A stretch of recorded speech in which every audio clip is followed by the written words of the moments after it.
It's about to be a party up in here!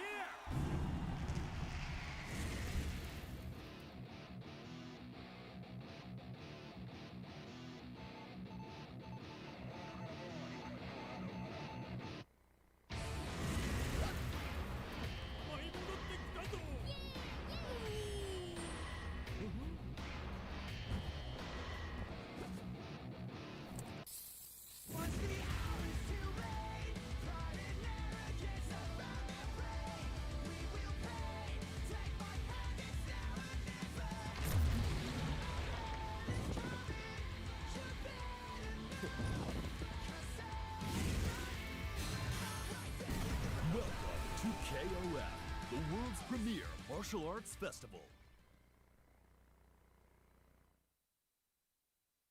Hey everybody, good morning, good afternoon, good evening, wherever you are in the world. This is the SNK Regional Bouts Week 3, coming to you from the Middle Eastern scene. KOF 15 is alive and hungry out here, even though I'm warm and toasty here at home in San Francisco, joined by, man, I gotta say, it's a pleasure, as always, Ultra David. How the hell you doing, brother? I'm super excited to be here. Yeah, man, I'm always excited to commentate with you, and I'm always excited to check out some KOF 15 action. And even further than that, I'm always excited, regardless of what game it is, to see players from around the world playing.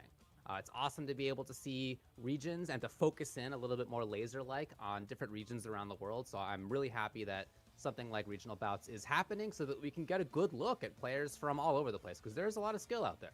Yeah, there's always a lot of skill out there, and it's like, this is one of those things we've talked about for many years in the fighting game scene, where like, you don't know about this guy from this area, right. You don't know what they got for the current state of the meta, and I think like Regional Bouts has been a very good tool to shine the light, as you said, on a lot of those claims. So this week, looking like it's not going to be any different than the previous 2 weeks. Lots of characters out in these brackets. I'm really excited. I'm looking at chat and I'm hearing that we got some good K-Dash players up here. We got some Chizuru players up in here. And we've got the UFA second placer White-Ash in the building. Oh, man, it should be a smoker. Definitely, yeah. And again, SNK Regional Bouts is happening all over the place. We already, as you mentioned, had Southeast Asia. We had Brazil. That was last weekend. This one's the Middle East, as you can see. And then coming up is going to be Latin America. We'll have North America. We'll have Europe. And then we're going to have a banger for East Asia in December. So a lot of great stuff. Again, there are top players all over this place. You know, you brought up a little bit about the regionality and the characters, and that is always true. Look, in this game, as in every game, like there's a top tier, and we are aware of that. But nevertheless, it's always the case that different regions, feel differently about different characters. Even if, we're all watching each other's matches, we're watching the content, we're out there, we're on Twitter. But it's always still the case that different regions have different characters that they prioritize, that they feel are counters to other good characters, that they feel are underrepresented in other places. So one of the great things that I love to see when it comes to something like Regional Bouts is, what's this region about? Are we going to see some of the standards? For sure. But like, what are the other characters that we're going to be looking at too? That's always going to be a blast to see.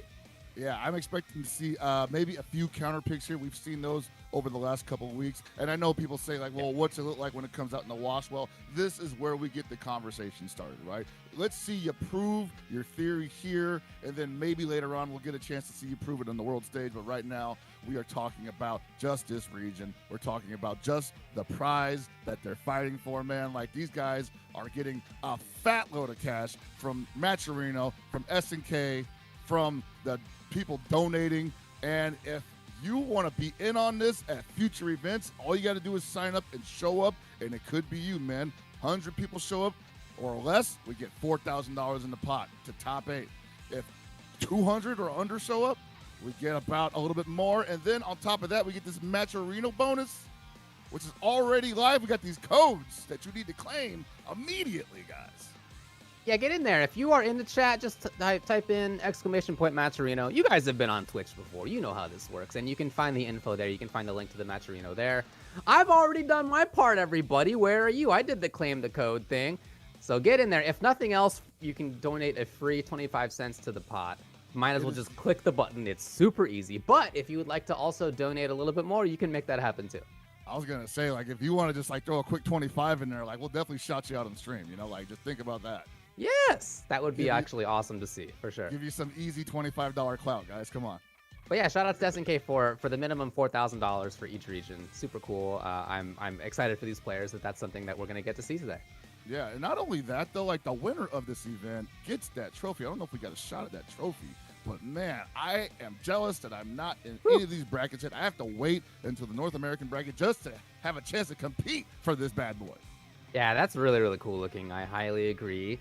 Again, whoever wins gonna get that bad boy, as well as some cash, pretty sweet, as well as the bragging rights, pretty sweet too. Real platinum, by the way, right? Oh, yeah. It's got to be like 100%, like, you know, crystalline. I think that's a good way to put it.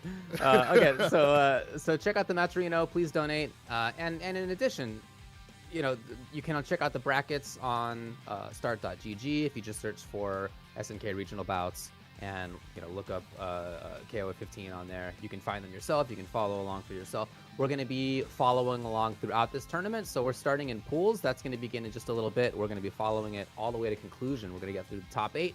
Got a lot of KOF 15 action for you today. Oh, yeah, man. Very concentrated action. And, like, I've always felt that the Middle Eastern region just had a good collection of high-level play, known or unknown. I'm always surprised. I'm always entertained when I take my gaze and turn it to this area. And so to be able to call these brackets, man, it's about to be nothing else, man. Shout out to these guys for showing up and about ready to put on a barn burner for us. If you're in Saudi, if you're in the UAE, Kuwait, Qatar, Bahrain, Jordan, Iraq, Oman, we are all over the place here in the Middle East. If any of those players in those regions wanted to play, they could do so. I hope that they're all here. We're getting players checking in, and we're going to have the matches starting pretty soon. I'm about to look at these brackets real quick, you know, because we got a little bit of time here, and I want to see what we're looking at, you know. Now, like I said, I recognize White-Ash, also recognize Zantetsu, a couple of V/boys. Very open for my love for the V/boys, you know. I've been doing a lot of work for the KOF community for a long time now. We've also got Badoor, who's been doing a lot of work for the community in their region, a lot of concentration on their YouTube channel, so definitely check out Badoor SNK on YouTube. He's got some tournament play. Apparently he's going up against Dragon Slayer, who I've been catching a few straight videos of recently. As a guy who's thinking about playing Chizuru, I'm definitely keeping my eye on him. You were thinking about playing Chizuru? I've been having a tough time. I've been having a tough time coming up with a third, man. Okay. All right. So it sounds like we're going to be getting into the matches soon. We're looking for Busterwolf versus Omudiux to start out. This is the same pool that has Psycho KOF as well, up on the top of the seeds. Yeah, it's been cool listening to some other folks to maybe keep an eye on. Looking for Assad and Azam. Looking for Cow as well, who's got an old Shermie that I'm looking forward to. So yeah, again, there's gonna be character variety out here. There always is. Always cool to see. Oh, you just subbed Gibby, like he said, Shermie. Okay. Yeah. For sure. I can hear the sounds in the background. I think they're getting ready to gear up. I can't wait, man. Like, I need to see that. The first match is always the hardest for me to wait for. Like, once you get past that part, it's like, all right, let's roll it on out, guys. Let's get comfortable. We're in again. We are looking up right here at the start. It's pool number 1, first match. We got Busterwolf on the left, and we got Omudiux on the other side. King, Athena, and B.Jenet. That is 2 parts working hard. Yeah, B.Jenet is obviously great. And then old Yashiro to start, Iori, and then Terry. Interesting. Yeah, okay, cool. Look, I mean, again, it's not the case that King and Athena are like bad characters. I don't know if there's a bad character in this game. However, it's true. Are they one of the top 4 or 5? Negative. We'll see. Round 1. Ready? Oh, but yeah, it's great. They're definitely in a position I say against this other team, like against Yashiro, against Iori, against Terry, probably hold their own fairly competently, but they're also not going to overwhelm, I think. Oh, great range on the max spacing of that. Did a great job at keeping out Yashiro out. He's such, oh boy. When this man gets anything in on you, you're in trouble. I see right there, man, like just waking up with the command grab. Busterwolf non-plucked by this pressure. Take this damage. Omudiux in a lot of trouble. That's going to be it. That's how fast it can close out. not Oh, quite gosh. a lot of grapplers in fighting games quite like Orochi Yashiro these days. Yeah, dude. Very versatile. Oh, man. I've seen Athena play drop off since like the big patch, and I'm both happy to see her back here, but also scared to find another killer Athena player because I remember the kind of trouble she caused a lot of people in the early stages of this game. Definitely got a lot of cool stuff. Oh. And it seems to me like the idea of this team, at least the first 2 characters of it, is to try to control space. It's going to be tough to do versus Orochi Yashiro for sure, especially once he's in. Spend it? Yeah, He's got absolutely. leader, so you don't actually want to throw the fireball like you would expect Athena and the team to do. Ooh, in the corner.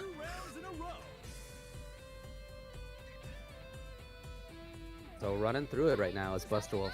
But yeah, as we mentioned, this is the character on Omudiux' team that is considered the strongest. Fantastic mobility, really good pressure.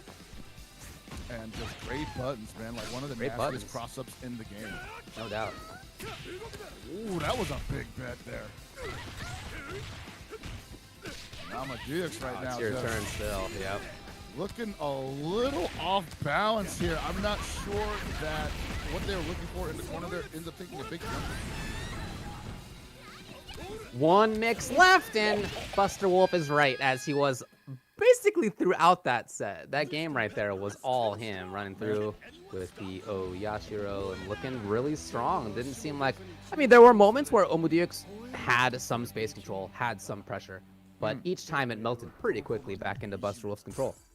Yeah, I think we kept seeing a lot of wake-up command grab situations, and then command grab situations in general. We're just putting Omudiux a little bit on skates, and once you once you're backpedaling against Orochi Yashiro, it feels like you just never stop slipping. Ooh, taking a risk right up close as that character was waking up. Okay. You see Omudiux to actually take full advantage of more of these straight hits. Seems like they're not really believing in the buttons that they're pressing, and so they're just lancing strikes. There has been a lot of it. Yeah, there have been opportunities to get more damage. Yeah, like Omudiux is definitely finding the hits, just not Yes. converting them very well. And Busterwolf, on the other hand, just holding forward. You know, you can tell the confidence. When somebody doesn't feel like they need to spend the super, they feel like they're going to get the next hit without it. And that's Busterwolf right now. Yeah, Busterwolf just saying, like, I know what I'm in for right now, and it's not frightening in the slightest. You've got to show me something, Omudiux. Oh, okay. That was sick, actually. Again, hey, I'll take that trade all day.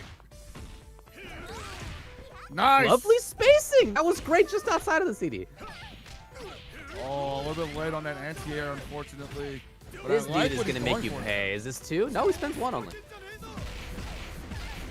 Doesn't need, yeah, doesn't need to spend 2. Like, I think that 1 just enough damage. Jesus. Yeah. Wow. Ooh, it says punish. Oh, Aye. a little bit of a crack there. Yeah, look, I understand Omudiux wanting to get something out there to get Busterwolf off, but Busterwolf knew what was up. I mean, it might have been a time for the barrier super, but perhaps they just thought maybe he'll end up neutral jumping or something. I'll whiff, so let's try to catch him in the biggest read of a lifetime. Another character here with B.Jenet who's got to spend bar to get characters off. No, but just does the wake up jump. Maybe read and grab. And Bulldozer Wolf right now continuing just to charge forward. That range, Nonplussed by Omudiux has found that range a couple of times, and it's actually been really effective to start things off. Here he is still. I like that spacing pressure right now, and definitely make. He can't scare him. That's the problem, though. Oh, that is gonna do it. Yep, might as well spend it all. There's Busterwolf. 2-0 with the Orochi Yashiro just busting through. Omudiux sent to losers right away. Nice. I like what you did there. Busterwolf, though, just I got to commend them for understanding the assignment and committing to every attack that they threw out. I think that's a good lesson for newer KOF players. Is like at least believe in your offense. You know, whether it works out or not. And you saw Omudiux got swept by a couple of like, just, I won't say bonehead decisions, but definitely could not capitalize on some of the better gameplay decisions that they made, and Busterwolf just ate him alive for it. When you have Yashiro in your face, it's just not easy to make the right choice. It's just not easy.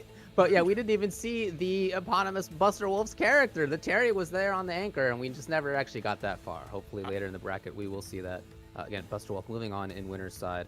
And if you'd like to check out the brackets yourself, you can just go to start.gg and search for SNK regional bouts and see what's going on. In addition, want to remind you, check out that Matcherino. I see people are in fact making it happen on the Matcherino. Good work. Real quick. Good work. We got a lot of folks who have already claimed their coupons. Again, you can just donate for free. That's how Matcherino works. But you can also give the players a little bit of extra cash.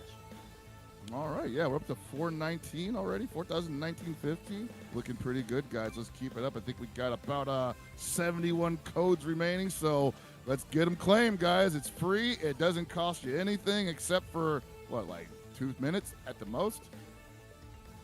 These guys definitely deserve it. Ooh, we got the word, guys. Badoor versus Dragon Slayer going down next. That is round one, folks. We have, again, some strong players here, and we're going to be starting strong with this. This is pool number 2. Going to get that on stream. The other couple that are happening in here, we have Assad in here, we have Azam in here. We've heard some words about those players too. But yeah, lots of hype for this matchup coming in. You may see in the chat, people are excited for this match coming up already. They've been talking about it even before the broadcast went live. Yes. That apparently this is not. I don't know if it's a feud necessarily, but it's definitely a match that people were not expecting to see round one, and it apparently has happened before in the past. So I think we're in for something special, David. That's awesome. I'm really looking forward to that. Yeah. Look, again, there's just a lot of strength in here. So seeing something like this round one, even if you might not see it all over the place, that is the kind of stuff that you're going to see here for the regional bouts. So that is exciting to see, definitely. Again, we're going to be looking in on pools as we're making our way through. We have a bunch of KOF on deck for you all. We're going to be looking at each of the pools. We're going to be looking at the whole top 8. We've got a lot of stuff coming up. Oh yeah, top 8 should be also something to be watched closely. If you've watched the KOF top 8 in the past, you know what to expect. But at the same time, you don't expect anything because crazy things just tend to happen once people come alive, especially in the losers bracket. Can you believe it? That's true. That's absolutely right. Yeah, as far as this matchup goes, as you were talking about, we've seen and heard big things from Badoor in the past, a tournament organizer in the region, content creator. We've been told to watch out for his K-Dash, for example. So that's going to be cool to see. And on Dragon Slayer side, we've been looking, or rather told to look for the Yashiro and the Kyo, which I am excited to see because I don't get to see a lot of Kyos anymore. See plenty of Yashiro, obviously, and a Chizuru who could play multiple positions. So again, I'm definitely, as someone who's looking at the girl, going to be taking notes here, quite possibly. Yeah, we don't see that much Kyo anymore. There's even in all of North America, there's really just like one guy who's consistently using him, and even that doesn't happen all the time. So it will be cool to see that. I agree. Yashiro, very common character. Everybody thinks he is a very strong character. And yeah, if it's Chizuru as well, there's obviously a lot of strength there. Like that character is really sick. Excellent space control. She's got the damage. She's got the setups. She's got fantastic buttons. She's got some of the more annoying buttons to try to deal with. Very difficult for some characters to get in on. She can pester some characters without them really being able to do much about it. So I would love to see that too in almost any position. Oh yes, yeah. And like what you said, like the Kyo, Kusanagi, like I mean, it's kind of weird because down 4D is cheap. That's a cheap button. I don't know why people just don't pick that character and just look for the down 4D pokes all the time. I mean, it works on almost everybody I've seen come across that character. So. I definitely get got by it, no doubt. You thought you had the pressure, and he was like, no, I just went underneath your poke, man. Went underneath your mid. Exactly, yeah, hit confirmable into damage, yeah, for sure. Corner carry afterwards. Yeah, no doubt. So, we go in. We'll see exactly which teams they are going to be locking into. That's a good point, actually. The characters we see them play on YouTube, or even like a month ago, could be completely different than what we're seeing right now. Like the Yamazaki was not expecting to see a Yamazaki. Dolores as well. Look at this team on the left. That is a hype team. Yuri, Kyo, Yashiro as well. Man, these are cool. Let's go. Okay, this feels like a little bit of a, I've got something special for you, buddy. You may have seen my meta team, but now it's my fun time team. B.Jenet is just so good, man. Look, I know, is he the best character? Maybe not. But I think he's so good. He's got so many tools. The damage, if you are sick with the inputs, this character's damage potential is amazing. It's definitely something that's going to make you a legend, and that's something that's been consistent throughout his tenure in the KOF series. But in 15, it's been highlighted so well, and I think that's what's making him such a popular character, because you see these K-dashes go off, and you know there's some hard work going into learning that character. Oh, lovely catch. The blocks are there. Oh, not the other side. You got this freshly buffed Iori on the other end, who just got back in the building, allowed to do Iori things again in KOF 15. Ooh, what a challenge.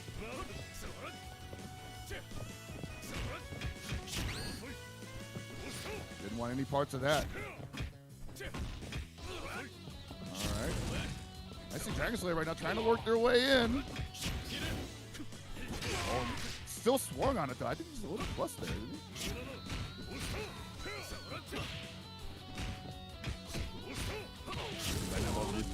No. Little bit. That C was sick. The knowledge there. Oh, set up. Oh my god.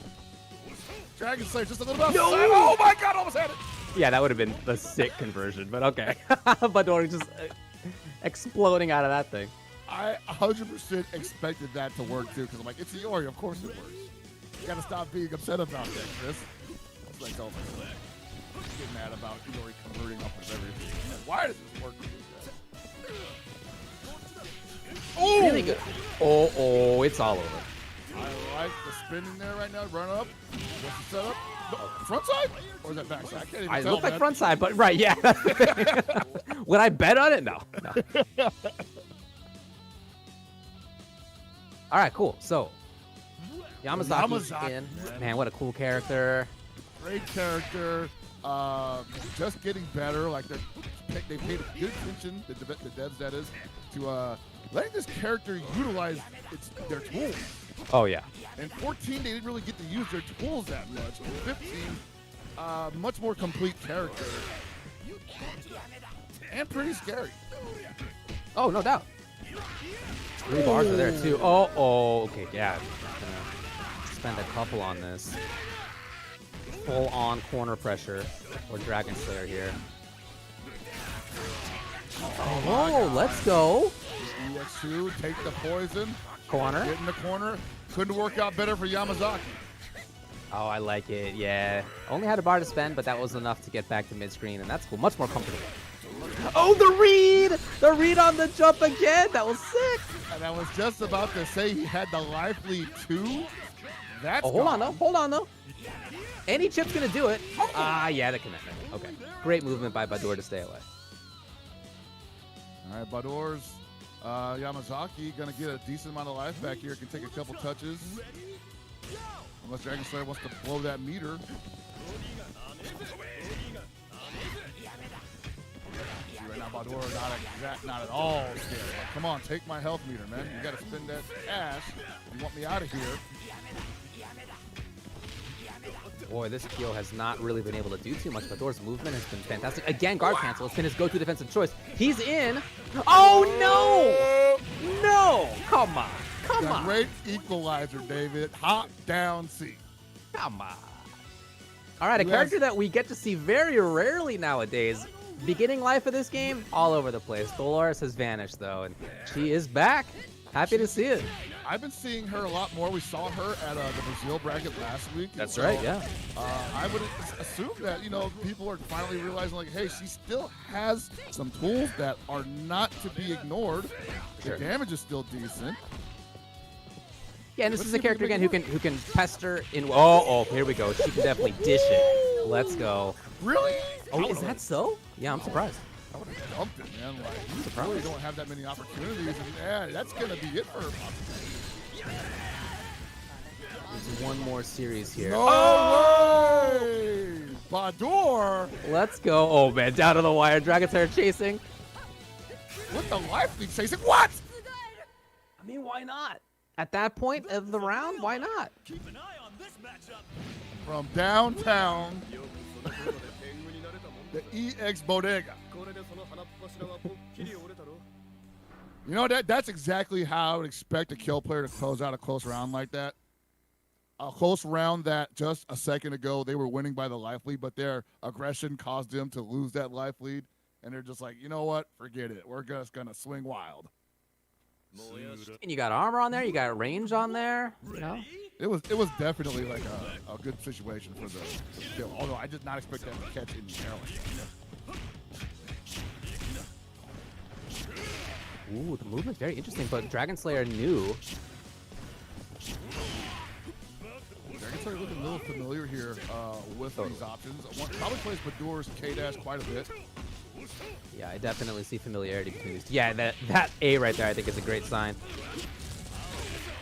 There you go, see that kill, that K-Dash damage. One of the things that I still like K-Dash, but I always say I think he needs the meter to really be effective. In the point position, doesn't get to really be as wild as he wants to be. Whoa, but at the same time, Badoor proving really just needs half a bar to hold that. Jeez. Yeah, what a call out. The reflect. He's got his sick K-Dash, no doubt about it. Okay, Dragon Slayer moving in. What a block! Who knows where it was? Yeah. You let fate take the wheel at that point. Dude, the run up to the exact right spot on screen to make that happen, that was sick. Dragon Slayer. On the O. Is that enough? It's not. It's not. But what a challenge! You might as well. You're playing with house money with this character's life bar right now. Yep, anything's gonna kill you, so might as well just make something happen. Oh my God. Oh! If he had gotten that crow bites, he could have super canceled with the big damage afterwards. That jumped in. Oh, let's go! He's gonna pump. No. Oh, Dragon Slayer's taking a lot of damage. You can tell he just wants to get that final hit, and he's really playing like it. And that has had him running into a bunch of stuff from Badoor's. Oh, he's gonna. No, hold on. What's even worse here, David, is the fact that if he takes out this K-Dash now, the meter is going to be back where he started the round at. So it's basically, oh my. What a round. Just an amazing, not even round, a last 4% of the health bar. What? Yeah. 4%. Tremendous gameplay from Badoor here, and Dragon Slayer just not able to put away the K-Dash. Not that the kill can't run through two characters. The kill can definitely run through two characters. Oh! Okay. Gonna put the kill back at full health, but only 2 bars, and then Yamazaki's coming in with 3.5, man. That means Command Grab City approaching fast. Stand your ground. Ready? Go! Yeah, we'll see. Yeah, the kill wants to get close, man. That's dangerous. Oh. Had to confirm possibly there, but didn't believe it. Oh, let's go. Love those hitboxes, baby. Okay, all right. Starting to make some mix. Dragon Slayer's got the corner. That's a lot of meter on the left side, though. And none of it's there. Oh, the timing was so good. He was worried about a wake-up super. Nothing came. He pressed the button, and great confirm. I was wondering if it was like, did he think he's about to get thrown in the corner, maybe go for a tech grab, and it just didn't happen. Like, he got hit by the meter.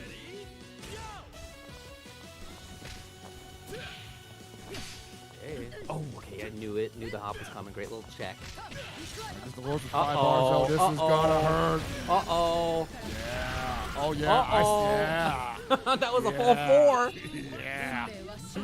What are we down here? 20% left? Something like that? Oh. Something like that. One touch. He's Not got even? left, too. Oof. Yeah, 20%. Oh, my gosh.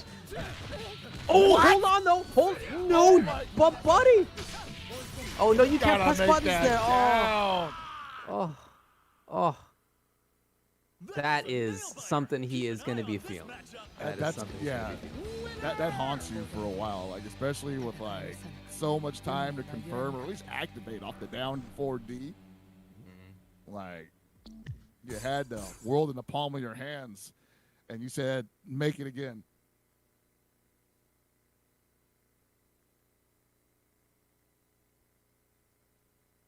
Well, all right. Round 1. Ready? Go! Iori coming in. Wow. Iori's just gonna swing. Iori buttons are so good.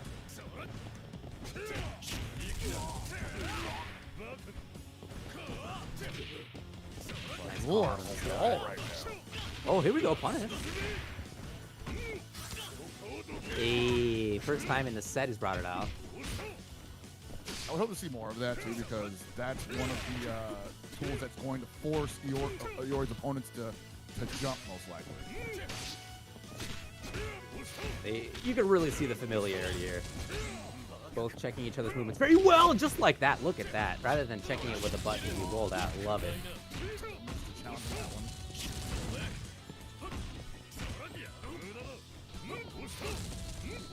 I can feel their tension right now. Like both of them really want to win this first round. Rather than hopping there, as you had, Dragon Slayer was patient. Uh-oh. Uh-oh. No EX! Oh, boy. Was he trying to get under something? I don't know. But Badoor found the hit. Yeah, it's hard to go low profile against that hop C from It is. K-Dash, man. Round 2. Ready? Go! Yashiro's been able to just turn the tides in previous matches. So, Dragon Slayer gets a touch. It's going to be into K-Dash, but at the same time, we saw in the previous match, unable to do that, and it looks like we might be in for another repeat performance. Yeah, they did an overextension. Against a lot of characters, after the punch, Yashiro does get to have a little spacing trap, but that C from K-Dash is far enough that, nah, you don't get that for free. We got a haymaker. And yeah, that Iron Trigger just making Dragon Slayer's life not fun. Can't get in range. Yeah, see, that's the check right there. Ooh. Dragon Slayer's getting a bit impatient. Oh, but he no! What a block, David! I mean, He did it amazing. twice. Yes, he has. Finally, though, Yashiro comes out and finds the kill on K-Dash. Now look, we saw K-Dash do great work with low life in the last game, but this character, Yashiro, fully capable of that himself. This dude can steal a turn. This dude can steal a round. Dragon Slayer just has to play this super careful right now. Can't afford to take too many of those hits. I don't know what he was challenging there, and uphill battle incoming. His Kyo did a great job last game, though, of shutting down Yamazaki. Let's see if we can make that happen again. Yeah, it didn't have to go through the K-Dash either this time, so hopefully for Dragon Slayer makes quick work. Oh, I know he wanted more than the grab there. Oh, boy. Oh, maybe not! Spending all of it, huh? I like it. Almost a big whip punish. Let's go. Great spot to start out the pressure outside of grab range. Oh, but not quite deep enough for the connection. Again, Badoor's Yamazaki looking to give Dolores all that meter going into the anchor round.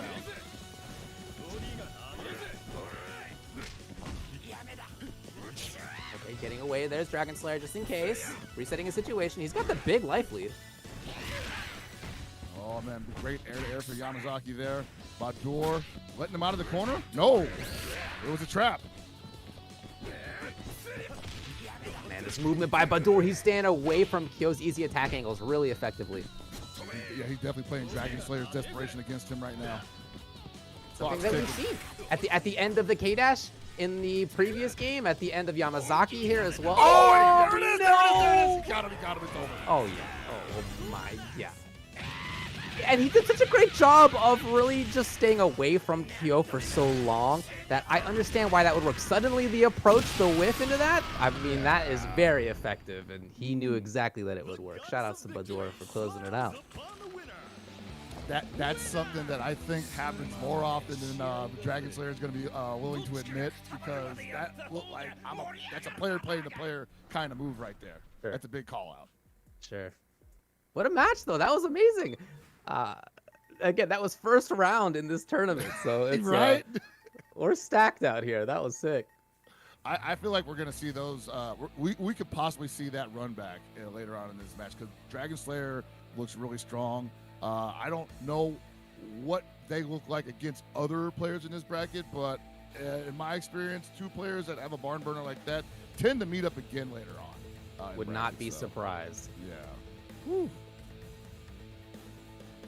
I definitely would like to see it, but big ups to Badoor, man. Great spacing on just about everything, and great mentality, I guess you could say. You know, smelling the desperation of his opponent, absolutely playing it to his advantage. You don't see that a lot in fighting games in general. I don't see that personally a lot in KOF, unless it's happening to me. So it's nice to see that happen to somebody else for once. I think that's a really good point. The way that he absolutely sniffed out the desperation in some of those moments on Slayer's side. When Slayer was really trying to just get that last 4% versus the K, the last 10% versus the Yashiro, something like that. And you understand, you want the next round to start for this character to be out of there. It's just all you need is one hit. But that mentality sometimes does lead to you losing a lot of life. You can lose a little bit of life and you can get it back next round, but you cannot lose as much life as Slayer was in some of those rounds and still make it happen. So I love some of what we saw from him. I would love to see more, but yeah, that's going to be loser's side for him. In the meantime, we're looking at a little bit at some of the other pools and seeing what's going on. So in pool number 3, Emperor Cow made it past first round, so did Zantetsu, and then they had to play.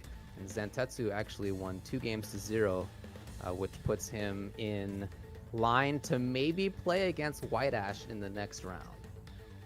All right, then B/Boys already going to work just like I figured. There you go.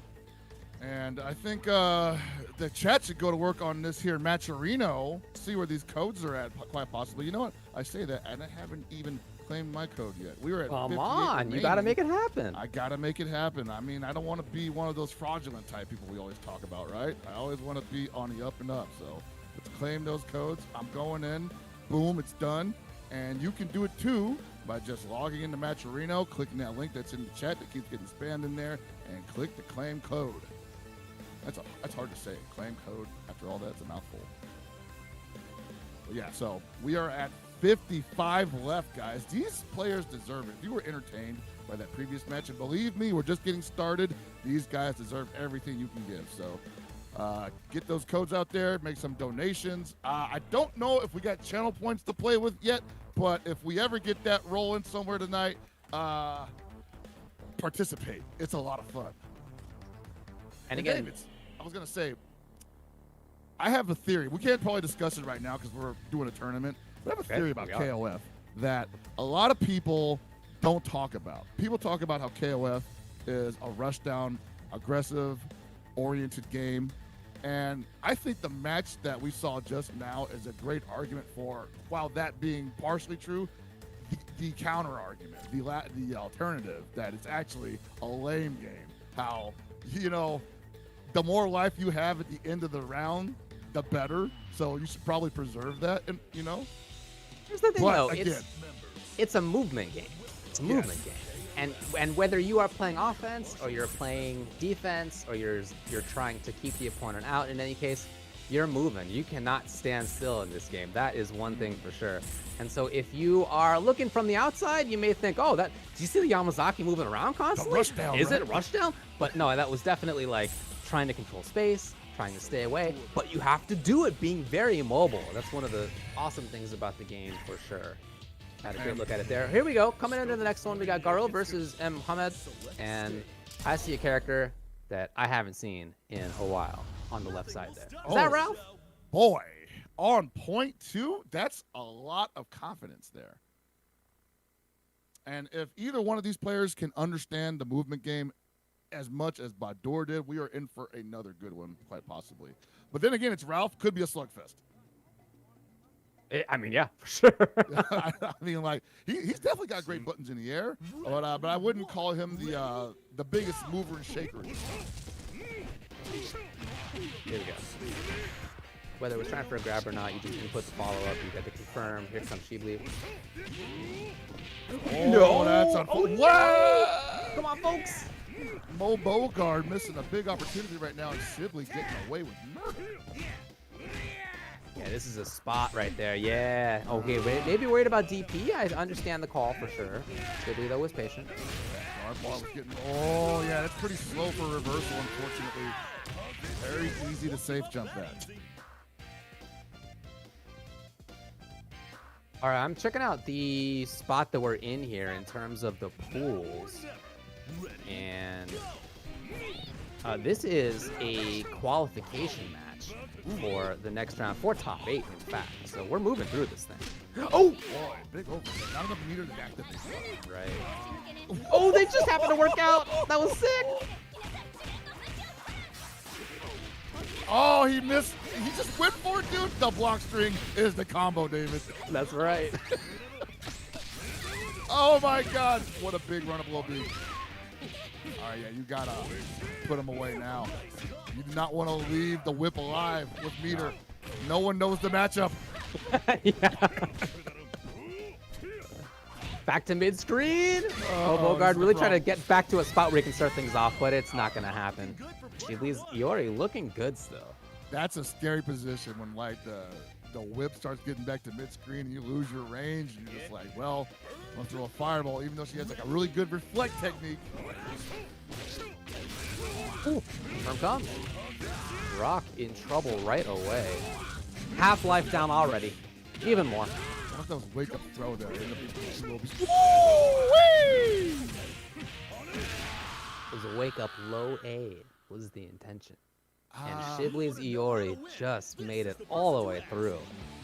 Not to say that there weren't some chances on Moebogard's side.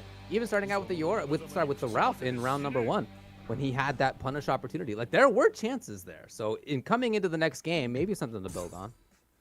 Going right back into it, no order switch, no member selection. So Moebogard not disliking what they saw there, just needs to tighten up, and they feel confident that they can do that. I like what I see. Yeah, totally. Again, yeah, you convert some of those combos. Maybe on Wake Up, you're a little bit more patient in some of those situations, and those two were really two of the big things I would call out. If we see those changes, we can see a different result. Hopefully we do, and Moebogard might just want to calm down a little bit. Might be believable. Ooh, okay, nice conversion. Yeah, that ain't real. No. Ooh, okay, I like the attempt. That down C, that definitely needs to be your go-to button. What a call by Shibli. Yeah. Shibli might just like have the knowledge battle won here because they clearly know what's real and what ain't on this character. Yeah, it does seem that way.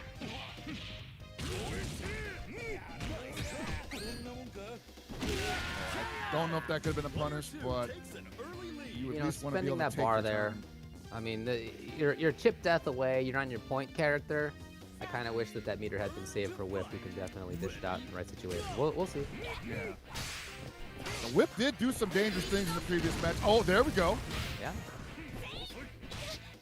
Definitely saw that Shibli was not entirely comfortable dealing with whip pressure. A little bit too close to go for the EX there. Ooh, she's minus a billion on that, but just unfortunately Shibli was not close enough. You gotta know that. Oh, that was back front, bro. Yeah. All right, cool. So Moebogard did make it happen. Finally, the Iori's out of here. We got to see Gato coming in. Gato, expect to see a lot of down C from Gato here. A character with a lot of great buttons, excellent hitboxes on him. He's got great air approach. You can dish it out. Great damage, yeah, man.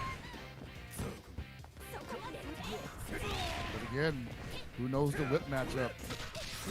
Oh boy, she's whipping there for a while, no doubt. Shibli finding it. Gonna get enough? No. Just one more touch though. Great blocks from Moebogard. Great blocks from Shibli. Oh, hold on. Oh, hold on, that's right. Does that keep corner? Yes, it does. Ooh! Oh, I love it. I love it. I love it. Get out of here. All right, no more of that. Yeah.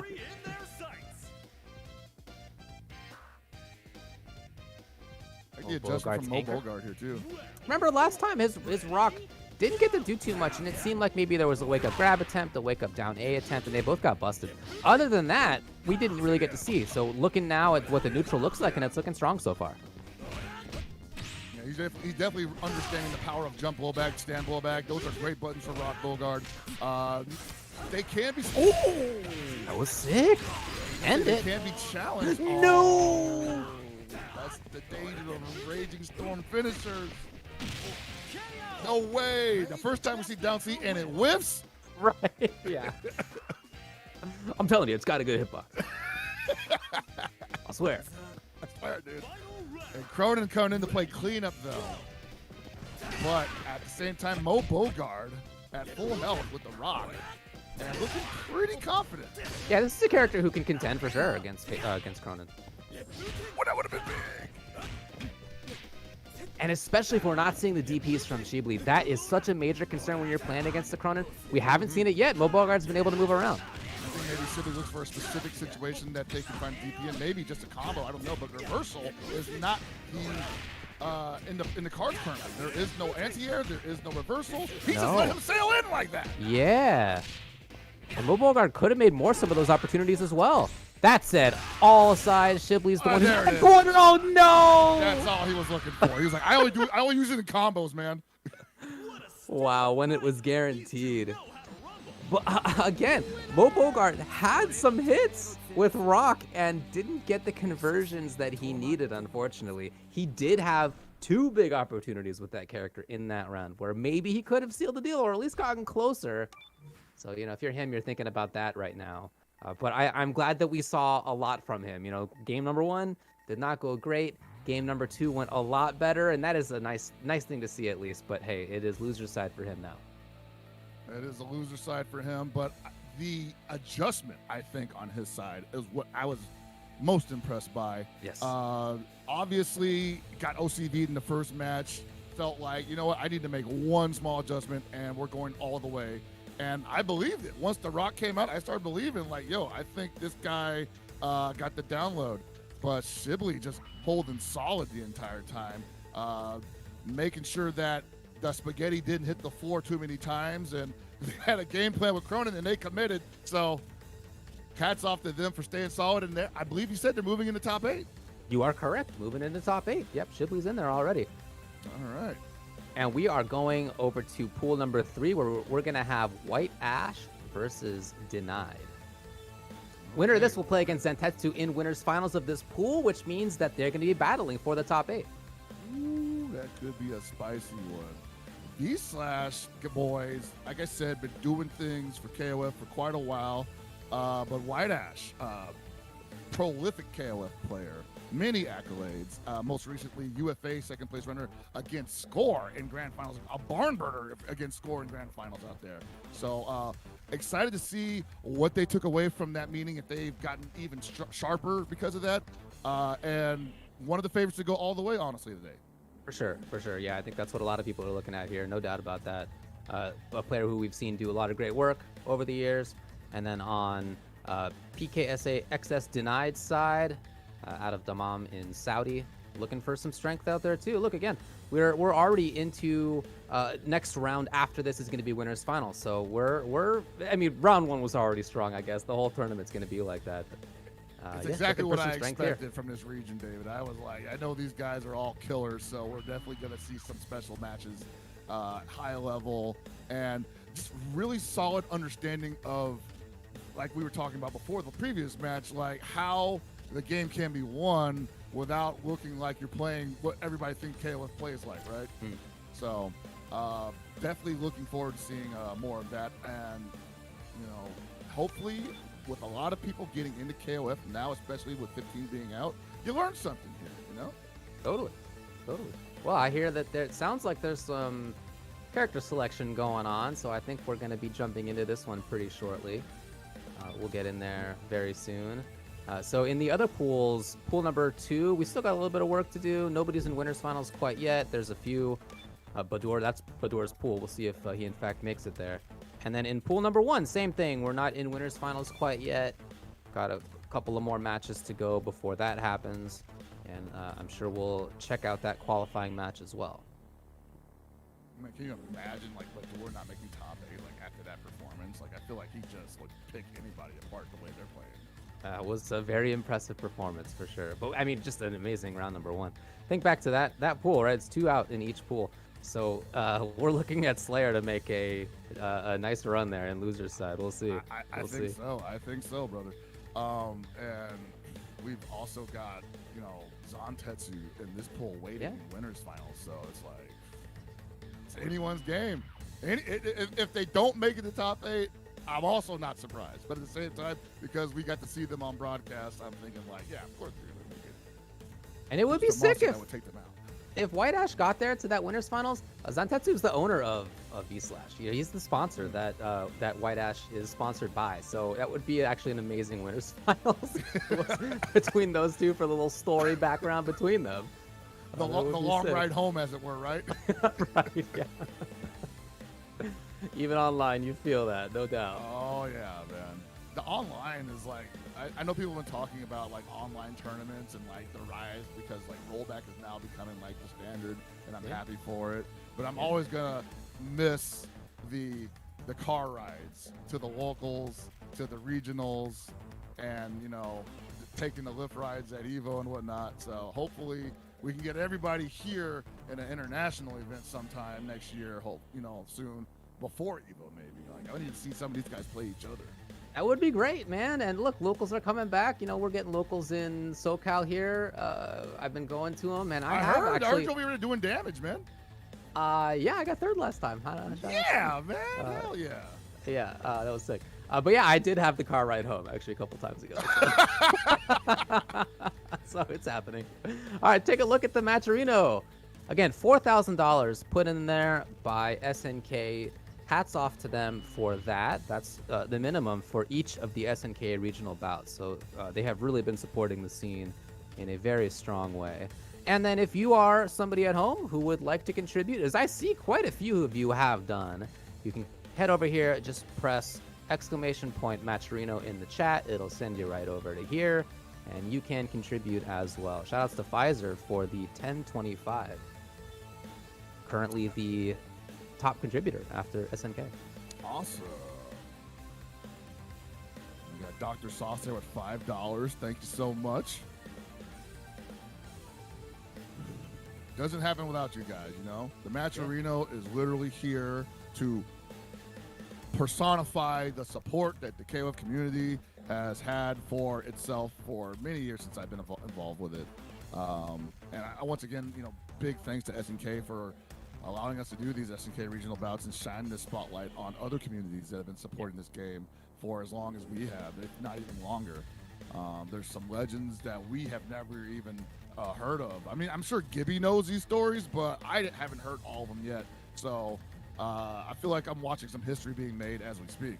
Look, this is one of the most storied areas in the world. I mean, there's a lot of stories, I guess, right? But I do know that there are people who've been taking a high-level approach to fighting games in the Middle East since the very, very start. You know, there were legends of folks who came to the very pre-Evo events from Kuwait, right? Like, right, that was back in 26 years ago or 27 years ago, forever ago, anyway. And when they did come out here, they talked all about how strong their region was. So, look, it's been like that the whole time. I've been lucky enough to go out to Kuwait a few times myself to see the local scene. Always a lot of strength in every game that they play around that region. Obviously, Saudi did great at Evo in gear as well this year and has in the past too. So yeah, there's definitely a lot of strong players in this region, no doubt. Man, forever ago, dude. Like, we're still in there, man. We're still doing it. Well, you and me are going to be doing this forever, buddy. If we're we're doing this at the ages that we're at, we're going to be here for the rest of this life. So. Are we the Al Michaels and the John Madden at this point? Yeah, just so old. All right. There's people older than us. We're moving on. We're going to the next round here. We have, as we said, it's going to be White-Ash coming up next versus XS-Dnied. And we have the eponymous Ash, of course, Gato, B.Jenet, and then King on the other side yet again, a character that we saw previously who we're coming back to take a look at. And I think that was Yuri as well. Yes, Yuri, and then Iori too. Yuri, an interesting case. Yuri constantly teetering on that. I think she's got juice, but is it good enough conversation? Like, she got damage, but she don't got buttons. But she got movement. Yeah. I'm excited to see how Denied makes all that work together. Yeah, and with this character as well. By the way, I think that this character can definitely contend versus Gato. I like the angles of her attacks in some of these situations. Oh, kind of luckily right there. She's got, I think, a little bit of an underrated pressure game as well. I would agree, yeah. Well, already in trouble. And one thing that she is in trouble with is that she does not have the Wake Up EX symbol versus ground. That is pretty rough. Yeah. Yeah, and Gato with a much perfectly rated pressure game, so. For sure. No Might build mystery it. about that. And I think right now, Denied possibly a little worried about throwing Venom Strike. There we go. Was probably worried that the Gato would just fly in over it, which is always a present danger. Woo! That jump C, actually really good. Oh boy. No, Wake Up Grab It was correct. Oh, dang. Sometimes you gotta get muddy. Dang. Okay. I definitely didn't think it was gonna hit me. I was like, man, he's definitely beating it.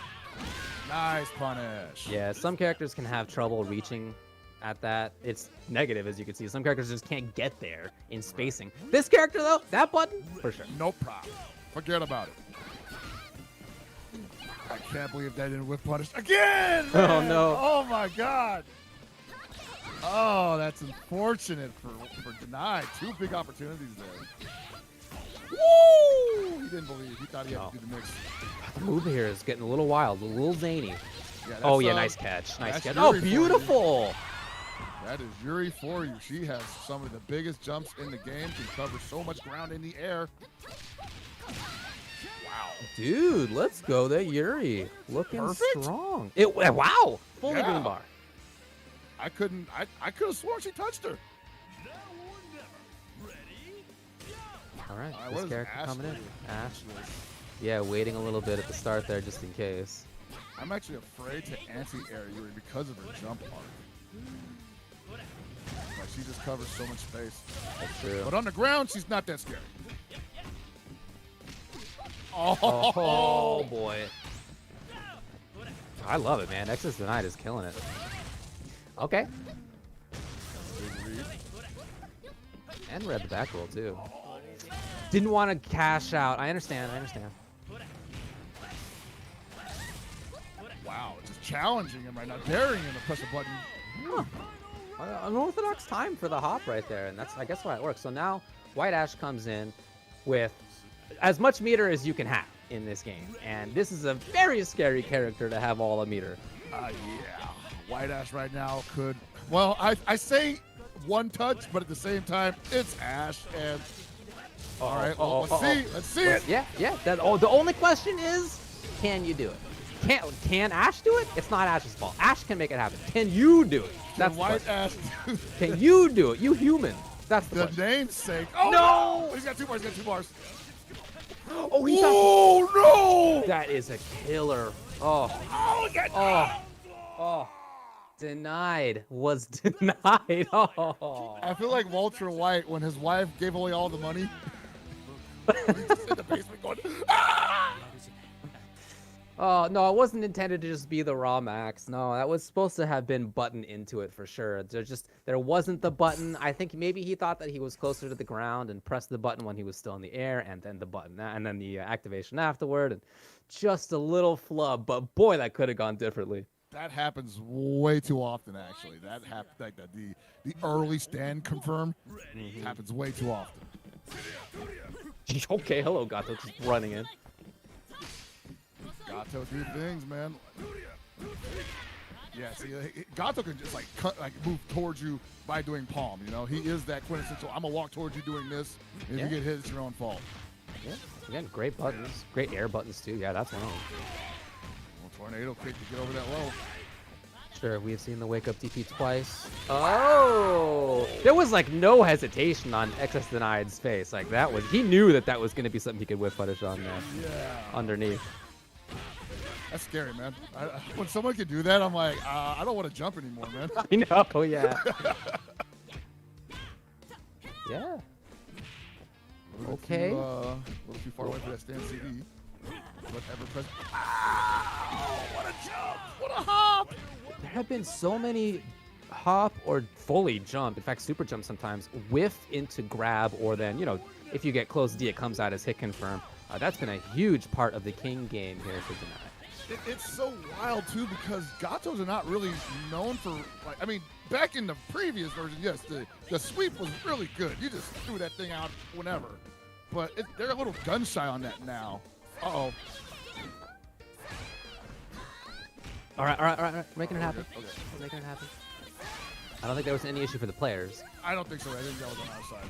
Yeah. Oh, boy. Yeah, busted. No! Only the second hit of the close D, kind of a funky situation.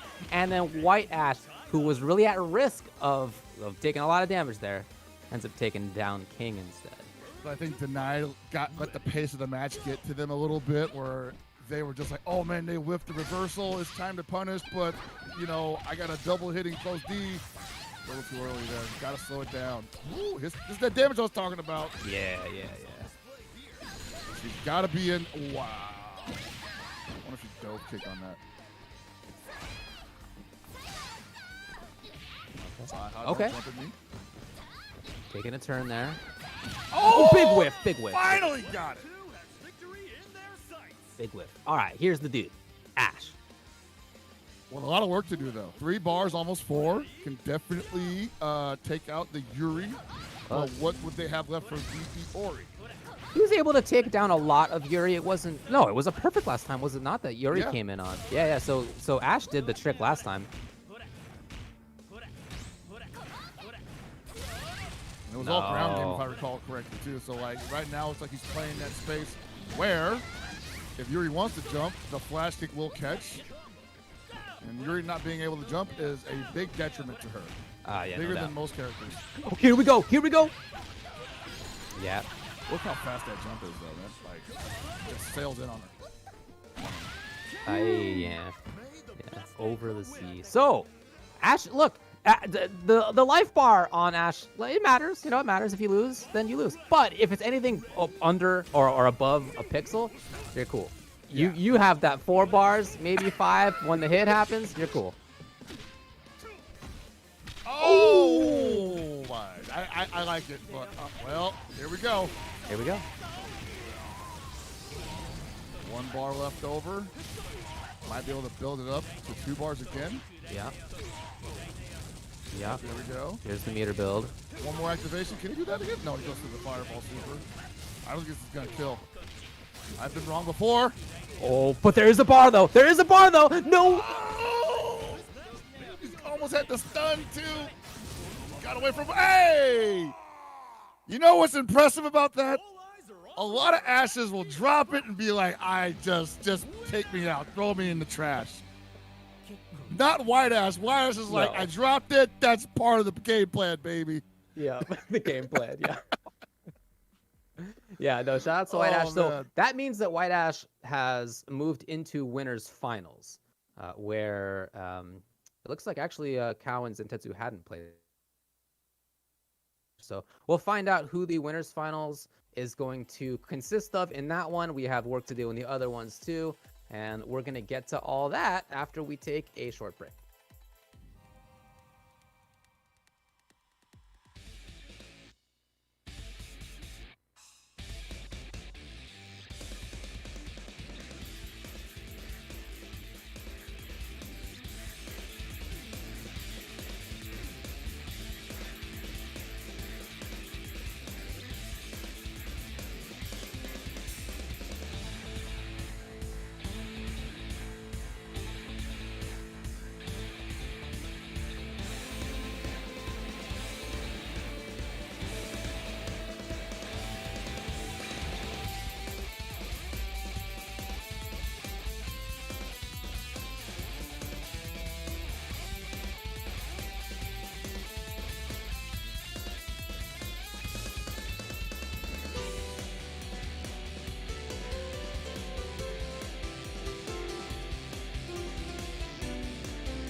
してたが。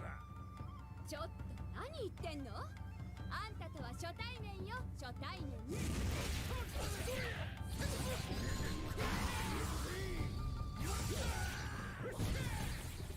くぜ。悪いがこいつでしめだぜ。お互い悔いのない戦いにいたしましょう。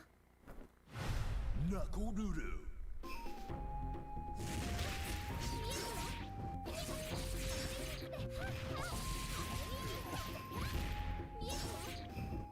目的を同じとする者として共に戦うことはできないのでしょうか。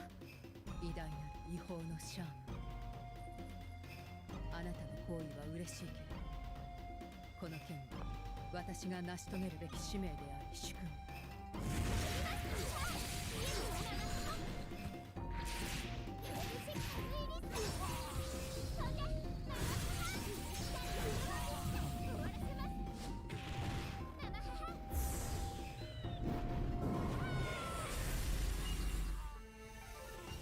いいね。派手で楽しい喧嘩にしようぜ。Dark Dagger.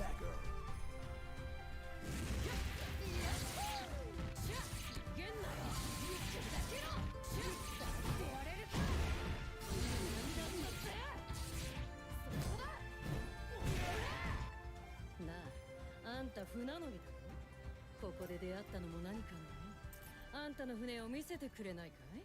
ただ乗りなんてダメ。特別料金いただいちゃうわよ。座りたいぜ。ほら、どきだ。次に止まれな。本気で言って。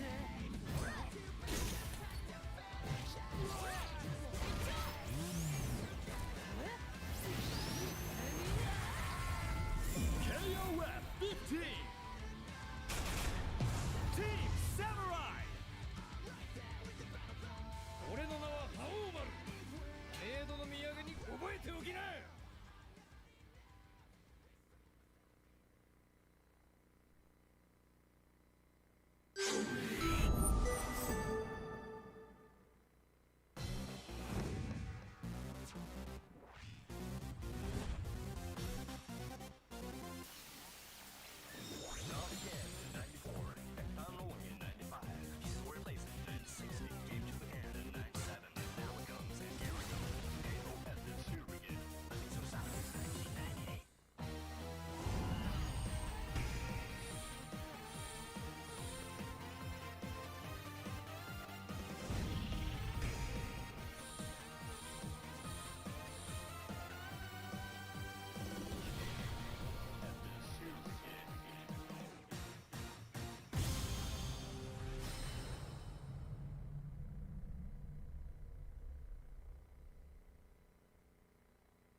Opportunity for Shadow X to get it going. Gonna come off with a counter.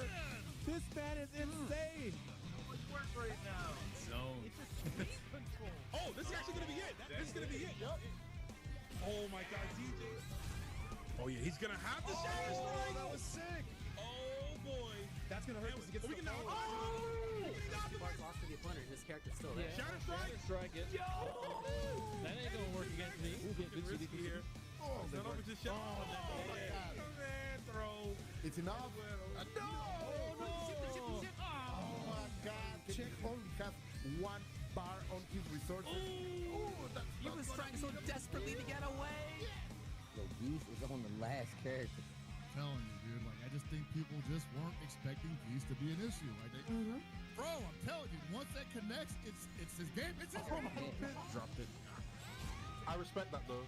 Oh, King Games was ready with the Shadow Strike. That was actually a really smart play. Yep, and he's rushing in really, he's taking his time trying to find the right opportunity. Yeah. Nice anti-air. Counter hit full confirm as well. Oh my god, he's swinging at the Here we go. Here we go. One more. Yeah, was it Ichigeki? This is that scenario where Yeah, that was sick. That was Counter hit Farsi, yeah. over M-Dag.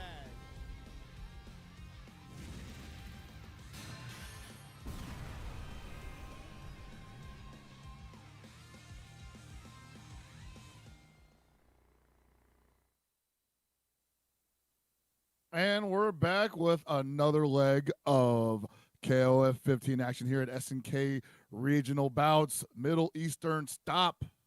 And it has been very impressive so far. I've been very excited to see basically all these matches have just been great. I don't think that I've seen a match yet so far that has not been entertaining, educational. I've definitely learned quite a bit, not just about the region and its players, but how, how this game is played just by watching a few of these guys mix it up. And we're just getting started, guys. That was all the way back, even at round number 1. There was already a lot of strength, obviously on display. And now we're moving through. So we're, in fact, in losers finals of Pool 4. We're going to have Moebogard back up on stream. We saw Moebogard earlier, losing to Shibli 2-0 in winners finals. The opponent here is going to be KMZ.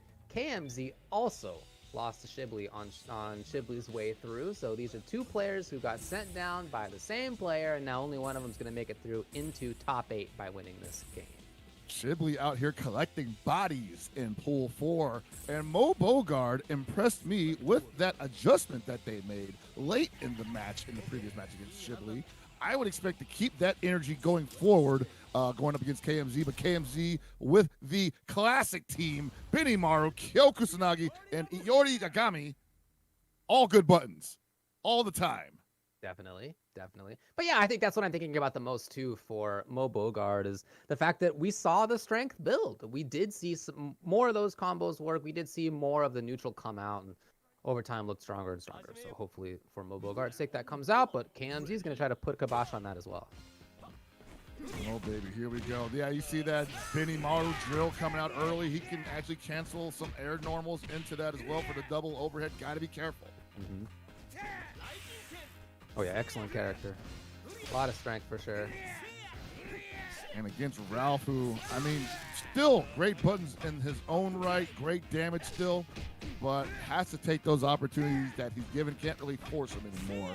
Yeah, he's not launch Ralf. He doesn't have the best button on earth. Like, but he does still have some good buttons. He does still have some good damage. He does still have good corner carry. Like, we're seeing like that, right? Like, that is just something that not many characters can challenge at that spot. Here comes the confirm out of KMZ. It's about damage. It's about decision making. And rolling out of the corner is definitely a risky decision.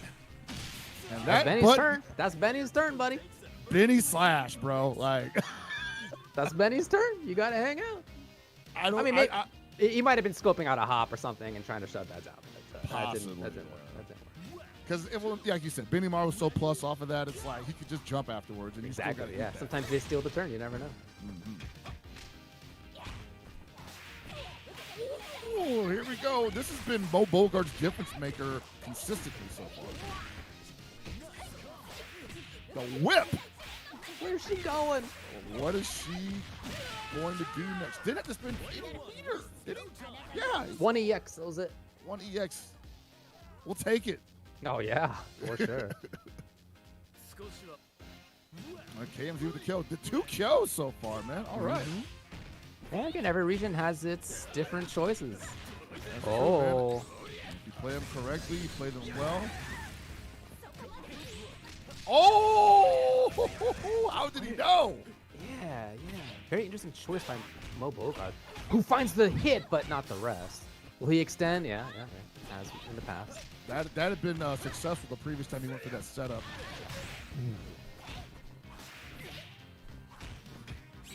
The 2 hits into nothing and could lose the character. No, another chance here for KMZ. Getting a little sloppy here. No super cancel there. He can do it free, but he's going to eat a super cancel of his own. Oh no, she can kill. Absolutely, Moebogard can end it. No, buddy, come on, folks, get it together. You gotta do. Oh man, this sucks. Oh. This is the worst position. Oh my Oh, God. man. You see that dude's shoulder right there? What are you going to do about that? You can't challenge that. That's his back. One of the best jump rollbacks in the game right there. It's definitely in the upper right corner of the tier chart. Yeah, no doubt.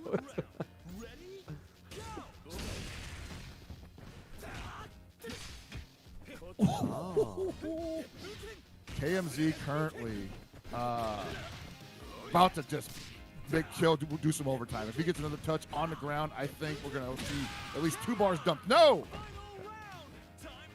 So that's not real damage. No, we're gonna get that. We're gonna get that meter back. We're gonna get the health meter back. That life's all back. But Iori with 5 bars, man. That's a lot of opportunities to open up a rock if he doesn't blow it. That's safe jump? I don't think that's safe. Yeah, it's not a setup that I've seen before, I assume, but oh, okay. He did. Yeah, he's out of here. Later. Good to see for Moebogard. Again, one of the problems that we saw when he got sent down to losers by Shibli was that he didn't get all the damage that he could have gotten.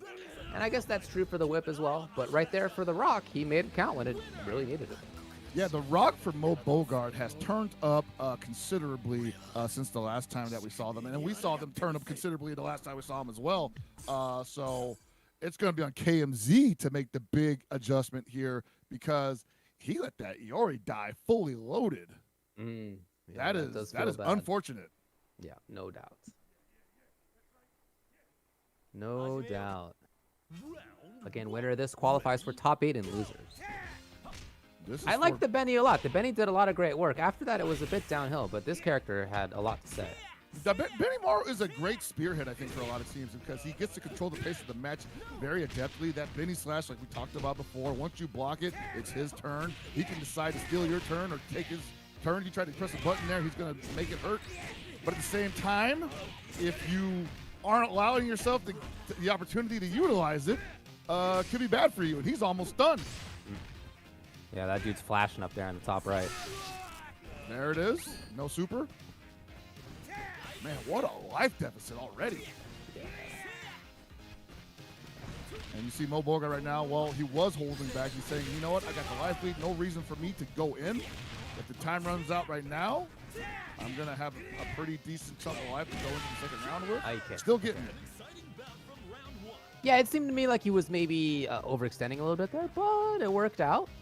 And so taking out Benny early, I think, is key, especially considering how last game went. So it's on KMZ now to really show his Kyo and Yuri are up to snuff.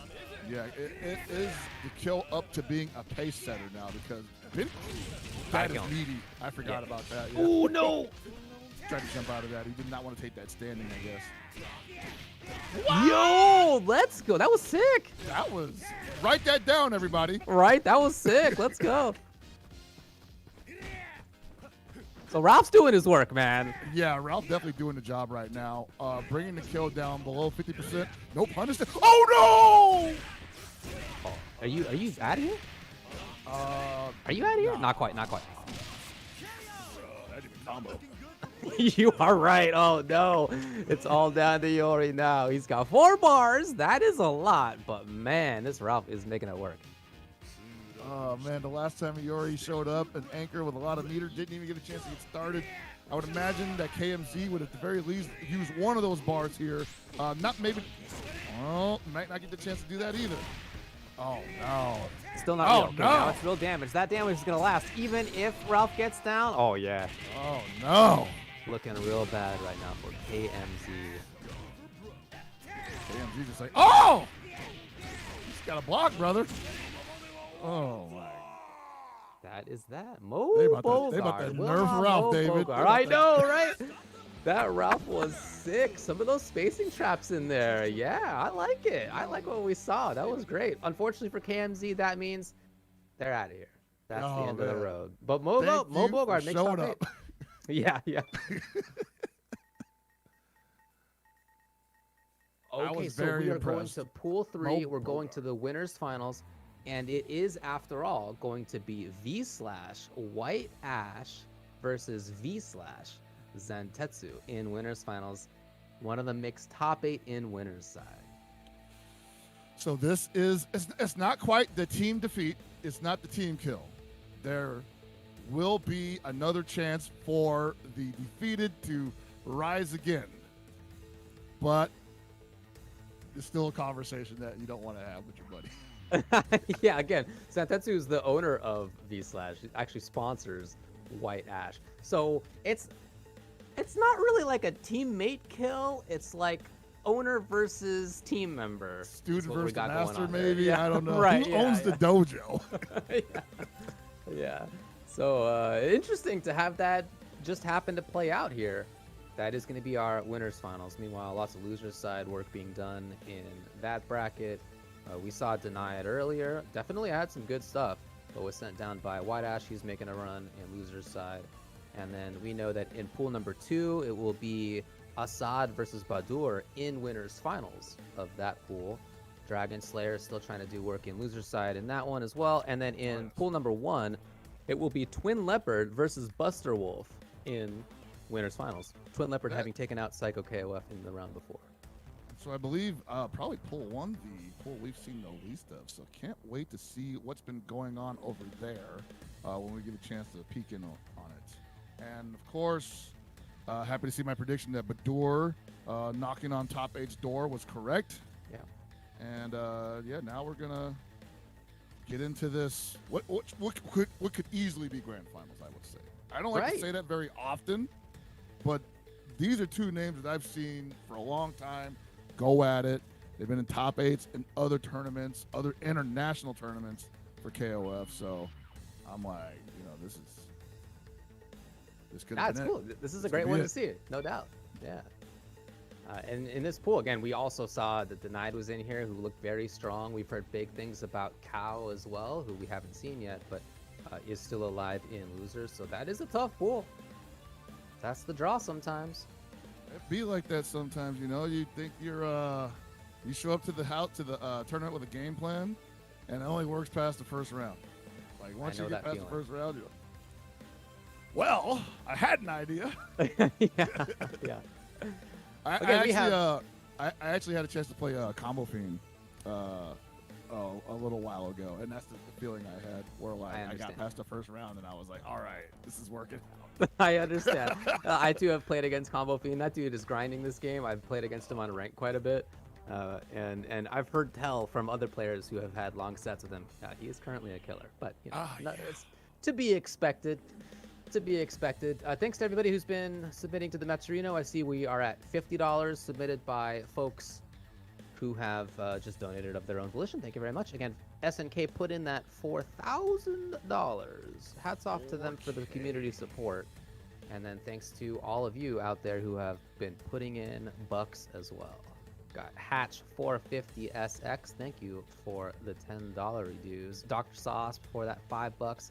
And then for everybody else that's just claiming those coupon codes, look, man, that's what I did too. You got to at least get in there and donate for free, 25 cents.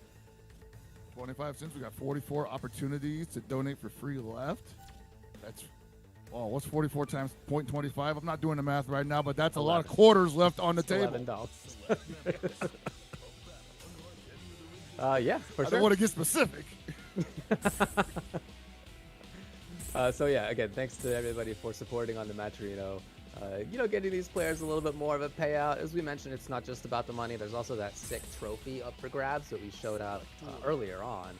Very nice looking stuff. Would be cool to take that home. And then it's just not much better than being able to say that you're the one who won the regional bout in your region. Oh, man. Here we go. Ooh, the first Kula of the day. Rocked. The first Kula of the day, and she's fronting the Isla squad. Isla in the secondary.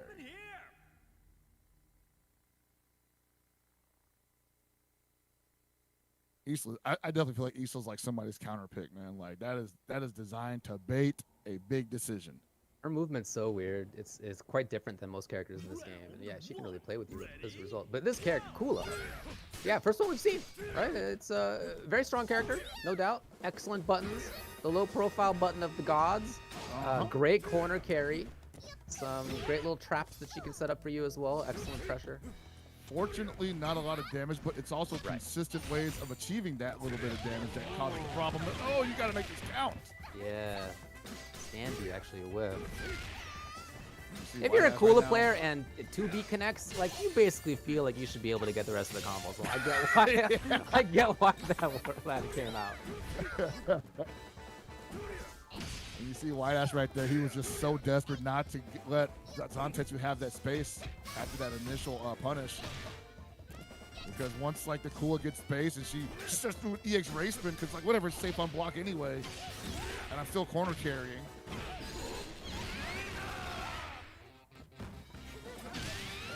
Wow. Counter, interesting. I think possibly might have been looking for a down C there. I'm not sure. I don't know what her counter cross up was supposed to be. But now we're going to see the Isla, which, you know, we're all interested to see. Whenever the Isla's on screen, something new always occurring. You see that big RC. Yeah, as you can see, you can jump over it despite how it's kind of like graphically animated, but it still has a great hitbox, very far range. Uh-oh, this Gato putting in work. Zantetsu getting a little... Whoa! Needs a little more, though. Needs one more touch, and he's going to be all right. That was a good bait. Yeah, I love it. That was great. I mean, you know, her projectile reminds me of two characters. You got Oswald's card toss, and you got Birdie's soda can. Right, yeah. And you're just like, I got to jump over the soda can. Yeah, once you make Ash stand up, it's all bets off in terms of pressure.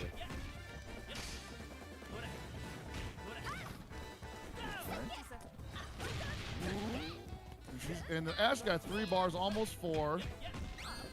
Unable to get a significant touch, unfortunately. White-Ash, oh, yeah, you see how the air movement is absolutely ruining whatever ground fireball game White-Ash is trying to establish. And hit.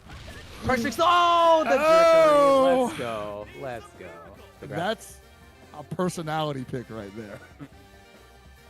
That is, I know what you're up to. I know you. We've played before.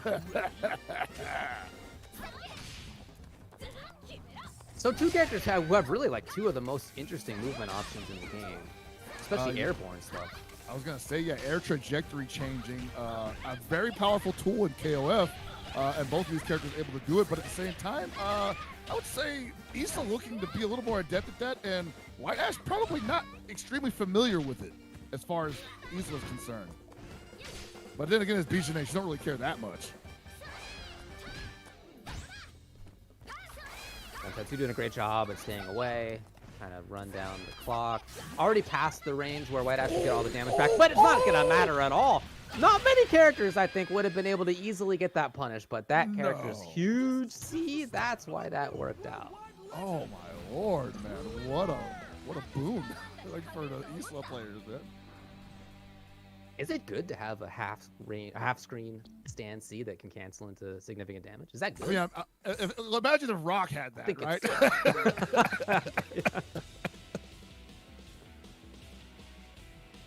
Yeah, no, the fact that she can confirm from that distance and the stand C is, you know, for a far heavy pretty fast. Yeah, no, I would say the conversion from that distance is pretty dangerous. But I also understand that Zantetsu had to play that like, look, we're definitely playing a little lame here. I'm playing evasive. I'm utilizing movement to its maximum limit. You won't catch me rushing you down anymore, though. So you got to come to me, and I'm gonna punish the biggest mistake that you can, or the smallest mistake that you think you just made. Ash on anchor now here for White-Ash. Bit of a change. Lovely DP. Very fast response. That was great. All right, well, White-Ash right now trying not to let this Kula get started, because once she does, it's hard to stop it. It's one of the hardest hitting momentum players in this game. It's crazy that she just gets to do that. Pretty good. Yeah. Oh, tricky. First time having gone for that. What's the setup? We'll walk back and forth looking for the throw. What punish? Oh, no. Oh, no. Oh, no. Oh, no. That is going to be, should be a Gato, yes. Oh, man. That's a bummer. It's a big I don't know bummer why, for White-Ash. exactly. I have no other way to describe that. I know. So, okay, putting B.Jenet here rather than on Anchor, hoping to shut down the momentum of the Kula and then the Isla, but hasn't gotten through this one yet. So half life on Kula even. Yeah, this is an uphill battle if I've ever seen one, and not that White-Ash's B.Jenet is not up to the challenge right now, but Zantetsu is cooking with gas right now. Oh, that's punished, yeah. Yeah. Zantetsu absolutely bullying White-Ash right now. So you think Kula 2B is not going to punish that -10? Come on. Come on. Oh, no! Wanted bigger stuff. Okay. All right. White-Ash might have to play this one a little slow. Okay, just the air trajectory change as he was coming in was enough to find the hit. So, look, we saw B.Jenet versus Isla last time. It did not quite work out. Just that movement, as you were saying, it wasn't all about constant pressure. It was also being evasive, too. It was really huge for Isla. Right, she gets that life lead, and she can run away in a way that I think doesn't look like she's running away, because she does have that double step in the air where she looks like, oh, I'm going to come at you from full screen. You better take advantage of this like really obvious anti-air opportunity. Right, and then right. She explodes you.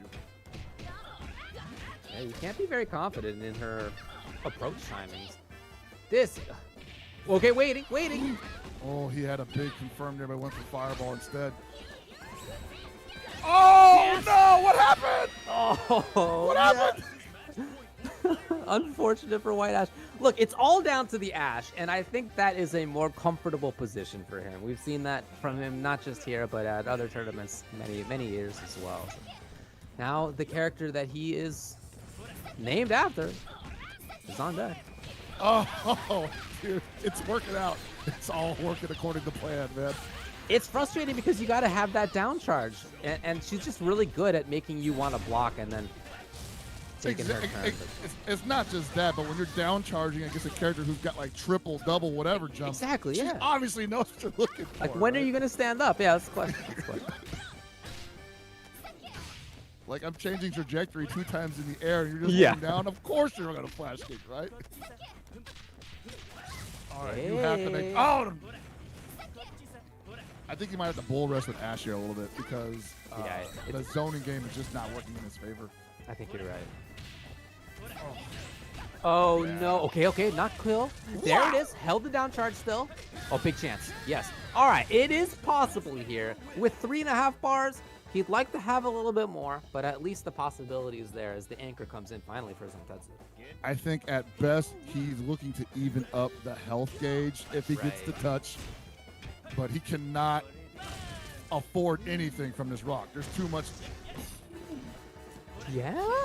Wow. Is that gonna work? Yo, let's go. That was sick. That was too good. The meter spent. Genius. He's not going to get the level 2 activation anymore, but it's okay to life it. Oh, no, Zantetsu is getting impatient. It's possible here for White-Ash. No! Oh, that was a big reap, but nothing home.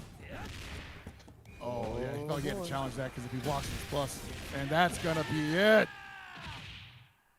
Yeah, as you said, after that setup there, where if the block had come, it would have still been Rock's turn.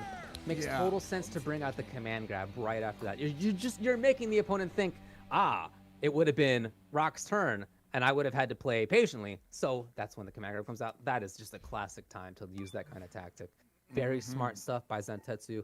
Again, is that a team kill? I mean, it is a team kill, but it's like a owner versus player kill as well. Team dunk, right? Like yeah. I mean, look, that was great. Zantetsu looked very strong. I loved the Isla. We finally saw the Rock, and the Rock looked great too. So hats off to Zantetsu. That will be top 8 winners side, and White-Ash goes down to losers. We'll play the winner of Mr. Flamenco versus XS-Dnied. Now, don't get me wrong. White-Ash played his heart out there, and I expect to see them later on in the bracket still. But at the same time, I don't want to disrespect the other players. I don't know how well they've been playing or haven't been playing. It's entirely possible that we don't see White-Ash again for the rest of the tournament, and it's all Zantetsu's show from here on out, or someone else's. How about that? It's a real testament to the strength of the region that it could be that White-Ash doesn't make top 8. It's possible. it's entirely possible now. And that's why I'm like, man, that's crazy. From second place at UFA to possibly not making top 8. It's crazy. But it's too early to say that. It's too early to believe that. Don't quote me on that, chat. Don't quote me on that.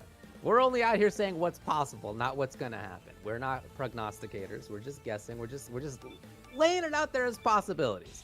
That's one of those things. Like, you know, you get to a big bracket, you can make some more bigger predictions usually, right? But when it's nice and concentrated like this, oh man, anything can happen. And we're looking for Pool 2 winners finals. This will be Assad. So on StartDG, if you don't know, you can say what your team name is as well as your player name. He has signed up as Assad. It's his team name, Assad, and his player name is Assad. Shout out to Assad. And then QCFP Badoor is coming up. We saw Badoor earlier, had a very close round 1 match versus Dragon Slayer, who, by the way, is still alive in loser's side. Now, up here yet again, we saw the K-Dash before. We really like this team, man. It was sick. Yamazaki, Dolores as well. And then Assad, now we're seeing for the first time, who has Benny and then Krohnen on anchor. And was that Kyo in the middle? I think I saw Kyo in the middle, so that would be possibly the third Kyo we've seen today. No, I'm sorry, Yuri. It's Yuri. And yeah, man, Assad, shout out to the self-employed.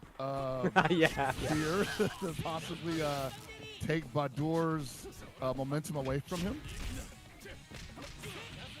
Yeah, I like that low profile, low B from Benimaru. There's that double overhead. Very hard to defend against.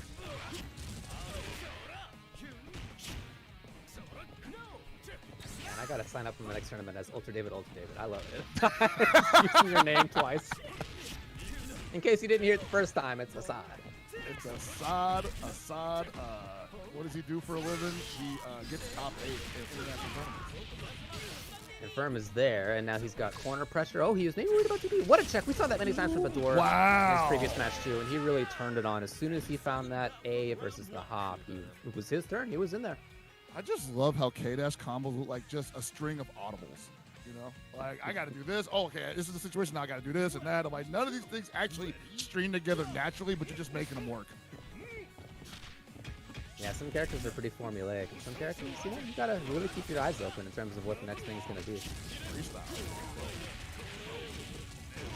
Wow, Badoor cooking right now. Assad, yeah, you can't do nothing about that. Once you let him do one loop and you let him do it again, that's all he needs to know about your playstyle. You gotta show him something. Ooh, calling out the jump, but what a punish. That was super sick. Badoor making the read that there was gonna be a jump or a hop, and Assad didn't, and he had the presence of mind and the reactions to actually get the punch. Super sick. That's a fireman move I ever saw one, man. Just runs into the burning building, hits it with the close seat. Yeah.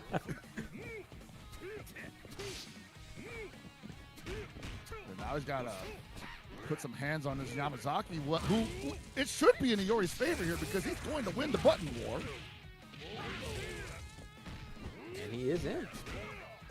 Uh-oh, there's that setup to stand blowback. You're going to see a lot of Ioris go for that. Basically, pump a couple lights and then hit a stand blowback to see if they're mashing.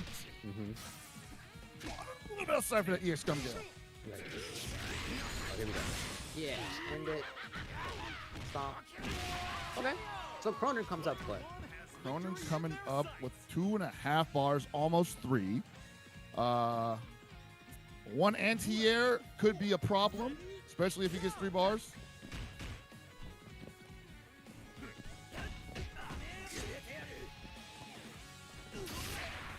But even without the anti-air, yeah, right? Ah! That's huge. That is huge. Oh my God. And he keeps, oh, interesting. Okay, rather than Stompy Stomp. The last Krohnen we saw refused the anti-air. This guy just went for it immediately. No, the first time he did the D swipe, Badoor was ready? Wow. Oh, what a read. Okay. So Badoor is playing that on the edge KOF style, where you know the D swipe is definitely like you can stuff it. Yeah. But everybody just lets it go because everybody's so relaxed. Like, I'd just rather block it and let him take his turn, right? But not Badoor. Badoor's playing that I need to end this man's momentum by any means necessary kind of counter hit, so you get huge damage out of that. A lot of characters can really dish it out big times, like specifically in that kind of situation, if you know that it's going to be an anti-air that's a counter hit, and that always is. So you could see Badoor make it really count. That's high level.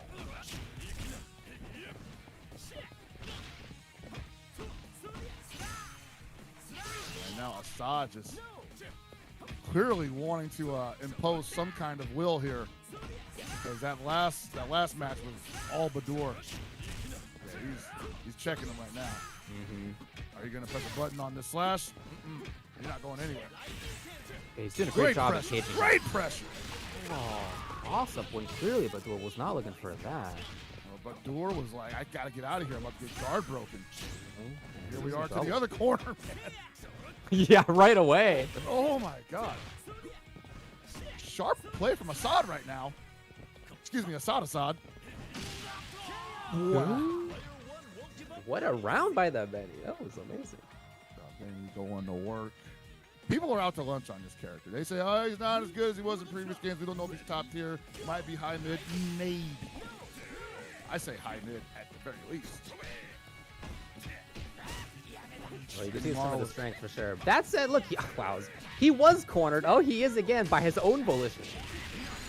I mean, if there's any character that Benny could probably jump out against, it's probably Yamazaki, but at the same time, you don't want to show it to him too many times. Oh, he gives up corner, in fact. Hey! Definitely. Gave this man a ground super. Okay. Gave this man a ground bound super, which means like any random confirm into super is like, extra damage. We have not yet seen Dolores. She's been just chilling. She's there by the bar, hanging out, just letting Yama do all this work. Yep. Knocking back some mudslides. Oh, no! I am impressed by Assad's ability to get anti-air DPs, though, really fast. Yeah, no, he's definitely ready for that. And that's scary because, like, you know, in KOF, people just, you know, you have to jump. The jumping is so strong in KOF that when someone's on point with the DPs, that really shuts down a lot of offensive pressure. Oh, again? There we go. Extremely and fast. that wasn't even CDP. That was ADP. Yeah, man, he's in there. Oh, he's really making it tough for Yamazaki to press these buttons. Looking for the counter hit there. Assad's movement has been great. He's about to get cornered, though. Okay, lovely stuff. Oh, beautiful. Oh, we do finally see her. She comes out of the bar. She's a little tipsy. Yeah, you'll see if she's ready. Is she feeling okay? We'll see. She's like, I'm good to go, guys. Don't worry about it. She's got 3.5 bars, almost 4. She can definitely milk the Iori. Just needs a solid hit. Maybe have to spend it on max mode. 2 bars left, too. Yeah. Going for the follow-up. Just dump it. Oh, no? Okay. Hard knockdown. Huh? Wow. Assad. Absolute control right now. The ins, the outs. Oh, no. Okay, well, Badoor. Assad just immediately denying that pressure opportunity. Okay. Okay, this is possible. She's got 3 bars left, and the Krohnen's coming in with 2. And Assad has shown us that they're a little trigger happy with that DP. Yeah, this is a player I'd be scared to hop against for sure. Oh, like that kind of thing. I would be scared.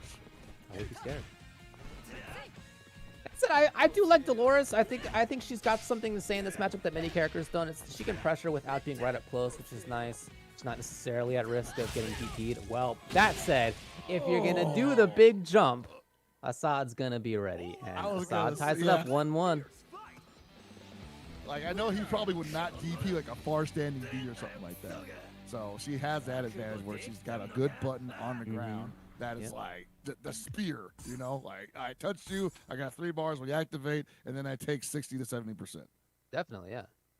I mean, you know, she can dump mud at you in ways that are plus frames. Like she's got things that are good at not being necessarily right at risk. Now, I mean, you're taking a risk in throwing that stuff out, didn't get hopped over, but that is an option for her. Anyway, it worked out for Assad there. It's 1-1, and now both of these characters have really had their day. They've both shown off that they have a lot of strength.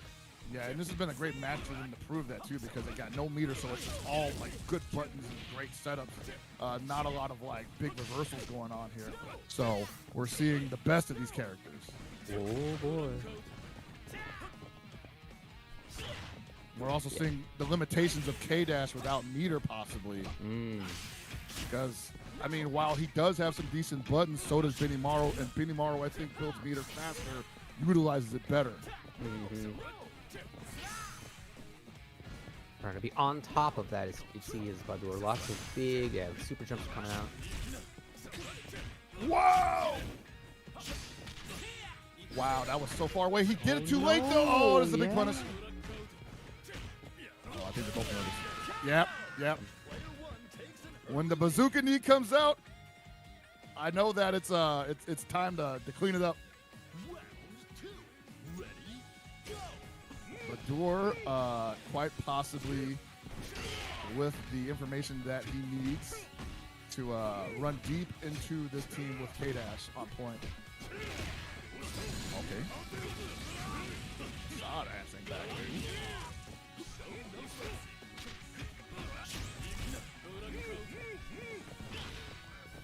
I really like the movement from Iori. Yeah,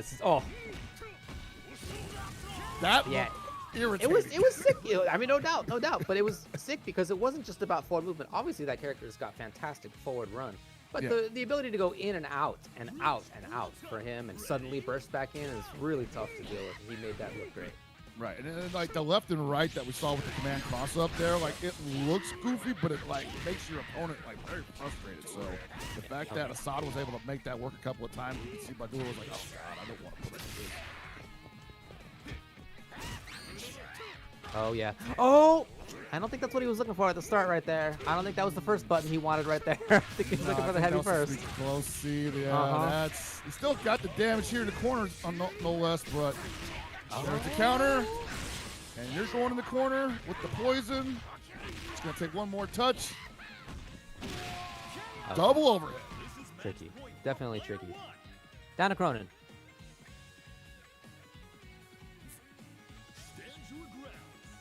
Krohnen is... bars. Yeah, he's almost ready to kill. Oh, are you about to kill? No, not yet. He's going to be a little conservative there.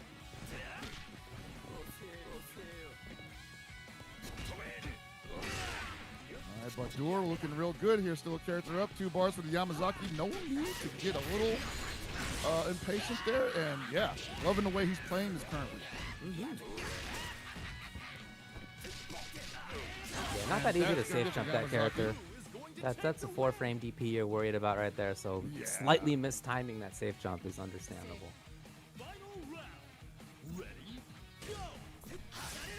Oh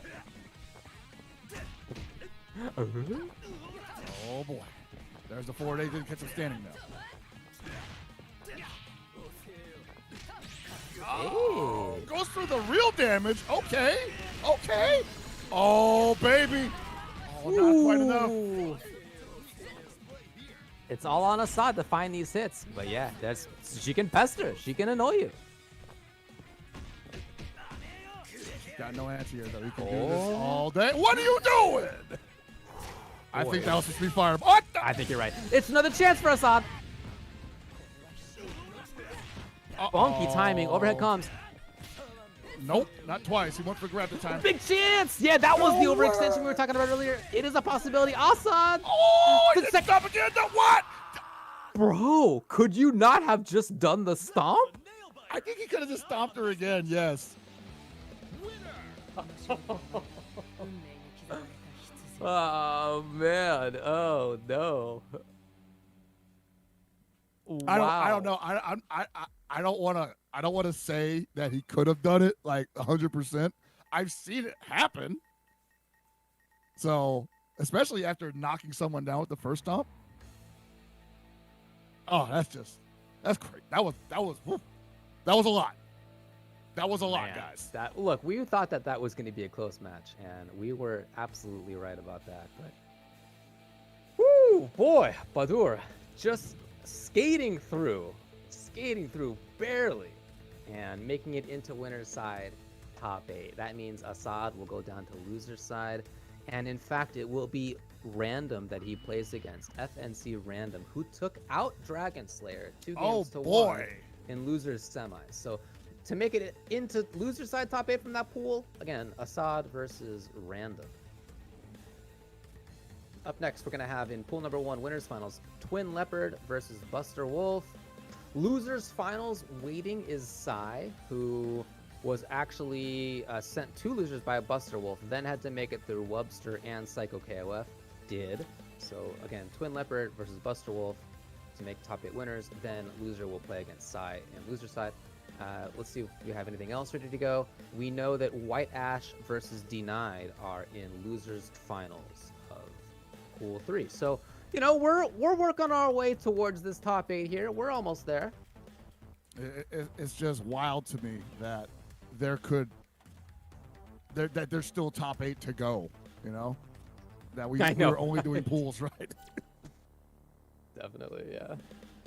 I hear that. It's been great. It's been really cool to see. And thanks to everybody for joining us, for watching, for supporting on the Matcherino, where there continue to be some donations. Again, SNK has put 4,000 into the pot. Hats off to them for that. And if you in the chat would like to support too, just press !Matcherino and you can get in there and donate a little bit. If nothing else, just claim your code for that free 25 cents that you can put into that pot. 38 codes left, and if you had to give it up for that last match, man, get in there and donate those codes for Badoor and all these other guys, just burning it all down, leaving it all in the ring. And top 8's going to get paid out today.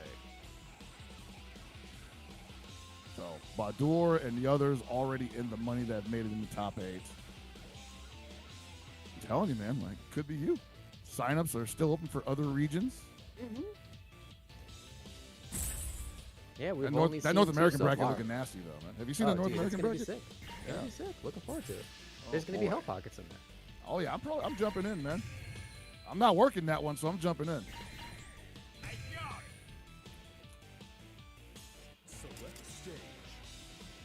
Yeah, same. I'm gonna be in there too. Awesome. For sure.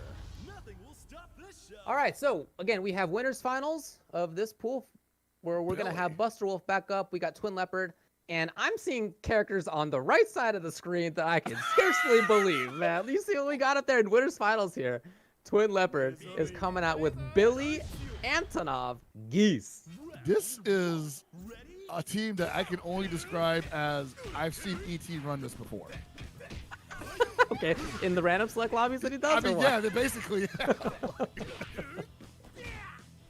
Let's see what he got though, man. Like, you don't pick Billy and you get this far for nothing, right? Like, Billy's got some strong tools. He's not entirely a garbage can. Like, he's definitely got some stuff.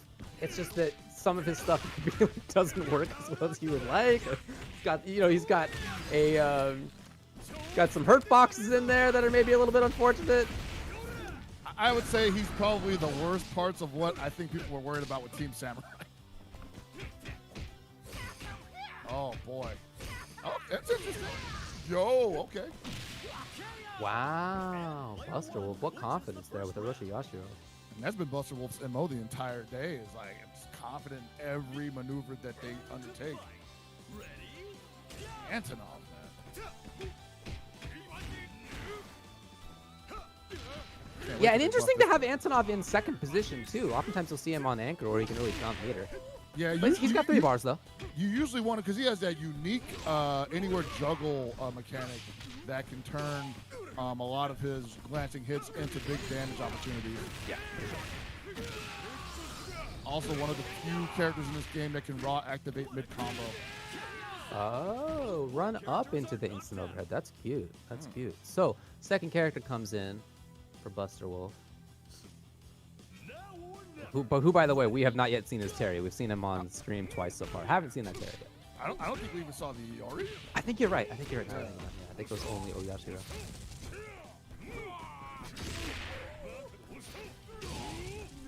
Playing a little bit more of a safe game, defensive game with Iori. Yeah, excellent anti-airs.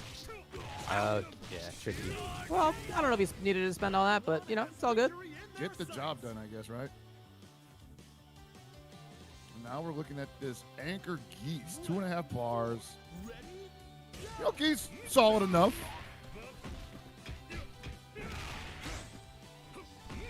Not respecting the Geese strings can lead to a lot of damage.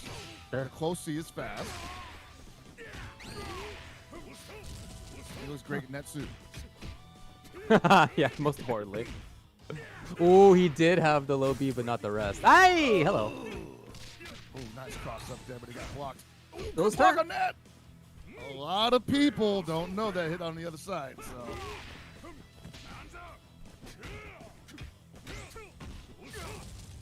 yeah, I'm liking the way that Busterwolf is steadily chopping down this tree. TwinLeopard, despite having a life lead with the seemingly proved to a burden, I guess, that he has to finish off this Iori now. I guess he's worried, like, I don't want to have this round go to a timeout, and I'm looking at sub 50% health.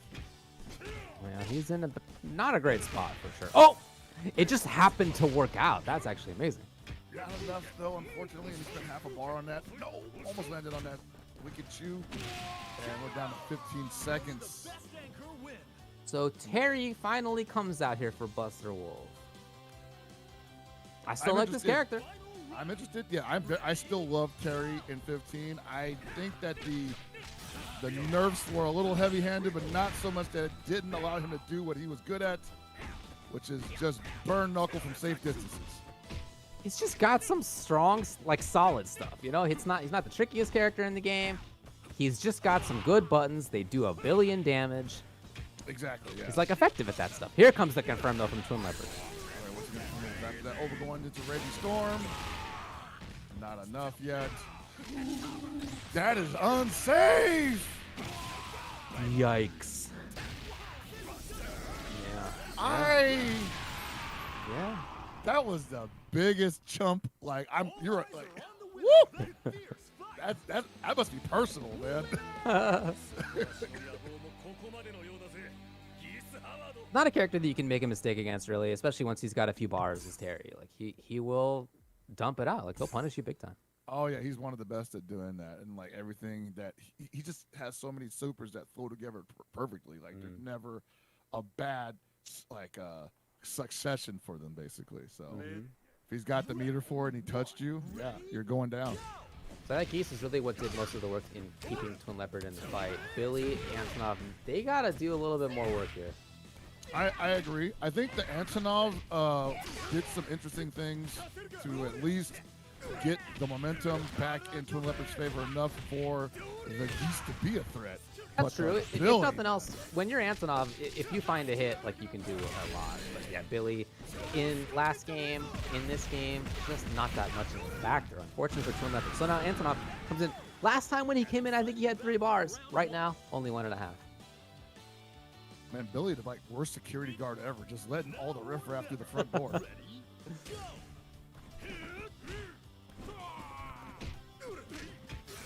nice whip punish. No. He's not dead. This Orochi Yashiro is just so healthy right now. Like, I wouldn't be demoralized, but I wouldn't be surprised if people just like, man, like, I have to make something happen here, and the desperation might betray you. Yeah, you could see that roll. I think I was part of it. Okay, here's a chance. At least starting things off. That's where Orochi Yashiro is going to end up outdoing, I think, Antonov is like just far reaching stand heavy kicks. Called out command grab. TwinLeopard. Wow. Man, he can't even just empty jump. Let me do lows, man. Okay. Right. Okay, sure. Okay. It's going to get a little life back here. And I gotta say, like, the way that Iori was playing against the Antonov last time, like, and that was with Antonov with a lot of health. This time, the Iori's playing against an Antonov that really just needs to get hit by, like, maybe 1 CDP. And he's got 4 bars, too. Oh. Okay, no super, though. Doesn't have it. Okay. Here we go. Ooh, it's expensive for Antonov to not have bar. But instead, command grab. Oh, baby. It was 3 times Yo! the charm, 3rd time's the charm. Oh, that's it. So this was the momentum shift in the previous match that allowed Geese to be a little more effective. If he can get rid of the Yuri with like just maybe, actually, go ahead and use the meter. I say, do whatever you got to do. Yeah. You got to get through. But keep However, the Yuri's health starting off bar. this combo with 4 bars. He keeps it light. Yeah, I would have dumped it, man. Like, okay, there we go. For the setup. Oh man, Busterwolf has challenged everything successful. That was really good stuff. Exact awareness of what could come, and then he was ready. So TwinLeopard, again, first character didn't go great. Antonov did some work, and then it's Geese, who's clearly the star of the team, now here on Anchor versus Terry. So the adjustment here needs to be that. I mean, really? Oh, that's punishment. That could have been so much. Yeah, TwinLeopard has to be careful to hold on to his victory, because previously he had it and then he tried to be a hero with the run up overhead. I thought he played it perfectly outside of that. Okay, he's playing it really well again. Ooh, I like that altered. Let's go. Oh, this Geese is That is a scary Terry. Oh, yeah. there it is again, the 4-day, man. The command normal, yep. We're moving on. That is Dog. top 8 for Busterwolf. You can't make that kind of mistake versus Terry. Any mistake, that is to say. Like, you just look. He got some nerfs, right? You're right. It's just when he's on Anchor and he's got the bar, you just can't make any mistake, or you are losing 90% of your life. As a Terry player, I'm just laughing because I'm like, dude, I'm living by the fact that this guy just whipped the big button. And I'm like, yeah, I'm so great. Like, that's it. Like, everything becomes so dangerous versus a Terry. Yeah, one of my buddies plays Terry too. And yeah, you just can't whiff. You can't be wrong about your jump in timing. Like, you can't guess wrong when he's pressuring you. Like, it's not like you're super worried about the mix-ups. You just, if he hits you with the 2B, good night. Like anything. So anyway, shout outs to Busterwolf for moving forward again into top 8 and looking good in doing so. So it'll be Busterwolf versus Shibli, in fact, in round 1 of winner's side. Top 8. Ooh, 2 very solid players that I can't wait to see clash. Ooh, and we have a bit of a bracket to show you. Again, we're still working on stuff. Right, so as you can see, in loser side, some of them are not actually locked up. But we do know that in winner's side, Busterwolf versus Shibli will happen, Badoor versus Zantetsu as well. And then in loser side, it will be Moebogard versus either Sai or TwinLeopard. And then in the other one, it will be either Assad or Random versus either White-Ash or XS-Dnied. And that is looking stacked already on the winner's side. We've got a special one for you, obviously. And then the loser's side will be covering that as it happens. And then apparently I've been told that the channel points will come out for top 8. So Ooh. that's when the emotions come into play.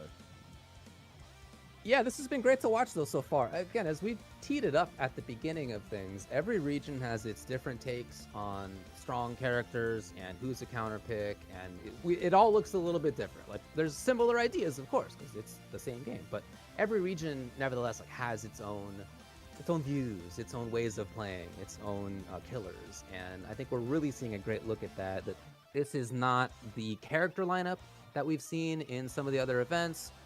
We are certainly seeing some, right? It's not completely different, but yeah, there are uniquenesses here that have been really, really fun to watch.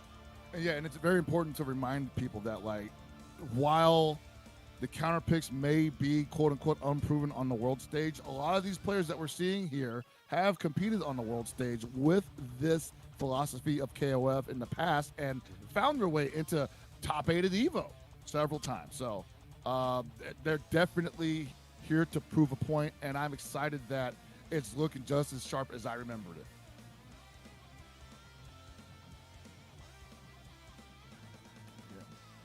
Okay, well, again, that is where we're standing right now.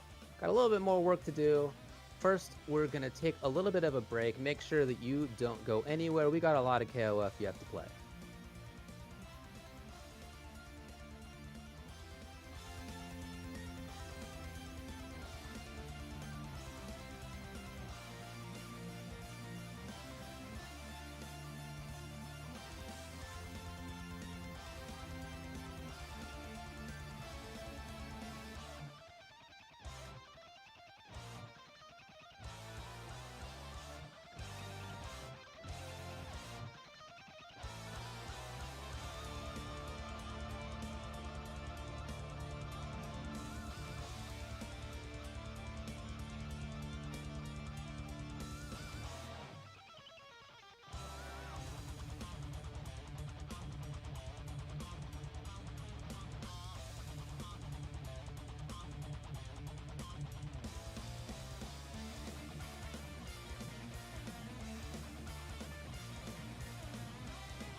そういう思考も悪かね。さあやろうぜ。覇王丸。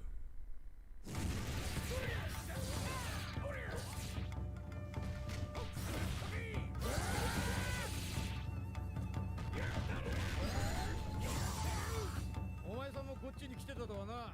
元気にしてたか。ちょっと何言ってんの？あんたとは初対面よ、初対面。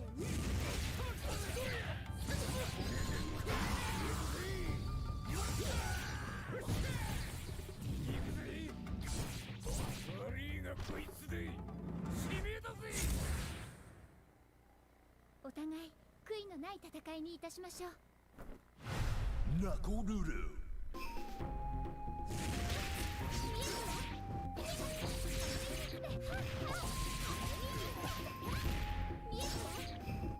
目的を同じとする者として共に戦うことはできないのでしょうか。偉大なる違法のシャーマン、あなたの行為は嬉しいけど、この件は私が成し遂げるべき使命であり主君。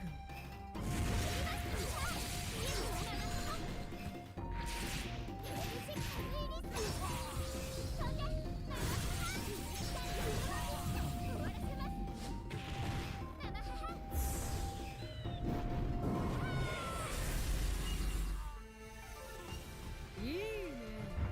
派手で楽しい喧嘩にしようぜ。 Darling Dagger。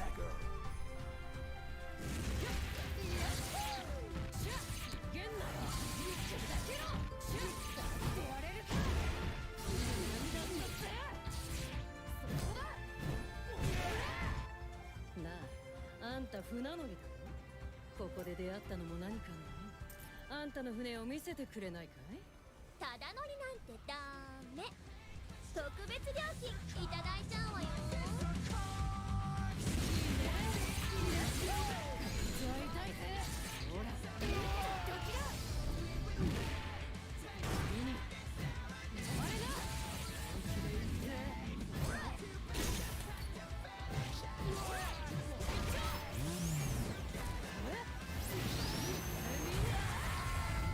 KOF 15 Team Samurai。 俺の名は覇王丸。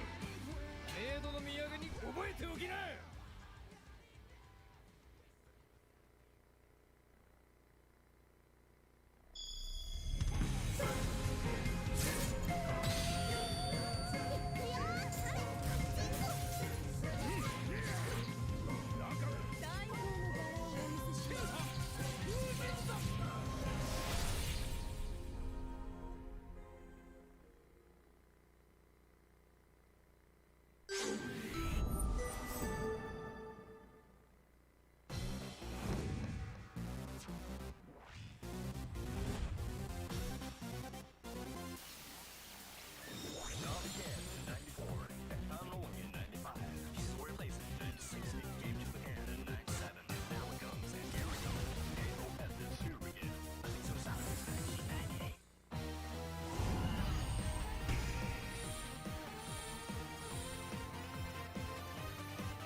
Opportunity for Shadow X to get it going. Gonna come up with a counter. This man is insane. Work right now. Zone. Oh, this is actually gonna be it. This is gonna be it. Yep. Oh my God, DJ. Oh yeah, he's gonna have the Shadow Strike. That was sick. Oh boy. That's gonna hurt us against the now. Lost to the opponent. His character's still there. Shadow Strike. strike it. Yo! That ain't gonna work against me. We'll get Good risky here. Oh, it's over to Shadow. Oh my God. Man, throw. It's enough. No! Oh my God. Check only has one bar on his resources. He was trying so desperately to get away. Yo, Geese is on the last character. Telling you, dude. Like, I just think people just weren't expecting Geese to be an issue. Like, they, Bro, I'm telling you, once that connects, it's his game. It's his game. Dropped it. I respect that though. Oh, King Games was ready with the shatter strike. That was actually a really smart play. Yep, and he's Rushing in, he's taking his time, trying to find the right opportunity. Yeah. Nice anti-air. Excellent. Counter hit full confirm as well. Oh my god, he's swinging at the Here we go. Here we go. Again. That's One more. Yeah, that was the Ichigeki.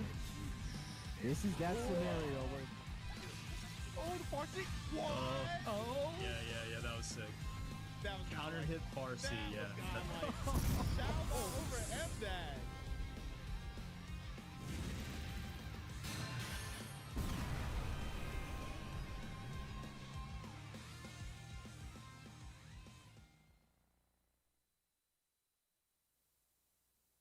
And we're back into it, almost to top 8 here at the SNK Regional Bouts Middle Eastern Stop. It has been, I mean, I keep saying it, it has been barn burning. It has been knockdown, drag out, educational, whatever you call it. It's been entertaining to say the least. David, how do you feel about what we've seen so far? Been great. We thought that it was going to be great, and it has been great. There have been very close matches, some down to like the very final decision. We've had matches that have featured characters you don't typically see in high-level play, and just in each one, we've seen some interesting rivalries, some interesting long-term friendships. Like, there's a lot of different stuff, a lot of different stories to take, I think, on this, which has been really awesome. As you mentioned, we are going to be moving into top 8 on the Middle Eastern stop. But hey, this is just one of the stops, man. And here's what we're going to be looking at. Busterwolf versus Shibli, Badoor versus Zantetsu. Again, we're still working on loser side a little bit, but I already think it's super cool. I just want to call this out. Busterwolf, Badoor, and Assad in Saudi Arabia. We have Shibli in Oman. We have Zantetsu in the UAE. And we have Moebogard in Qatar. So we have a bunch of different countries already represented here. You love to see that kind of stuff when it comes to regional scenes. Look, man, I mean, Saudi's strong in this game. Saudi's strong in a lot of stuff. But you know, it's a big country for sure. But we have representation from other countries around the area as well, and that's great to see. Again, this is just one of the stops. We have already had Southeast Asia. We've had Brazil. Here we are in the Middle East. And then coming up next week, Latin America. After that, North America. After that, Europe. And then to close things out, East Asia in 2 days middle of Asia, December. too, man. It's Too going to much be great. action for one day. That's right. That's right. No, it'll be awesome to see. So a lot of stuff left to go. Yeah, no, I can't wait. And signups are still open for those other regions. So if you want to get in there and get a piece of this pot bonus, there's still time. Look at that. It increases. The more people show up, more people get paid. Yeah, I think that's awesome. It is nice to see that there's the flat 4,000 minimum, $4,000. But you know, if the scene shows up big time, there can be even more. So again, thanks to SNK for providing that. That is really cool. And in doing so, you know, you can take part in this too. It's not just about SNK putting up the cash. You yourself can help contribute by typing in !Matcherino in the chat. So you can see the 4K up there on the top right. But we've also had quite a few contributions. Now, I see that we have 37 of 100 codes left to be claimed. Folks. That's too many. Come on out there. That's too many. All you gotta do is sign in and just press claim code. It is a free way to donate to the pot. Please do so. Please type in !Matcherino and get involved. Technically, one is too many. But yeah, get in there and use those codes up, man. These players, I keep saying it, they deserve it. They are here not only educating, but entertaining you. And it's for not just the money, as David mentioned. It's about that sweet trophy. That's right. It's also about proving that they're the best in their region. But that trophy is the manifestation of that fact. Are you player? Right there. Who's player? Who is going to be player? Are you player? That's to be decided today. It's like sit in your mantle in your living room, you know? If you ain't got nothing, a shelf for that, this is a good reason to buy a shelf. Yeah, that would be the sickest. You know, I had so many trophies from my competing days and fighting games that I had to buy a whole new shelf. That would actually be like a sick thing to say. We'll see. Anyway, so as we mentioned, the top 8, we are most of the way there on loser side. We are there in winners side, we've already seen each of these players play at least one set. A couple of them we've seen a couple of times as we made our way through pools. There's going to be a lot of fun stuff. Again, characters who are not the defaults in some of the other regions, but who have shown up a lot here. Yeah, we're seeing a lot of exploration, I think, Yep. and usually when, in my experience with KOF, when the meta teams are formulated, you do find other regions are experimenting with other characters, and it's usually regions like Middle East, Brazil, Latin America, North America, right? Trying to crack the code on what is already supposed to be a solved game. So I think they're making the case the last 3 weeks, honestly, especially this weekend right now. We're seeing some really great play from characters that we don't see a lot of, not either before or anymore. Saw a great Dolores, saw a great Isla. Both are in top 8 winners side right now. Yep. So expect to see more of that. And again, like, I just can't wait to see these guys after this get on some kind of international stage and just blow the doors off that, you know what. Yeah, we've seen Terry do big work. We saw Ralf do some big work. That was sick. Seen a few Kyos showing up. We saw Billy existed briefly. You know, hey, like, there's not for very long without doing too much. Anyway, Billy existed briefly. You know, you gotta take your W's where you can. You know, he was deep in the brackets. Yeah. Oh man, but yeah. So like, I'm really enjoying the character variety, and the character variety has been pretty great the entire SNK regional run. So I just can't wait until next week, the week after that, getting to see some real creativity out there. Yeah, it is cool. Again, to the extent that there's been any positives over the fact that we haven't been able to travel as much over the past few years, you guys know what's going on. You know what the world's like. To the extent that there have been any positives, it's actually been really cool that many of the tours have focused more on individual regions that we've all been able to see more of as a result. And this is a great example of that, really focusing, really lasering in on regions that, you know, if the world were back to how it were pre-2019, you would be concentrating more on like a few majors here and there, and it's just hard for a lot of the world to be able to travel to those spots. So the fact that we do get a good look at last weekend Brazil, this weekend Middle East is a great thing. I'm very happy to have that at least.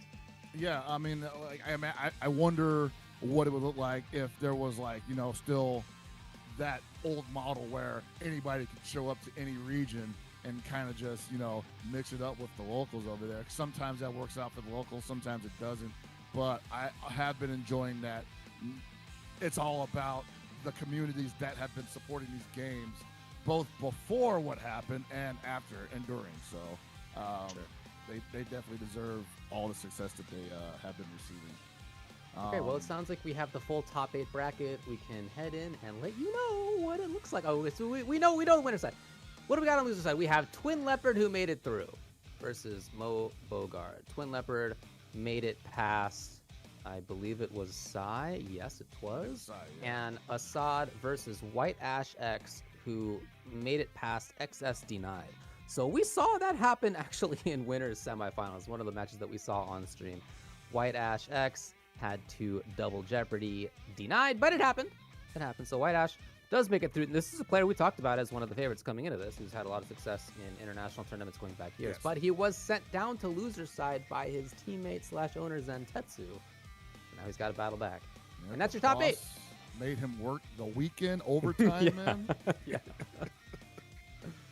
But there's a possibility that they could run into each other again. You know, like White-Ash, again, has had a tremendous record competing internationally, both online and offline. So probably one of the more experienced players here in this bracket.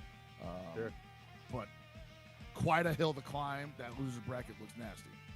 It definitely does, yeah. And some of that character variety that we were talking about did make it in. TwinLeopard is the player who I believe was the one playing Billy and Antonov and Geese, who I think we saw lose previously, and then made it back. Yeah, he lost to Busterwolf and then made it back in loser side of, losers finals, I should say. So cool. we're gonna get to see those characters up there. If he plays the same team anyway, I guess we'll see what the choice is on that. But yeah, ready to make it into top 8 when the players are ready to go. I'm ready to go, man. Like, I feel like the top 8 is really when you get to see the best of the best, obviously. But it's also where you see what people mentally made of, you know, what's their fortitude level. So I'm really excited to see who cracks first. Always a huge part of these things, no doubt about it. Yeah. I already saw Badoor in the chat saying, like, I don't know if I'm going to be able to hang on for much longer. Yeah, that's not easy to do. Yeah. Of course, we're doing this on Saturday, and you know, not every region in the world takes their weekend at the same time. So for the Middle East, it's a different story. So shout outs to the players for playing here today and sticking around to do so. Definitely an entertaining thing for us all, but you know, for those players, chance to get bragging rights and that trophy and their share of that $4,000 pop plus whatever you guys are putting into that match arena. So we are still waiting on top 8 to begin, as they said. So just hang with us a little bit longer. And I mean, I have my favorites in this this top 8 bracket. A lot of these names I recognize. I'm looking through them right now as we speak. But I can't even call this right now because everyone is playing at such a tremendous level and high level. And I also don't think we've seen the depth of everyone's character roster. Like, I definitely have seen some of these names playing other characters on YouTube at higher level. Okay. So some of the power has been withheld from what I can tell already. I gotta say, in coming into this, I think the player who has impressed me most might be Zantetsu. And like, that's not a surprise necessarily, but you know, because he's been doing good stuff. It's just, man, he played super sick. Again, in sending White-Ash down to losers. Again, one of the players who we thought was a favorite here.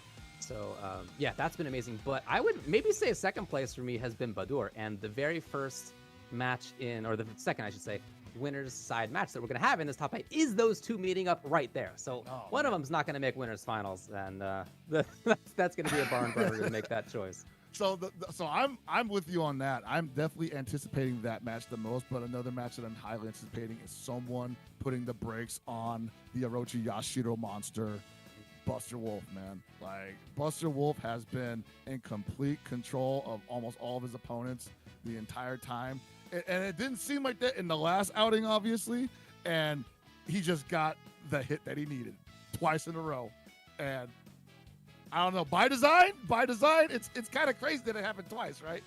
That's the character. That's Terry. It is the character, but like, Terry's not like the big mix-up guy. He's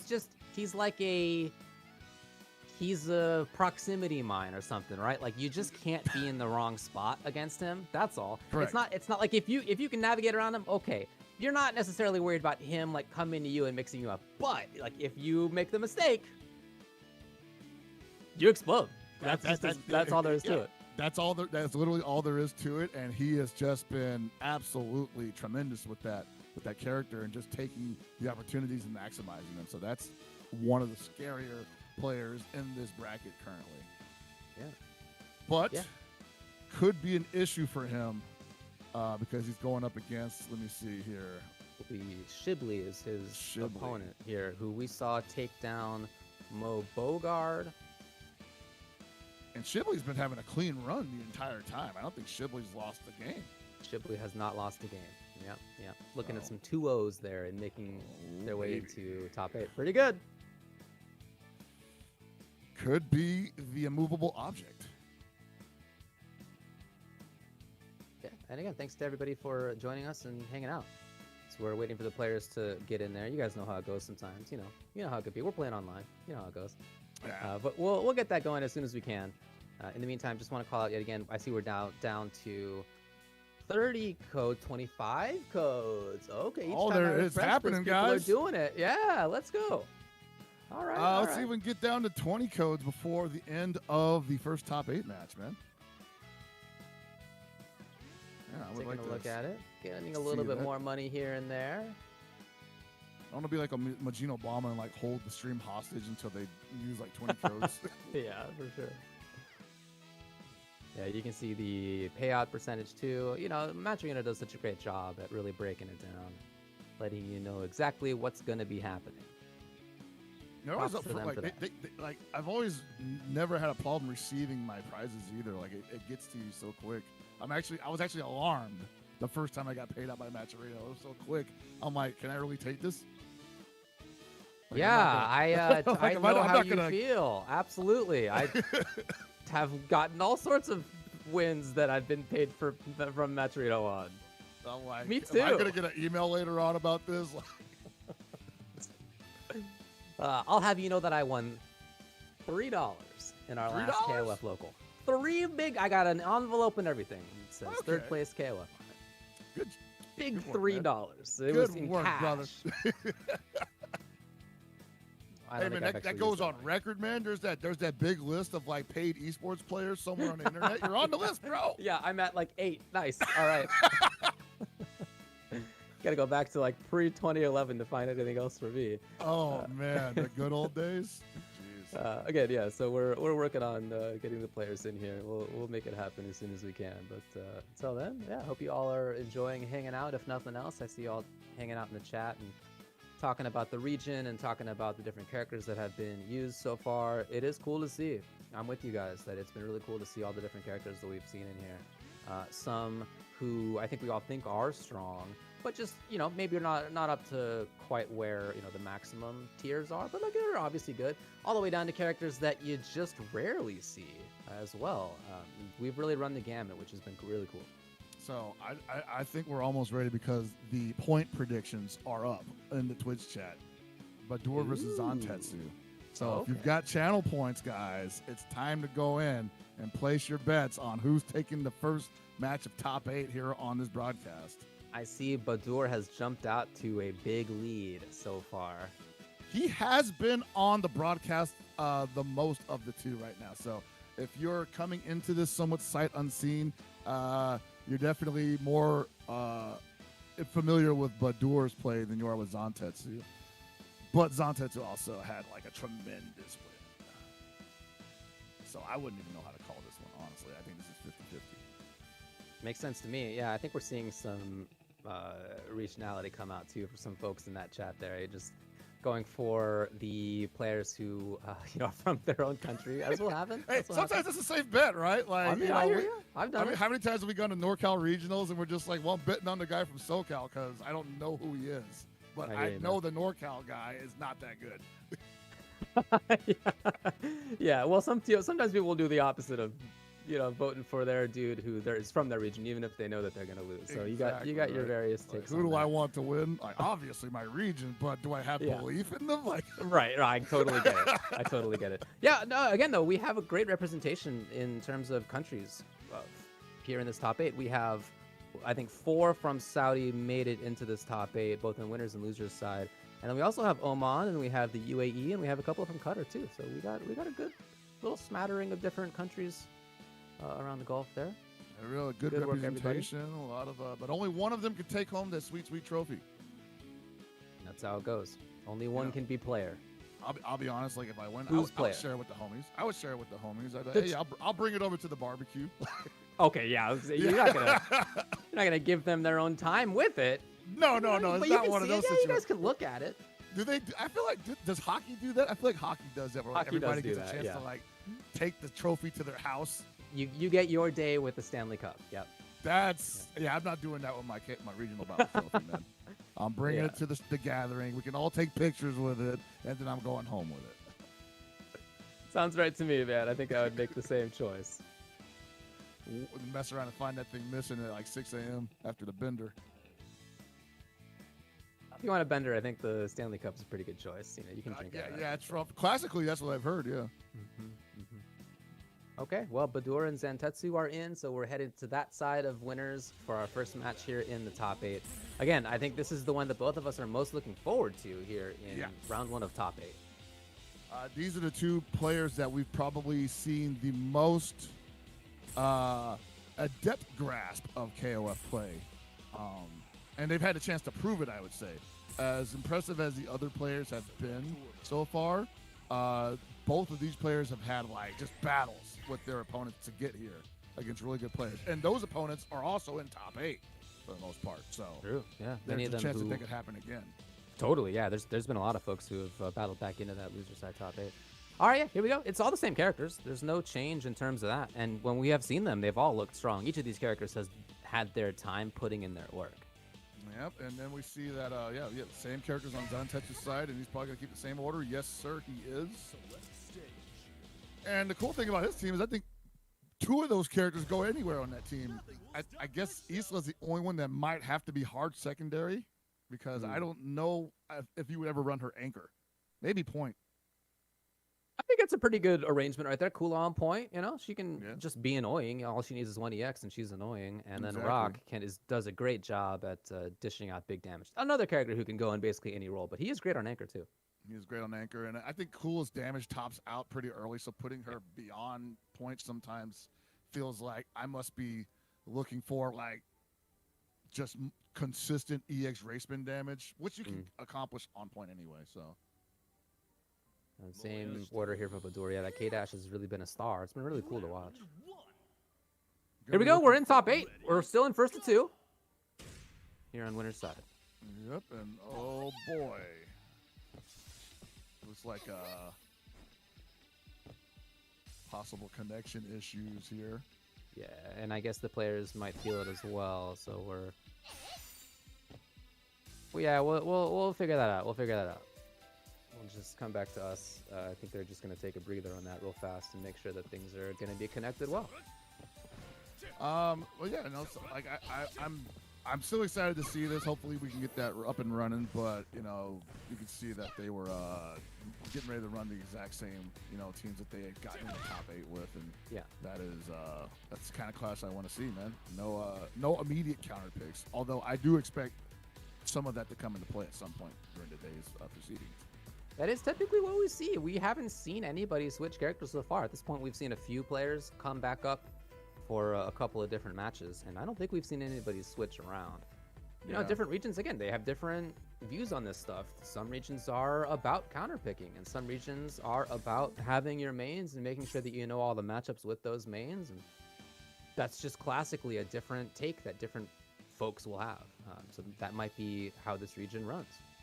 Yeah, I guess like some people just like they feel that whatever matchup they are having trouble with can be overcome with the character that they're playing, and not just with the character they're playing, but the way they're approaching it. And I like that. I like that mentality where if the character you're using isn't getting the job done, maybe it is your approach, you know? Not necessarily the character's strength and weaknesses. That still comes into play. Of course. But I also believe that your decisions make the biggest impact in the way that character finds success. So I'm really appreciating the approach to KOF that this region and other regions that, you know, and other players that keep that mentality take. That being said, I'm also like, you know, it might be okay just to pick top tier. Yeah. If your back's up against the wall, you know. They are pretty good. There's no doubt about it. Yeah. But yeah, it can if it's the question between relearning something or just learning a little bit more about something that you already know a lot, that second option can be effective in some situations for sure. Or it could just be what you prefer. Again, there's people who are even in regions that do have a lot of counterpicking. There are always individuals who like to have that style of just, you know, sticking with their team and making it happen. That's something we see in this game and every other game as well too. So it's cool to see. Not expecting these players. They've already tried to go in. You know, we'll get back in as soon as they're ready to go. But they signed up with exactly the same character, so I think that might be their mentality. And those characters that they have, there's a lot of versatility in there. You know, it's not like they've picked necessarily lopsided characters. It's not like they've picked characters that are, you know, that are only good at one thing. There's a lot of versatility in each of those choices. Yeah, I think that's important to team building in KOF. Like a lot of people have, since the day we started doing this big, have asked me, like, hey, how do I build a team in KOF? And, you know, I used to tell them, like, hey, pick characters that do the things that you like to do in fighting games. And I still believe that, but nowadays I also believe, like, also pick characters that you feel like you're comfortable putting in different positions, you know? If you pick characters that are, like, just hard-nosed points and anchors, that can work out, but it also leaves very little room for adjustments for if you do run into bad matchups that can be overcome by order select. So Be sure to keep that in mind when building a KOF character team. Yeah, I think that's That's what right. I I think would in say. some ways having characters that are versatile in that way can be as important as characters that are versatile in their actual game plan, like when they are actually out there. Yeah. Those are both very important considerations for sure. And if you're somebody who likes a certain style of character, and you got one character who's very strong and plays that style, and you got one character who's a pile of garbage but is also that style, maybe consider picking the better one. In that case. That's the emotional pick, right? That's that, like, I love Billy Kane pick. Exactly. Hey, you know what? Maybe you can make top 8 in a regional bout with Billy Kane if you make it work right, and that's exactly what we do. In fact, see, we have TwinLeopard in this top 8 using Billy and Antonov. Now we only saw him once. I guess we'll see if in fact the same characters come out in loser side. Some people will have teams that they play in winners until it's losers in serious time, and then they'll go to the other team. So it's plausible. But that is certainly what we saw earlier, which was cool. Yeah, sometimes you just got to save it for the big moment, and I think the big moment is here for a lot of these players. But at the same time, I'm just happy that we have another chance to see these characters perform again. Now, if he doesn't pick Billy, then that's fine. We got to see the extent of TwinLeopard's Billy earlier on today then. But if he does, and the Billy does work, that could be, the spark that some Billy players need to keep pounding away at the character. It could be cool. Yeah. But I think that the concern that I have about that team, that maybe more than just the strength of a couple of the characters, is also that a couple of those characters, maybe all of them in a way, are better on second and even third than on point, right? That could be an issue there as well. I think the point character usually wants to be I've got all the confidence in the world, I'm about to just run through this whole team if I can help it. And I don't know if Billy players really have that kind of bravado with him on point. But I feel like with Billy, with meter, knowing the kind of damage he can put out, and knowing what kind of zoning game he can do, that is only more dangerous with meter. I think that's why you would want him on secondary. But you got so many other characters that are better in secondary. So if you got a Billy, but you also got who else did he have on his team? He had Billy, Antonov, and Geese. Man, what a wild team, dude. It's sick. It was awesome, though. Whatever. Make it happen. Play the characters you like. I don't know. Don't listen to us. Do whatever you I don't want. know, man. He got Let's the have a top good 8. What do I time. know, right? yeah. Exactly. Okay, dude. so again, look, you guys know how this can happen sometimes on the internet. We're trying to make things happen for you, and we'll get into the matches as soon as we can. But yeah, we'll give you an update as soon as we do have an update to give you. That's for sure. Okay, you know what? While we work on this, let's actually take a quick break. We're going to try to get everything set up, and we'll be back with more KOF here on the SNK Regional Bouts Middle East in just a little bit.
Hey guys, we're back, and I promise we got a match ready for you this time. Well, otherwise I wouldn't be talking to you like this. It's time for top 8 for real this time. SNK Regional Bouts Middle Eastern stop. Man, I cannot wait. And I'm Walter David. Thanks for having us back. Sorry, man. Yeah. So again, the top 8, just to remind you, is going to be on winner's side Busterwolf versus Shibli, and Badoor versus Zantetsu. In loser's side, we have TwinLeopard versus Moebogard, and also Assad versus White-AshX.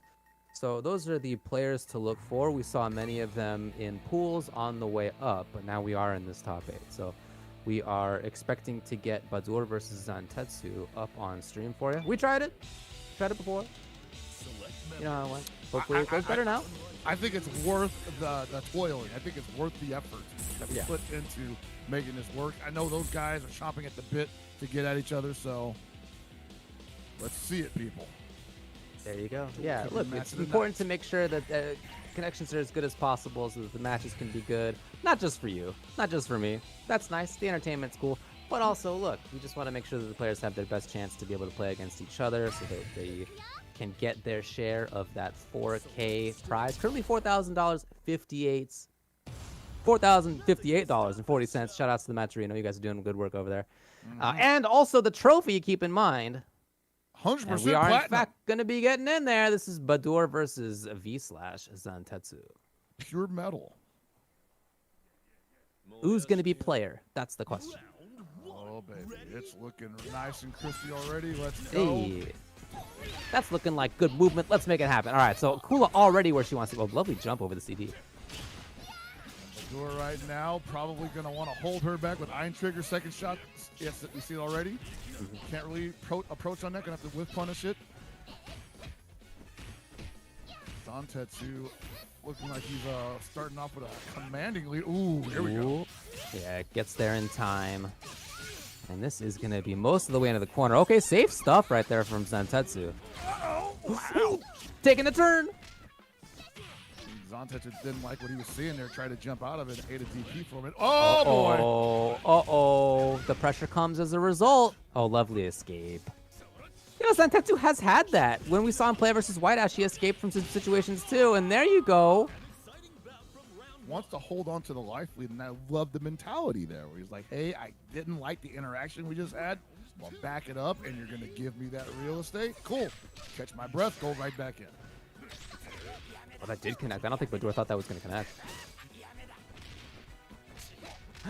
It's tricky. Oh, but not EX. Surprising.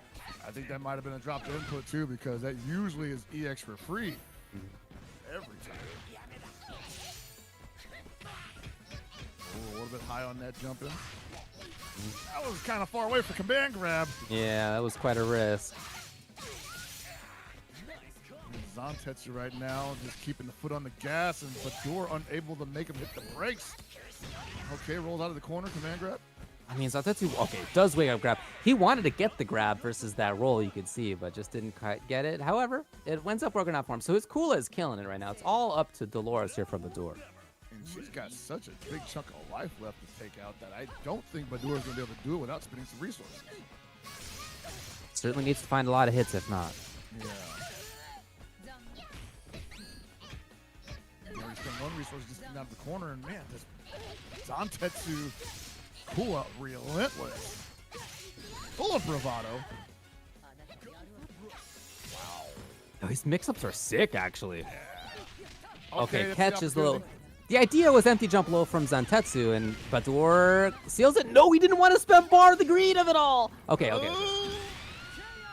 That is just the point character down, though. Yeah, and you know, honestly, maybe not spending bar is a good choice there. Like, you just have so much work to do, and it's just really going to be meter intensive at some point.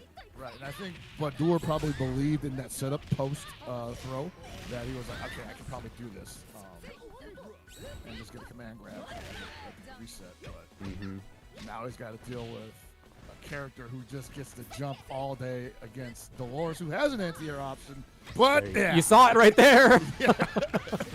Oh no. Yeah, even, I was about to say too, I wonder if Dolores' anti-air is wide enough to be effective versus Isla's movement, and then like immediately thereafter, we saw, unfortunately for Badoor, the answer, a no. Nah, it was not to be. Maybe EX would catch. I'm not sure. But yeah, I think that's her only answer against that, and Zantetsu just played that like cool as a cucumber, man. Oh yeah. I love what we're seeing out of Zantetsu. Again, it's first of 2 here in winners semis.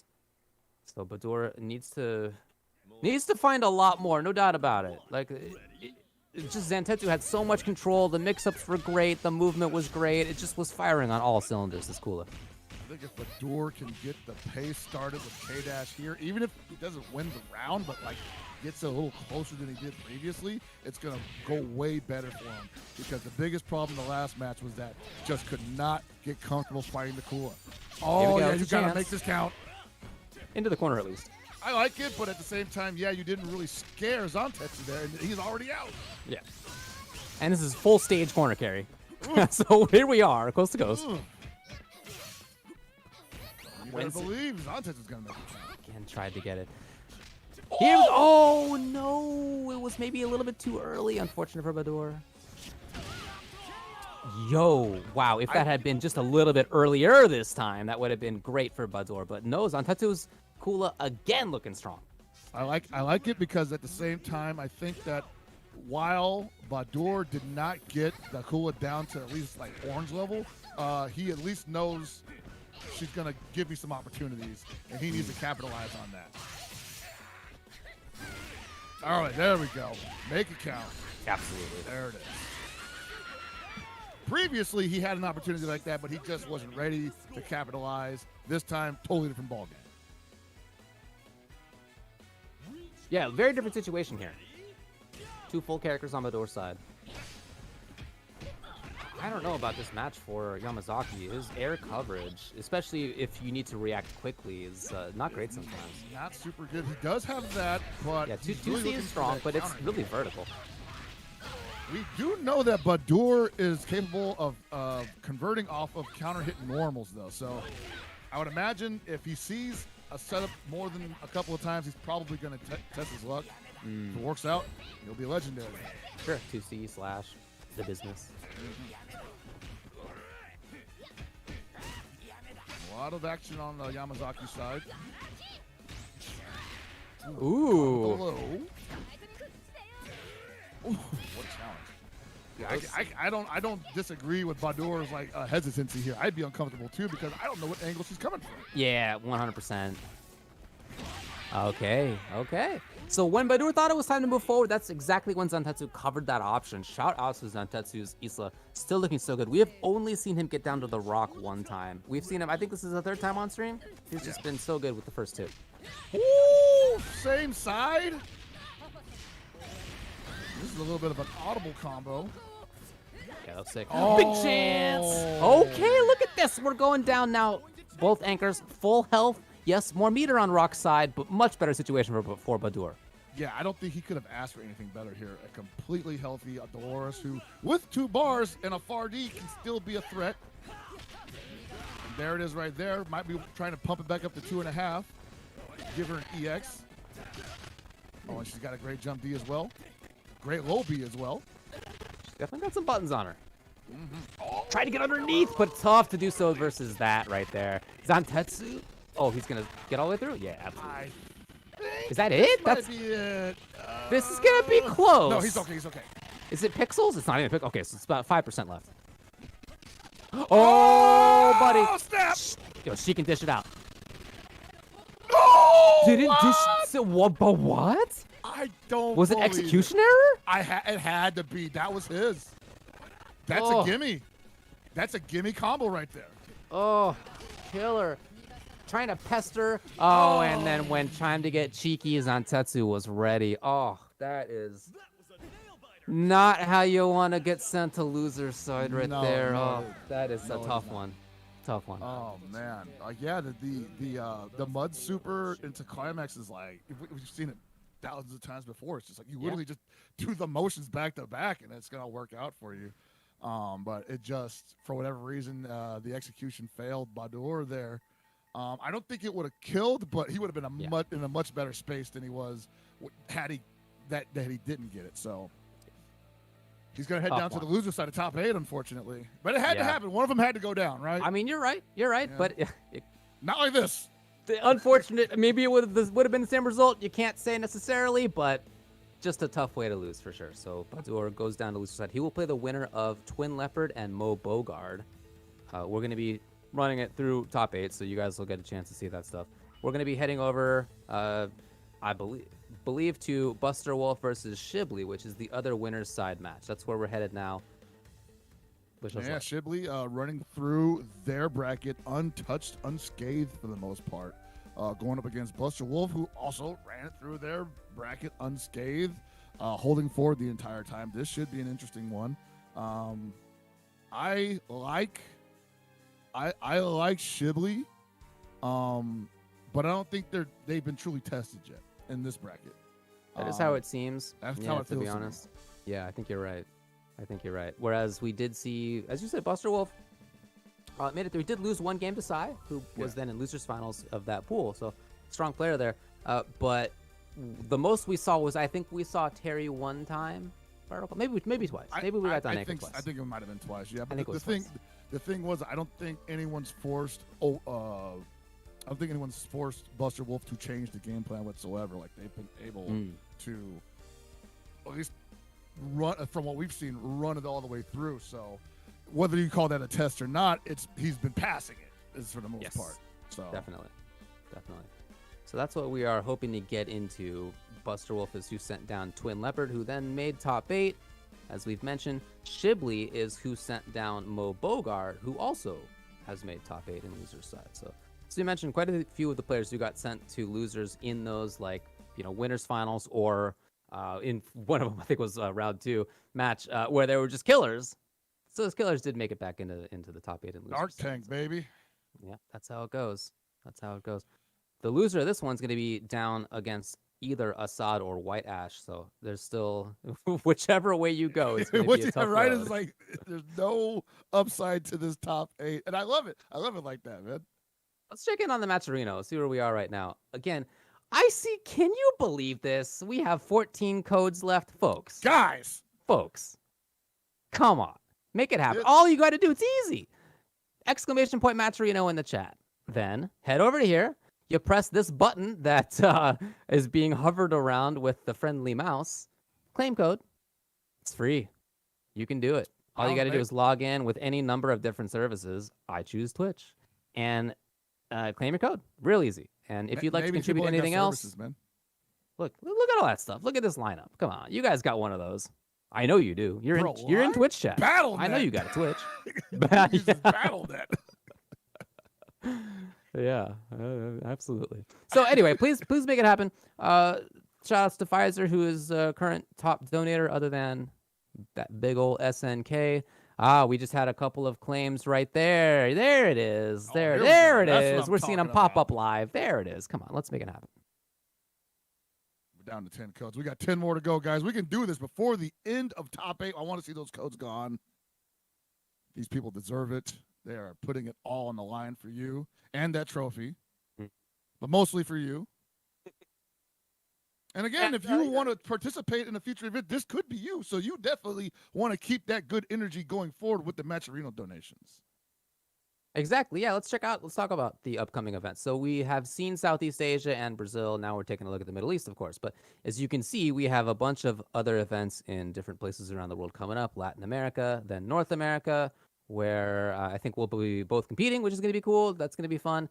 And then December 10th will be the European one. And then East Asia for 2 days will have great action there. So if you are in any of those regions, please sign up. Please register. As we have mentioned as well, although SNK puts $4,000 into the pot for each of these regions right off the bat, if there are more players, they will put even more money in. So check it out. Like the tournament payout goes up to more players, which is great, spreading around the level a little bit more. So please, if you're in any one of those regions, get involved. Let's play. have a good time. Even if you end up going 0-2, which seems like it might be my fate, I'm still going to be in there having a good time and playing. And you never know. You never know. Maybe things go better than you that. at least went for it, right? You want to say that You you went at for least it. went Exactly. for it. Exactly. So that's where we are right now. We're in the Middle East. We're trying to make sure that another one of these matches happen. Again, you know how it can go. You know how it can be. We're trying to make sure that the matches will be good. We're looking for, on winner's side, Busterwolf versus Shibli. Ah, yes. And we also have a couple others in the queue for you. On the loser side, we got TwinLeopard versus Moebogard and Assad versus White-Ash. And I believe we're heading over to the loser side right now to look at Moebogard versus TwinLeopard. They seem to be ready to go, so we're just going to give them the ball and run with it. Oh, yeah. You got to go what you got to go. And TwinLeopard, again, is that player who we saw Billy Antonov Geese from. Unique team, to say the least. A unique team, yeah, which is awesome that we're seeing that in top 8. Well, we'll see if we, in fact, do see that in top 8. But great that we saw a player who was using that make top 8. Yeah, and convincingly, too. Like, the Antonov showed me a couple of techniques that I've legit not seen a lot of Antonovs try to do, at least not online. So, cool to see him feeling confident enough to pull that off in tournament play. And, of course, the Geese on Anchor, I believe it was. It was. Yeah. What a story that was. Yeah, that's right. That ended up being a loss where we saw that was versus Busterwolf, who sent TwinLeopard down to loser side. But yeah, as you mentioned, the Geese in game 1 was actually looking really good to have a chance to take the game. Overcommitted a little bit, got punished. Like, that happened twice, is can happen versus Terry. But before that, like, there was a possibility there of TwinLeopard taking that. So if that is the match that we're going to see next, TwinLeopard versus Moebogard, it would be cool. We'd be looking forward to that. I'm excited to see that as well. I'm excited to see all these matches, man. Like, everybody here looks like they're going to perform really well, and hopefully we can bring that to you as soon as possible. Hey, 0 codes remaining on the Matcherino. Did Good we work. do it? Oh no! Let's Good go, work. guys. Good work, everybody. Now Thanks it's for supporting. Now it's time to just donate regular money. Yeah. We're not done yet, folks. We are at $4,061.90. So, yeah, man, these players are definitely going to be appreciative of that as much as the sweet trophy that is awaiting the winner of the tournament. And again, this could be you. I've seen some people in the chat asking if they can join future events. I'm like, if you're in the region that is happening, yes, even you can join. Mm-hmm. Yeah, for sure. Yeah, it's really easy to do. If you just go onto start.gg and search for SNK regional bouts, you'll get it right there. You can also be following SNK on Twitter at SNKP official. Tenno Media is tweeting about it a lot. There's definitely a bunch of good ways to get involved and see what's up. In fact, if you just type in exclamation point bracket here in the chat, you can then use that to get to start.gg, where you can check out the SNK regional bout that's in your area. Yeah, they got a whole big list of events that you can just join, or rather, if you're in the region for it. So definitely make sure to keep it locked on SNKP official. And we're always retweeting this stuff too, It's true. You and I, KOF community members, always retweeting the SNK stuff. That's right, David. You're not part of the KOF community. Cool, man. Yeah, I mean, it's the game that I've been playing the most since it came out. That's for sure. Yeah, baby. That's been a blast. Yeah, I've really been enjoying myself, and I've really appreciated that community's been cool. I mean, it's a bunch of folks who I've known for many years. Obviously, there's not a lot of new people in terms of the scene who I haven't met, which is great. Even if I hadn't been playing the games before, so it's been very welcoming. Gotten a lot of games in my local area. Like I said, I've been going to locals, but even beyond that, playing with you guys on Game Goons sometimes. Yeah. Getting games in with my own buddies here in SoCal. Yeah, it's been a blast. I've really been enjoying myself. It's actually interesting that you mentioned that a lot of the people that you've been running into are people you recognize, because I agree. Like, a lot of people that have been coming into KOF that are quote unquote newer to this have been people that I've been watching do damage in other games for years, And I'm like, oh, cool. You finally jumped on board, right? Welcome aboard. I remember I used to go to you guys every time. I was like, hey, anybody want to run some KOF? And you guys, obviously busy with your other stuff. I understand, but Yeah. I'm glad that you're here now, and we're all enjoying the same thing. People are calling it like the OG's game, I guess. I don't know about that. I think it's everybody's game, but at the same time, I'm happy to see some OGs and some second generation and third generation FGC coming on board, doing damage, and going deep in them brackets, getting on the international scene. I mean, how about and of course the newer players, like the brand new FGC young people. There's a lot of new folks for sure. I didn't mean to imply that everybody who's playing this game is an ancient person who I've known for years. There's a lot of Just lot most of of the ones up-and-comers we as know. well. Yeah. All right, so it sounds like we are, in fact, headed to the other side of losers, maybe. We're going to try out for White-AshX versus Assad. Look, White-Ash is a player who, as we mentioned right at the top of this thing, we felt was one of the favorites to take it. Zantetsu is the one who sent him down to losers. Zantetsu's in winners finals. He looks like a big killer, which is no surprise. But as a result, White-Ash is in losers, and it's going to be a tough road to battle back. We saw Assad earlier. Assad looked strong. Assad sponsored by Assad, which is pretty sick. Self-sponsored. My wallet, man, Assad. I feel it, man. I don't answer to nobody except for myself, but that also means I'm the most disappointed in myself. And if you recall, Badoor took out Assad, but that was a 2-1 match. That was a close match. That was a close one. It was. So that is a draw for White-Ash that is not an easy route. To get sent down by Zantetsu, then make it through losers side on losers finals of that pool, and then have to play against Assad. And, he'll have to play against the loser of Busterwolf versus Shibli if he makes it past that. So, again, there's just no easy path here. Oh, boy.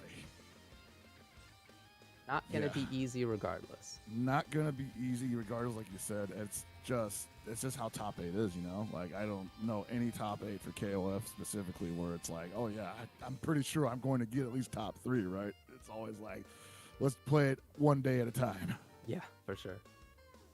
One day at a time, one game at a time, one attempted lobby connection at a time. We're trying all these out that we can get for you. We're trying to make sure that we get as good a connection as possible for the players and for us as spectators as well. Yes. I'm surprised we have not seen a Shermie this day today. We had heard tell of, I believe, Cow's Orochi Shermie, if I recall correctly. Was that what that was? Okay, yeah. But we haven't didn't see seen that it on stream. broadcast, but I remember someone was mentioning Shermie earlier on today. So I was looking forward to seeing at least one of the Shermies today. I mean, I'm with you. Like, that's a character I play. I know, right? I would love to see as well. So that would be cool. That would be cool. She's strong. She's fun. But there's a lot of strong and fun characters in this top 8 anyway. I feel satisfied. I'm happy. I'm very satisfied. I think we're definitely looking at, some top level play that you can write some literature on later on if you have some arguments to make about possible counter picks for top level play. Mm-hmm. That seems to be the theme right now because everybody's accepted that Krohnen is going to be the problem at least until things get switched around a little bit. And so instead, we've now begun to explore options against Krohnen. And apparently, your boy Maxima is kind of up there as a front runner for being one of the counter picks. I haven't seen it completely yet, but I've seen some good arguments. I mean, that's me. I'm a Maxima up player. I think he's stronger than a lot of people think. So I agree. It's really useful having armor, both in pressure and just in dealing with that character in Krohnen's pressure. It's great to have armor. So I mean, I'm with you. Well, I still wouldn't say that Maxima beats Krohnen. I would never say such a thing. I would never dare to even utter such a thing. No. But yeah, it is interesting to see people experiment with stuff. I feel like that's part of the reason why B.Jenet got picked up. Obviously, she's got a lot of strength on her own anyway, but just the fact that she can play with so many different air angle approaches. If you can just make it difficult for Krohnen to know whether to do the DP, I mean, it's a huge part of playing against that character. Yeah. There's other stuff too. He's got great buttons. He's got good pressure. There's more than just his DP turning into a character kill. But if you can make it so that he doesn't know if it's a free character kill whenever you jump, that is a key to giving you a chance to play against him and compete in the rest of the game too. So yeah, it's definitely part of why she got going. 100%, and now I think that's also the same mentality behind Isla. I've seen a couple of Islas popping up as of recent. So, and I think we're gonna just continue down that road of who can change jump trajectory. And you've got a couple of characters in this game that can do that pretty well. You got Yuri with the dive kick. Isla, I mentioned her earlier, and There was another character. I mean, I guess Ralf could technically do it too, right? I guess. Yeah, there's a few options. Dive Yeah. punch, man. There's characters all Like, over. you know, this Benny's game. got delayed in a dive kick. Like, there's are some characters out there. Sure. And I think like people will just start playing around with those options a little bit more. It's gonna make this game look different in the long run. Yeah. But I think because of where we're at with the current state of the game, it might be the way to go. If you just have to hard bait Krohnen mechanics, you know. That's how it is. That is definitely a big factor here. That said, I mean, all that aside, we only see, I believe, one Krohnen, maybe two Krohnens in top 8. Not many in this top 8. The region does seem to have a different take on, you know, which characters are effective, or maybe just it happens to be that some of the best players like using other characters. That's certainly a big factor in how these things play out as well. I think it's probably a mix of both. We're like, you know, people here either have characters that they like, or it could be that, hey, we've been working on the anti-Krohnen tech for so long, maybe it's just not really smart for us to pick Krohnen unless we're ready to deal with the counterplay. Or they just straight up don't like playing top tier. That's another thing. That is another thing. Yeah. No doubt. Yeah. But you're right, though. At this point, everybody knows how to play against Krohnen. That doesn't mean that you're going to have success against him every time, because it's still effective. But, like, you know what that character does. You're not, like, getting caught off guard by Krohnen stuff at this point. So if you don't know how to play Krohnen quite well, then, yeah, you can be at risk of the opponent just knowing your matchup better than you do. At the same time, man, like, I've seen some good reactions to certain techniques in these matches that would absolutely destroy a Krohnen that wanted to down C. Because that's what, like, the one thing Kronens want to do is, like, I want to poke with that down C. Sure. And I've been seeing some really well-spaced hops that just exploded some people because they went for, like, bad fireball. We saw, I forget who it was, but, like, I think Badoor got his second shell punished and he already just ran in and whiff punished it. And like, these guys are taking like these really well calculated risks at the perfect time. Sure. And if I'm a Krohnen player and I'm like, okay, yeah, I have all these techniques, but I have this one really good poke that if you pick the right option at the right time, I get to do anything. I get to explode. I get to die. Yeah, that's right. Yeah, you know, you don't want to necessarily hop or jump against Krohnen all that often because of the DP, as we were talking about. But that is, of course, one of the ways to prevent him from pressing a fantastic button in that low C. For sure, that's a big way to deal with him. If you can react to the fact that slow swipe is coming and get counter hit combo out of the sky, you can do a lot of damage. We have seen that as well. Yeah, exactly. So there's definitely anti-Krohnen tech out there. And he nevertheless remains maybe the best character in the game. But, you know, the anti-Krohnen tech exists for sure.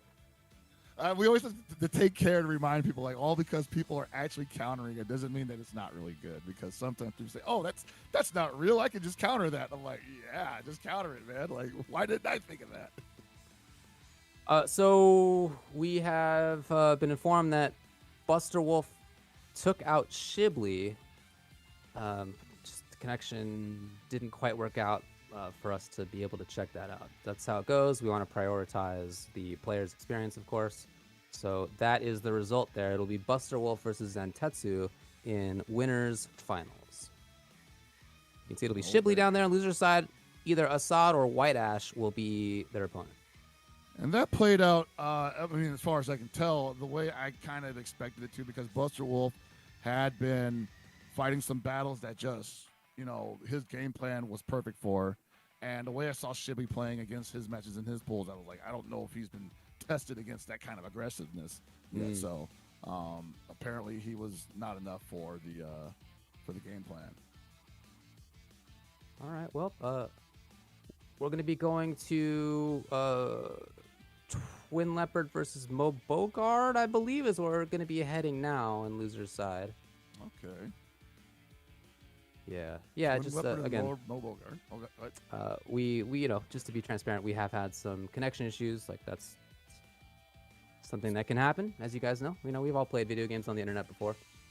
So just not getting a good spectator connection, but the players had the connection. Just again, want to prioritize that and make sure that we can get it through. It'd be lovely to see all of this. Sometimes that's not in the cards. So instead, we're going to move on to stuff that hopefully we can get a look at. Yeah, you know, it's like, as long as you're playing the match out, I think that's really what matters. Obviously, sharing it with all of you and being able to commentate it is a big deal. Yeah. But I mean, they can always just make archives of it, and we can go over it like in our own Twitch stream. You know, like I've been telling people, like, yo, like get me footage of you playing, or just if you run a tournament or know about a tournament, let me watch that stuff on my stream so I can like cut it apart. You know, and I know more people are becoming open to that, and like maybe even start undertaking that themselves, and that's great because that's how we're going to get more people into this game. Really, I hear that. I mean, I definitely do some breakdowns myself, but I don't know if like people like to hear me do the hype stuff. I don't know if they want to see me do the analytical stuff because I have some weird ideas. I like the weird ideas personally. That's what I'm in there for. So I did. You're here for the hot takes, huh? That's what I want. I want the hot takes. Give me the weird thoughts for sure. Here for like Ramon, not bottom tier. I swear to God, guys. Okay. That's what I want to hear. That's the kind of stuff, right? Like it's just always cool to hear people who have unorthodox takes. I get a lot of the orthodox takes. That is most of the takes, definitionally. And so it's cool to hear other people. And when you got like, we got like 52 characters in this roster, the safe takes are always the best because like not everybody's gonna know every matchup. Like how many people know the whip matchup, right? Like the coldest take you can have right now is that I don't know the whip matchup, and that's why she's good. Yeah, I mean that really is effective though. Like if somebody, right. If you're not familiar with somebody like Whip, Ramon, like characters who just aren't commonly used, it may be true that they're not commonly used in part because if somebody knows how to play against them, some of their effectiveness is lost. But because they're not commonly used, not that many people know how to play against them, and so their effectiveness is not lost. But the hot take would be she's actually good because she's good. Right. You know, like I think she's actually good though. I think she's good too. Yeah. I'm with you. Oh man. All right, so we've got who do we got coming up? We got Zantetsu versus Busterwolf. Yeah, that's in winners finals. That's where we're hoping to get eventually. We are hoping to get losers round 1, TwinLeopard versus Moebogard. Oh, okay, there we go. That's where we're hoping to head. But look, we'll head wherever. We'll see whatever we can make happen. I'm sure the folks are trying to have their best, make their bst work on it. I do want to see TwinLeopard have another go at it because I thought that the Geese was really good. You know, like it was a couple of missed inputs, some bad, unfortunate. I mean, if anything is down to luck, I think TwinLeopard found it today. You know, like playing perfectly up until one bad decision or one missed input, and that just ruins your day because it's Terry Bogard on the other side of the screen. That's about as unlucky as you can get. But up until that point, I thought that Geese was on fire. Yeah, I really like the Geese. I'm totally with you there. Yeah, it was good pressure. We saw good movement out of the Geese. Good buttons were coming out of the Geese. There was definitely a lot of strength in there for sure. Unfortunately, the Geese needed to do a lot of work, right? There wasn't. Yeah. He didn't come in there with a point character, right? He was playing with a 2-character team, and that's tough. Tough to make that happen. Guy's got two leg weights, just weigh tons, holding them down, and he comes in there. He's like, "Yeah, I got this, guys." Yeah. So that's again where we're hoping to head, but we will head wherever we can. Okay, so we've been told that their connection is going well. They just were doing a test game, so they are killing off one of the characters, one of the teams, so that we can then get into the next match. And when they do, we are gonna check it out. Oh man, guys! It'll be video games. games. You've been able to stick with us for this long, guys. Yeah. I do appreciate that. Yeah. Yeah. We're definitely appreciative of everyone who's come through, donated to the match of Reno. Enjoyed the great conversations going on in chat. A lot of theory talk going on in there. I like that. Love to see that. Yeah, as we were just saying, we're both of us are into that kind of stuff. You know, we always want to hear about takes, different ideas, breakdowns. Always cool. This is like the good stage of like theory chat, you know, where like, you know, when the game is like not even out yet and people are theory crafting, I'm like, I could probably wait a little bit on that, right? But now that the game's been out for almost a year and people are just really getting into like that nitty gritty, I'm like, oh yeah, let's talk shop, baby. For sure. Tell me something new. I definitely I had a rough week of it this week because like I learned that I don't press enough low Bs against Andy. And so I'm just getting hit by Zenakin all the time, or I'm getting baited into thinking that the Zenakin's going to hit me, and I freeze. So that's the kind of conversations I need to have. I feel like I have the opposite problem. I'm doing stuff.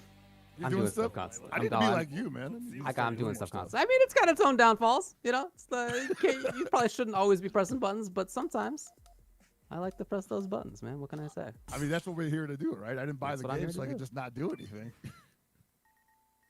I finally gave in to Gibby's advice to play Shermie because I want to press buttons, man. That's what I'm You had that's to what I'm listen to doing. Gibby. Oh, man. You've been perverted by the dark side, man. All right, finally, we are going to make it happen. So we'll see if even if the same characters do come out.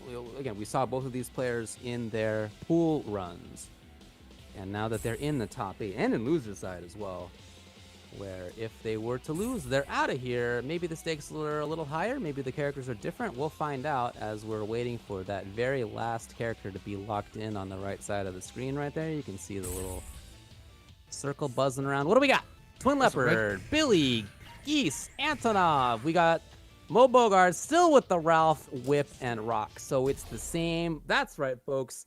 In top 8, we have Billy, Antonov, Geese, and Ralf, Whip, and Rock. I want TwinLeopard. That was a registered team. He just pressed a button and just picked all 3 at once. I'm like, this guy, he lives like this. Yeah.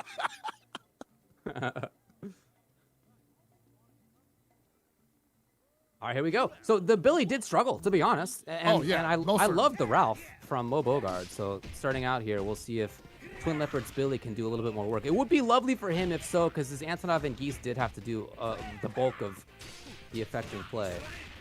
Yeah, and unfortunately, I think the problem with Billy right now, he just can't really seem to hold on to momentum. Like, the glancing hits are great, but they don't lead anywhere, and it doesn't back off the opponent. And you see right now, he got a couple and threw himself in the corner. Nice gamble on a jump blowback to get out. Oh, the counter finally hit. Okay.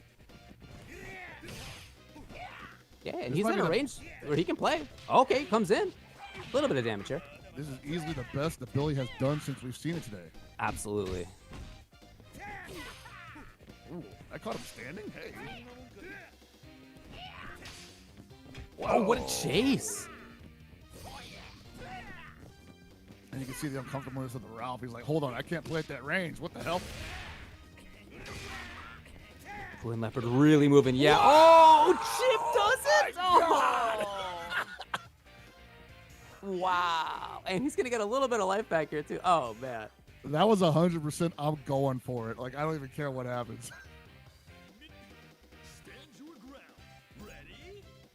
Yeah, that was actually the best that we've seen the Billy do.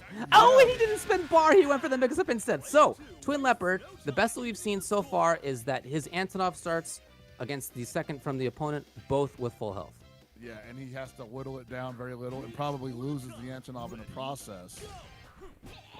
You know, it could be really important here that Antonov has that great... Oh, boy, never mind. Hold on a sec. This is a great start for Antonov. Oh, he's spending all of it. Okay. Yeah. Not even going to have EX after this, but look at the damage. That's the strength of Antonov. So he really pumps out big damage. Shut down on that jump out. Wow. And that's the hops I'm talking about. Let's go.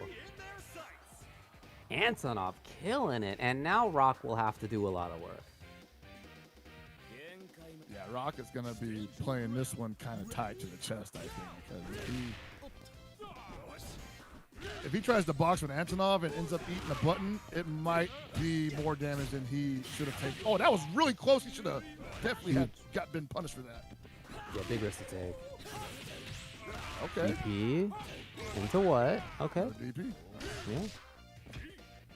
And Moebogard just trying to escape, not really trying to. Oh, big opportunity there. Missed. Ow, what a conversion. Yeah, that's exactly what he needed. Oh! Even chip? Oh, boy. Oh, he's cracked. Yeah, absolutely. Absolutely. TwinLeopard's Antonov. So Billy did do some work, and then the Antonov came in. We saw in the previous matches that we saw from him. The Antonov did a little bit of work, right? Found combos, and just the character, when he has meter, does so much damage that it was relevant. But this time, it wasn't just about the damage. It was about really nice spacings on the far Cs. It was about having mix-ups that were in there. We saw command grab land a couple of times. One time, not even in a combo, just mix-up. So, there was more to the Antonov this time. That was great to see. He imposed his will on Moebogard pretty handily because the amount of times we saw the command grab go off kind of it was clear that Moebogard was just not comfortable in that matchup. It did seem that way, yeah. And so I think that's what you want for. I mean, the first two characters on the team, for sure, you want that. You don't want them challenging your stuff because they might find out the Emperor has no clothes, as it were. Wow. At the Billy. Okay. Really doing damage there. For sure. It was a little weird. It was a That little weird. landed on the backside? Was it CD that Ralph was starting? I don't remember what button he was starting, but there's a think lot that of was forward stand movement low back, there. yeah. I think that was stand low back. That's probably why. Just weird forward movement on that button. Oh, man. I don't know. TwinLeopard with a great start here. And not saying that we haven't seen Moebogard pull out some pretty impressive and it usually starts with that. But it looks like TwinLeopard ready to shut down whatever the whip got. Oh, that's a really useful button. Yeah, okay. A lot of characters can't really challenge that there. She can. Oh, what? Was that? He's invulnerable? He just, I mean, it was his armor, though. That's crazy. I mean, I guess it would be kind of messed up if he got it and then he just get like crossed up and hit from behind. It's already, it struggles enough. Like, don't, yeah. You know. But yeah, look, dude, this Billy making it happen. And Moebogard now needs to get all the way through this whole team and then another game. So really facing uphill now. Yeah, he's got the momentum in his favor. Oh, yeah, Moebogard is not happy with their position here at all. They're getting frustrated trying to get this Billy out, and it's not happening. Desperation setting in. That sucks. No. Yeah, what can you say other than that sucks? Those bars gone. Yep. And the health is at orange. I mean, got rid of the Billy. Only going to have 1.5 bars. The Antonov coming in with 2 bars. And he's already shown that he's got lead feet. Might get command grabbed. Yeah. He did hop out of one, but his punish was only hop CD. He didn't really get anything out of it. Yeah, so he might have already committed to that. Oh, that wasn't safe. There it is. And TwinLeopard, man. Showing us what Billy can do. Yeah, look, we even said this earlier, although I think we all think that Billy's on the lower end of the spectrum in terms of tiers. It's not the case that everything's bad. He's definitely got some buttons in there. He's got some pressure in there. He can find some damage if he's got resources. The movement really factored in big. You know, there are issues, of course, but if you're getting everything right, as we saw TwinLeopard do, the effectiveness can definitely be there. And then I love that Antonov was there to mop up both of those times. So his team looked great. Didn't even need to get down to the Geese that we thought so highly of. Yeah, no, I was going to say, we didn't get to see the Geese once, and I honestly thought the Geese had to work so hard, but was good at doing that hard work. Yeah. And it's nice to see the guy get the day off for once. For sure. Okay, so it will be Badoor that TwinLeopard plays against in the next round in loser side, and that is in fact where we're headed now. So Badoor, you know, we saw Badoor before. He got sent down to loser side by Zantetsu 2-0. Before that, had a close one versus Assad in order to make it into winners top 8 in the first place. We saw Badoor, we didn't see this, but Badoor also 2-1 versus Random. So close matches throughout for Badoor so far. Some tough matches for him as well. And now he has to play against TwinLeopard with this unconventional team. I feel like Badoor has a little bit of experience dealing with unconventional teams as well. You could even argue that his team is a little bit sideways when you think about it in terms of like where the competitive scene is at. So that being said, I also think that when we think about unconventional teams doing well, Badoor definitely has a better handle on it, I think, than what we saw from TwinLeopard. And that might just be because of TwinLeopard's character choice, you know? Like maybe TwinLeopard has to work extra hard to make those characters work than Badoor does, because K-Dash, as you know, limited as he may be without meter, is still K-Dash with good buttons and whatnot. Probably still gets to control a lot of space. That does make sense. Yeah. I don't know if the Billy, for instance, because they're probably going to meet up on the point battle. I don't see the Billy necessarily having a challenge for the Eintrigger neutral. So we've had to resolve some of the other matches off stream as well. Again, that's what we would rather not do. We'd rather bring you all the matches. That's what we'd love to do. But again, we got to prioritize making sure that the players themselves are able to move forward in this. So we did, in fact, do that for a couple of them, and wow, here's the results so far. So it's going to be Badoor versus TwinLeopard, and it's going to be Shibli versus Assad, who eliminated White-AshX. Again, many people's favorites, or certainly one of the favorites to make it in. You talked about how well he just did at UFA. Second place over there, somebody who's done big damage at international tournaments for a long time, ends up in 7th place here in SNK Regional Bouts Middle East. He's in the money, but not exactly where we expected him to be in. But speaking of being in the money, we're all done with the Matcherino codes. We mentioned that earlier, and we want to congratulate the fans, the community, the chat. Thanks for donating all those codes to these players. They deserve it. And they're about to put it all on the line just for you, the money, and a trophy. Good work, everybody. Thanks a lot for supporting. If you would like to contribute some dollars of your own, you can still do so. That would be awesome. But hey, SNK has put in $4,000. Thanks very much to them for supporting the community in that way. And in setting up all this stuff, the SNK regional bouts, not just in the Middle East, but we've already seen in Brazil. Got more coming up. We saw Southeast Asia as well. Lots more to happen on this. And if you are in one of the regions that has not yet played, you can get in. But first, we do have the Middle East happening, and we, in fact, have the next match lined up. We're looking here for Badoor versus TwinLeopard. No change on the team on either side here. Still the first of two. Loser's out of here, but winner makes it into losers semis. Oh, yeah, man. You know, Badoor can't wait to get right back to where he was earlier today, but at the same time, he's got to go through TwinLeopard, who, you know, ain't going to be no pushover. I still feel like we're out to lunch on the Billy, but the Billy has shown us. Billy did show us. Yeah, man. A couple players from Saudi Arabia here. I assume there's familiarity there between them, but we'll see. It's a big country. Mm-hmm. Oh.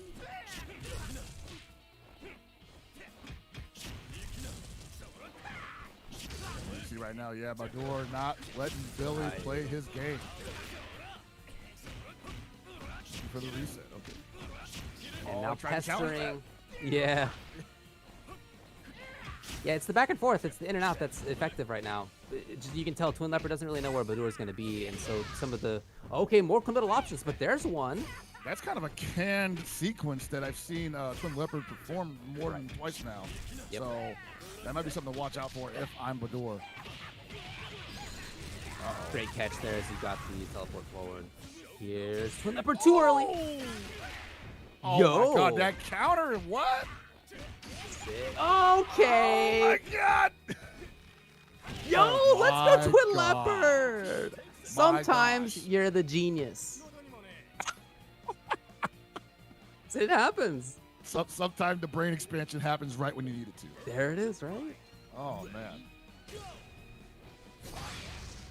You got Yamazaki in here, who has also been kind of an enigma for a lot of his opponents. But now that I'm seeing it, I don't think anything's bigger than this Billy right now. The Billy getting rid of the K-Dash is huge for TwinLeopard. Antonov contending against Yamazaki. So Antonov's got those big buttons. You know, he just exudes damage once he finds the chance. Oh. Ah, okay, cool. Yeah, you can't challenge that. That's a real string. And yeah, and I think Yamazaki lacks a lot of those hard call-out reversals too. So these gaps that Antonov tends to leave you can't really be maximized by Yamazaki, I believe. Interestingly, he just immediately had the forward A rather than waiting. He'll oftentimes just do a hop there or try to run forward, but this time he was there with a meaty and Badoor was trying to move. It's now down to his anchor. Oh man. Yeah, those big buttons right now are gonna smother. I love this. This Antonov is sick. I mean, this Dolores can't really challenge it. Yeah, you can't. She doesn't have anything that can just bust through that. You can't shadow strike it. I don't think it's got enough of a window. Oh, no. Punish. Oh, okay. It was Farsi. He was looking for close. I forget that it knocks down. Yeah, I was like, he's stunning. Wow. Lead feet. Oh, yeah. She's out of options, man. Struggling. Yeah. Yeah, hoping to see. Oh, boy. Even funky movement in the air. Doing the cancels. The EX this time. I'm going to say Antonov with a trajectory-changing jump, man. Really? There's a lot of characters with that in this game. Yo, that was ridiculous. That was honestly some of the best Antonov play that I have seen in this game. Very impressive. And Badoor, I don't know what mindset they rolled into the match with, other than I gotta win, but it felt like a lot of their avenues got shut down pretty quickly by not only Billy but also the Antonov, because the K-Dash was doing what he wanted to do. Just started eating a lot of counters, and I guess Badoor was like, there it is again. He's making that counter work better than almost anybody I've seen. It's not easy to make those things work.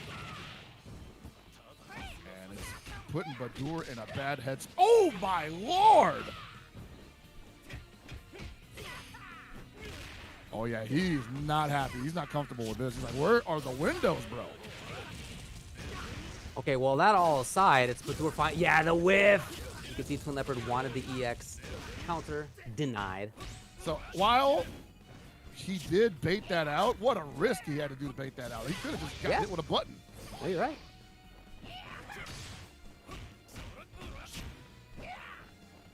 Anything's going to do it at this point. Oh. Yeah? That, honestly, that jump A has a better hitbox than I knew. I didn't know. Yeah, I was gonna say, like, I did not see that trading. This is a solid Billy, bro. Yeah, 100%. No way. I wasn't saying he ain't got it like that, man. Yeah. Look, again, that character, he's got some strong stuff. He's also got some problems. Oh my lord, how did it? You had to spin the guard cancel bull back just to get the. I mean, I like it. Get him out of there. It was guaranteed. But oh man, that Billy was on his backside. He was a big problem last time. That Antonov's in. You see that Badoor's trying to play this a little more slow. Oh no! Can't play it too slow. He keeps thinking his shoulder, I guess. Yeah, I mean, you saw the mix-up right there. That's it, the big punch. Oh my God! Wow. Just melting. What can you say? Yeah, I know. I can say. I can't even commentate this. So now Badoor's anchor comes in, Dolores, and it just felt lost last time. Again! Because you think about it, it's like, why wouldn't it be shoulder in the corner, right? Like, is it ever going to be shoulder? There it was shoulder. No cancel that time even. So even on whether the opponent's going to do the guard cancel blowback or not, TwinLeopard is guessing right. Oh, that's it. Oh, no. Win. What a catch. Wow. What a catch. That is, honestly, for both Billy and Antonov, some of the best performances I have seen in this game. Like, just not common characters, that's part of it. But also, on top of that, even against somebody who I feel probably has some familiarity with this player, they're from the same country, that just was fantastic performance from both of those. As we didn't see Geese, we didn't see the anchor either time, sending out Badoor, one of the people we were really talking about before this event started. I mean, and with good reason, you know? Like, Badoor definitely had a very impressive back-end run, absolutely deserved to be in winner's side of top 8, and ran into, like, the biggest landmines you could, I guess, in top 8. One of the best players in the region, and one of the best players of the most enigmatic team in the region.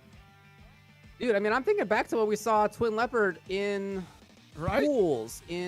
Well, who was it he played? He was against Busterwolf, and before that against Psycho KOF. against Busterwolf, man, the Billy didn't look like it was up to par, but just in that match, in that top 8, again, some of the best Billy that I've seen in this game. Great call-outs on a bunch of stuff. The counters were huge for him. The stealing of turns, the plus frames that he turned into advantage when the opponent tried to challenge, the space control, the movement, knowledge about stuff. Jump A traded with the anti-air from K-Dash. Like, I really didn't expect that. I really didn't know. So there's knowledge there. I'm really impressed by TwinLeopard. I love it. Looking good. Well, look. Speaking of feeling good, man, I need to get some water so I can get my throat feeling good again. We're going to throw it the break. We'll be back as soon as possible, guys. Stick with us. We got more top 8 action from SNK Regional Bouts. Middle Eastern stop. See you in a little bit.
こういう思考も悪かねえ。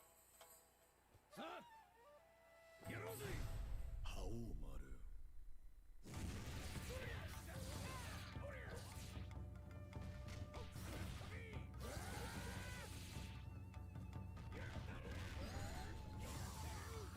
お前さんもこっちに来てたとはな。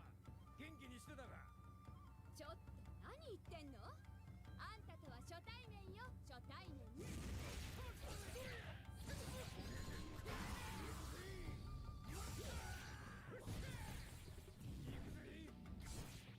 悪いがこいつで指名だぜ。お互い悔いのない戦いにいたしましょう。ナコルル。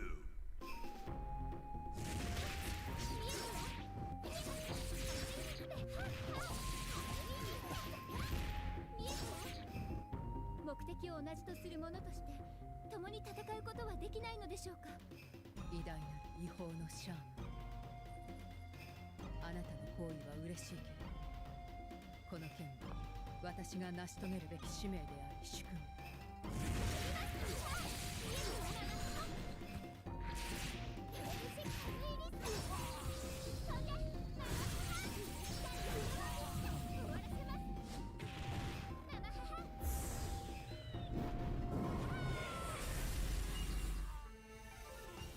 いいね。派手で楽しい喧嘩にしようぜ。ダーティーダッガー。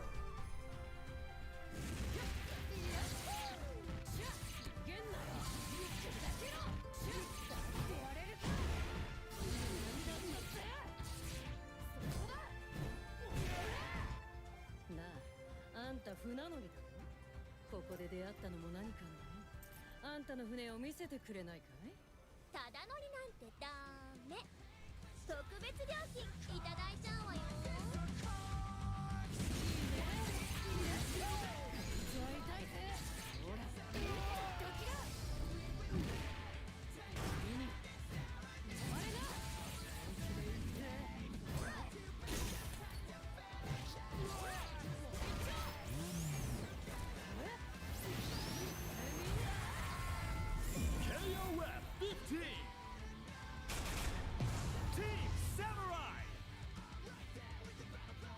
俺の名は覇王丸。メイドの土産に覚えておきな。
Opportunity for Shadow X to get it going. Gonna cover up with the counter.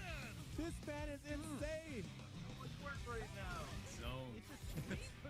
Oh, this is actually gonna be it. This is gonna be it. Yep. Oh my God, DJ. Oh yeah, he's gonna have the Shatter Strike. That was sick. Oh boy. That's gonna hurt because he gets we the can now. Mark lost to the opponent. His character's still there. Shatter Strike. Strike it. Yo. That ain't gonna work against me. We'll get risky here. Oh, that over to Shadow. Oh my God. Man, throw. It's enough. No. Oh my God. Check only has one bar on his resources. He was trying so desperately to get away. Yo, Geese is on the last character. telling you, dude. Like, I just think people just weren't expecting Geese to be an issue. Like, bro, I'm telling you, once that connects, it's his game. It's his game. Dropped it. I respect that though. Oh, King Games was ready with the shatter strike. That was actually a really smart play. Yep, and he's Rushing in really, he's taking his time, trying to find the right opportunity. Yeah. Nice anti-air. How they hit full confirm as well. Oh my god, he's swinging at the Here we go. Here we go. Again. That's One more. Yeah, was it Ichigeki? This is that scenario where Oh, the Farsi. What? Oh. Yeah, that was sick. That was Counter hit Farsi, yeah. Salvo over M-Dad.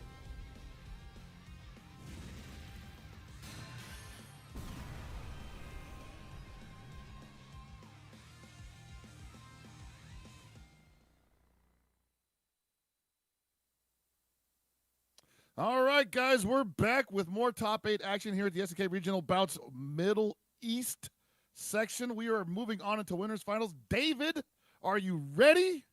I believe I'm ready. Oh, baby, I've been Question born is the internet ready? I think it is. I think we're good the to go. internet is ready for this bracket. Busterwolf versus Zantetsu. Two Busterwolf. people had to make it.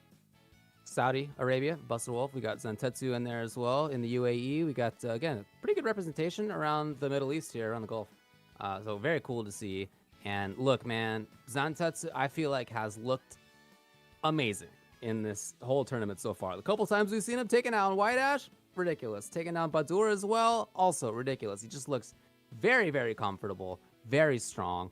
For Busterwolf, we haven't seen him in a little bit. You know, we had to do some of this off camera, but when we did see him and it was playing against TwinLeopard, he looked really strong as well. We did have intel that he and TwinLeopard are training partners, and so that he just knows TwinLeopard super well and was able to neutralize some of what TwinLeopard likes to do as a result. But hey, when we saw Busterwolf, man, he looked very, very strong. So coming into this, I think that's what I'm looking for as well. Yeah, exactly. Like, I think Zantetsu has been great at playing on the desperation of his opponents and the aggressiveness, more to be precise. And Busterwolf's aggression has been through the roof. I would expect to see an adjustment there then, at least on Busterwolf's side, because if it starts to come that, like, you know, this aggressive play style ain't really working out, if some of those I'm going to command grab no matter what gimmicks don't work out, he's going to have to come with something else from the drawing board. Zantetsu, I think, is really going to make him think about that. So really interested to see how this shakes out. I can see that. Yeah, the way that we've seen the Isla play around from Zantetsu, I think in particular, is something I'm thinking about.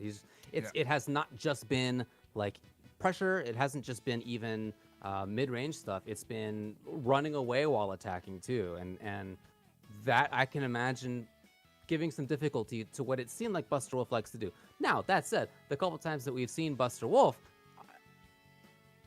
it didn't seem like the opponent made him change play styles. That's not to say that he can't change play styles, right? Like maybe that's in there for him.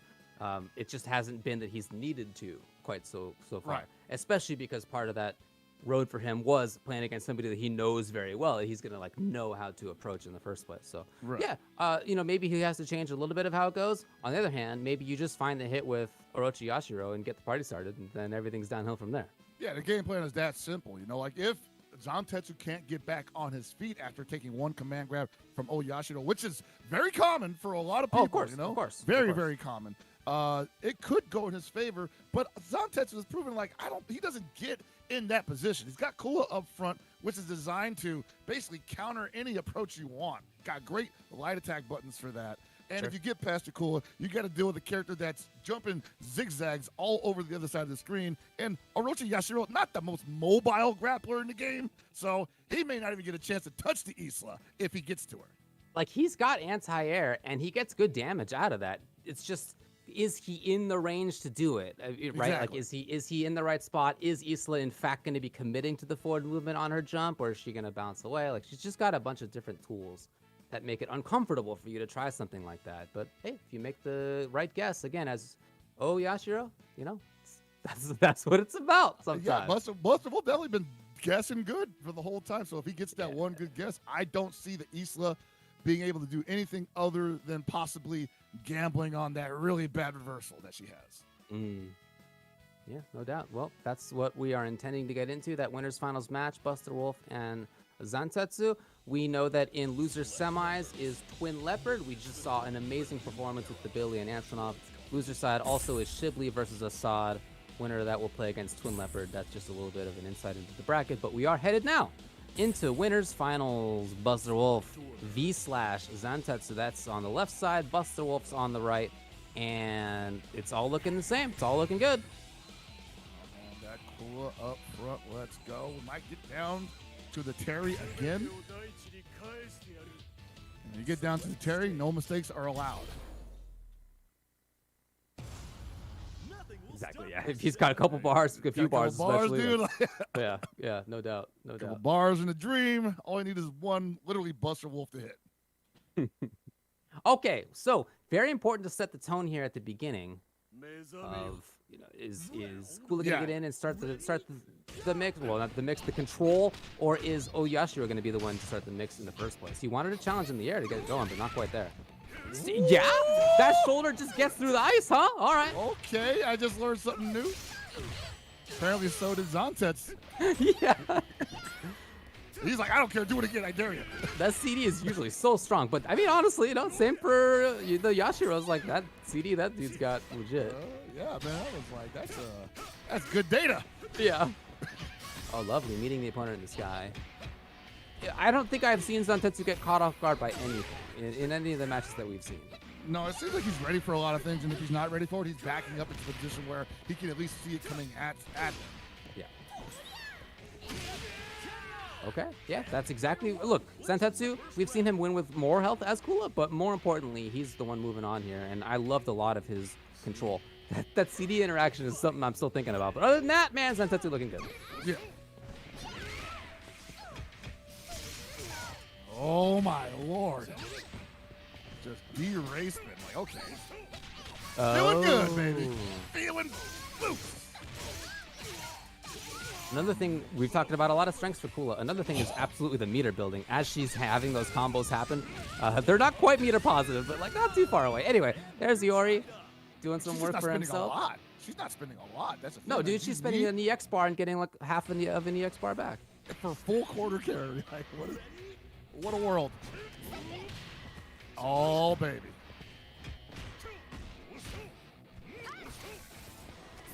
This Isla has been a terror for a lot of people. Here's a good start. Couldn't find anything there. Got thrown out of the corner. Wake up throw. Back into the corner. Whoa. Busterwolf might be getting a little ahead of themselves. Again, same idea where the roll was attempted. This time, no punish. There hadn't been a commitment by Busterwolf, but he's in the corner. And the pace is absolutely impossible to get a hold of. You see Zantetsu right now trying to slow it down a little bit, but I think Iori... No! That sucks. That was the chance. Isla was out of here. I was going to say, Iori was starting to outpace her a little bit. You saw Zantetsu just kind of... It was getting away from him. Yeah. Oh, that might have been the faux pas that Zantetsu needed. Hey. Yeah. Oh, man. All right, Busterwolf, look, coming in here with 3-bar Terry. He really just needs one hit versus Isla. He'll take that character out. Only problem is Terry ain't the most mobile character in the game. So yeah, I can see this being a tough draw for him. If he can catch one. Oh! Oh my! No confirm. That hurt me, man. Right. Oh, too far with that awesome spacing by Zantetsu. Oh man. Didn't want to activate. Look, that said, if Busterwolf finds a kill in the next 2 seconds, he'll get full life for the next round. He's not quite gonna get there, but very close. Very close. All right, he's gonna get. He's gonna get a decent amount of life back, but he's got 4.5 bars. Yeah, he's actually in a great position. Yeah, he's okay. Yeah, just under full life. He is locked and loaded almost, so he's not in a bad... Oh! Kidoki! Oh, he tried the hard edge out the gate. What is wrong with you, son? Oh, the price you pay. Terry told I didn't teach that. I didn't teach you to do that. Yeah. Oh, no! Busterwolf! I mean, when you start out like that, hit with the D like that, if there was not the forward movement from Zantetsu at the beginning, that doesn't connect. So you can just buffer it in and see that it hit afterward and then get the party started like that. Like that, it was just best case scenario for Busterwolf in that round. Oof! Best case scenario for Busterwolf. This Terry is cooking, my man. All right, back in. Again, we're first to 3 here as winners finals. So Zantetsu's got some time. And he's got a great character. He's got a great character roster to make adjustments with. Rock on the anchor can definitely box with the Terry. Probably don't want to overcommit to stuff though. Yeah. Great start here for Zantetsu. Look at the stun. That shoulder is absolutely ruining whatever Kula is trying to get started in the corner. What? This man dropping slow guys? I haven't seen that in a while. I mean, they did buff it. Yeah. All right, well, great first round. Oh yeah, Zantetsu looking on fire right now. I think he's getting all that health back. But the Iori has proven to be a little fast for the next 2 characters that Zantetsu has to deal with. So the adjustment's going to be on his end, I think, here. Even with the character. I really like the challenge of that A right there. I wonder what the significance of that is. Like, is he just trying to stall for time? Because that actually will work. You think about it, like, Snowman's coming down. You don't want to approach. Oh, he can steal it. 2 bars, spend it. I don't know. I think he's got another touch. I'm surprised he didn't spend anything. Yeah. I think he thought he had a setup after that, but he just stood there and ate a wake-up throw. Okay, risk on sweep. Yeah. Oh, okay, good. Zantetsu really hoping for Busterwolf to jump right there. You could see. And then the range was like just outside of where grab would work. And so Zantetsu was there in time with his B to blow it up. Oh, man. All right, Busterwolf Terry. 4-bar Terry or not, man. That's slack. This is a rough couple of characters to go through. Yeah. Kula can definitely just, well, she didn't jump there. She could have just hung back and go bead. I think she could go under Busterwolf. She could jump over Power Wave. Well, it doesn't matter now. Really good recovery here by Zantetsu after losing game 1. He's looking really strong. The guard bar pressure from Terry, man. Like, basic series are like a third to a half your guard bar. Oh, yeah, he's got a million of them, man. He's definitely a guard bar buster. Oh, boy, safe jump. Yeah. Ooh, try to get away. Oh, good no challenge from Zantetsu. Hey! Try to challenge that. Not a real gap. Wow, that's too high. A great block. Zantetsu's defense coming into play hugely. Oh, I forgot about that. She's still got the link. Oh, that was sick. And that was built off the back of his defense, too. It was built off the back of really good D into an anti-air into finding offense after that. It's very good awareness, and he immediately turned to his advantage from Zantetsu. Yeah, and Busterwolf showing that he can bleed a little bit, but adjustments could be made here on their part as well. So I'm excited. I'm expecting to see something on Busterwolf's side right now, possibly starting with the Yashiro, because he is the pacer car, as it were, you know? Been getting outpaced, unfortunately. He has been getting outpaced. He did show us something special. Wow. In the first match, with the shoulder going, the stand blowback going through. Yeah, that's right. That was cool. Blowback. Oh, lovely stuff. Wake up command grab was good. He and Zantetsu was out of there. Look at this. Oh, he ain't got no answer for that, unfortunately. That's it, yeah. Just hope that they land too early and they get the command grab on the way down. Really not punished. Oh, man. Wanting to move was Busterwolf. Hold on, though. Okay, no way. He knew, too. He was like, I'm not doing CDP. He did not feel comfortable with that string. He's like, I'm about to drop this, aren't I?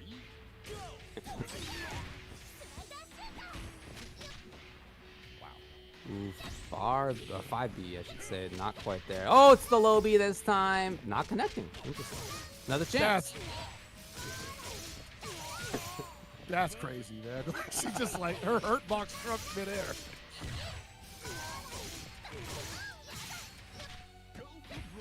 Oh my god. Scary spot. Oh, that had to be Hanji. Right.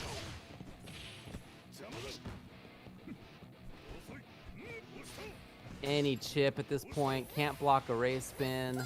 She can blow kisses, she can throw snowmen, and she can reflect fireballs. Be careful. Or she can just do hop, C. Awesome, awesome pressure button. Great offense from Zantetsu right now. And once again, we're looking at Terry staring down the barrel of 3 characters.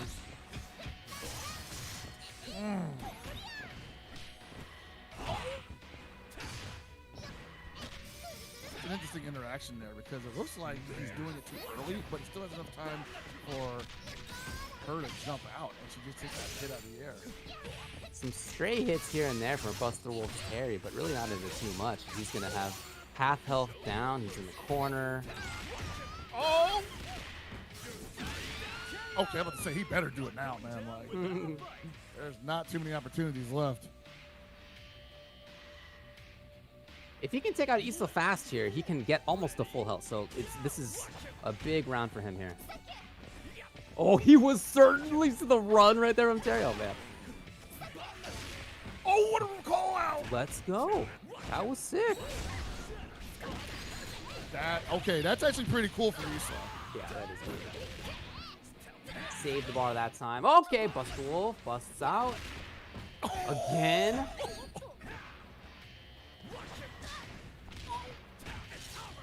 Oh, the hope and the dream. Yeah, he believed in it. I like it, but at the same time, it's Terry. Even after, he's still gonna have. Oh, can he kill? Can he kill? He did! And he starts with 3 bars. Not a bad spot after all. What reactions from Busterwolf there? Oh, Zantetsu going for the far C. Why? Oh, no. Oh, no! Oh, okay. Sick. No! He loses for sure, Busterwolf! Oh, no! Oh, that is killer for V/Zantetsu. He had a great chance to seal the deal, to be up 2-1, and instead, now he's down 2-1. He's got to win 2 in a row to get into Grand Finals on the winner's side. Huge swing. He's got to go right back into it. Not even going to talk about what happened there because that was a great call out from the crack counter. Just keep that energy. Go back to doing what you were doing. 100%. Yeah, the Kula loved it. Obviously, that's been great. The Rock has made some good choices, but you know, you don't need to make that many wrong ones. Basically, right? Yeah.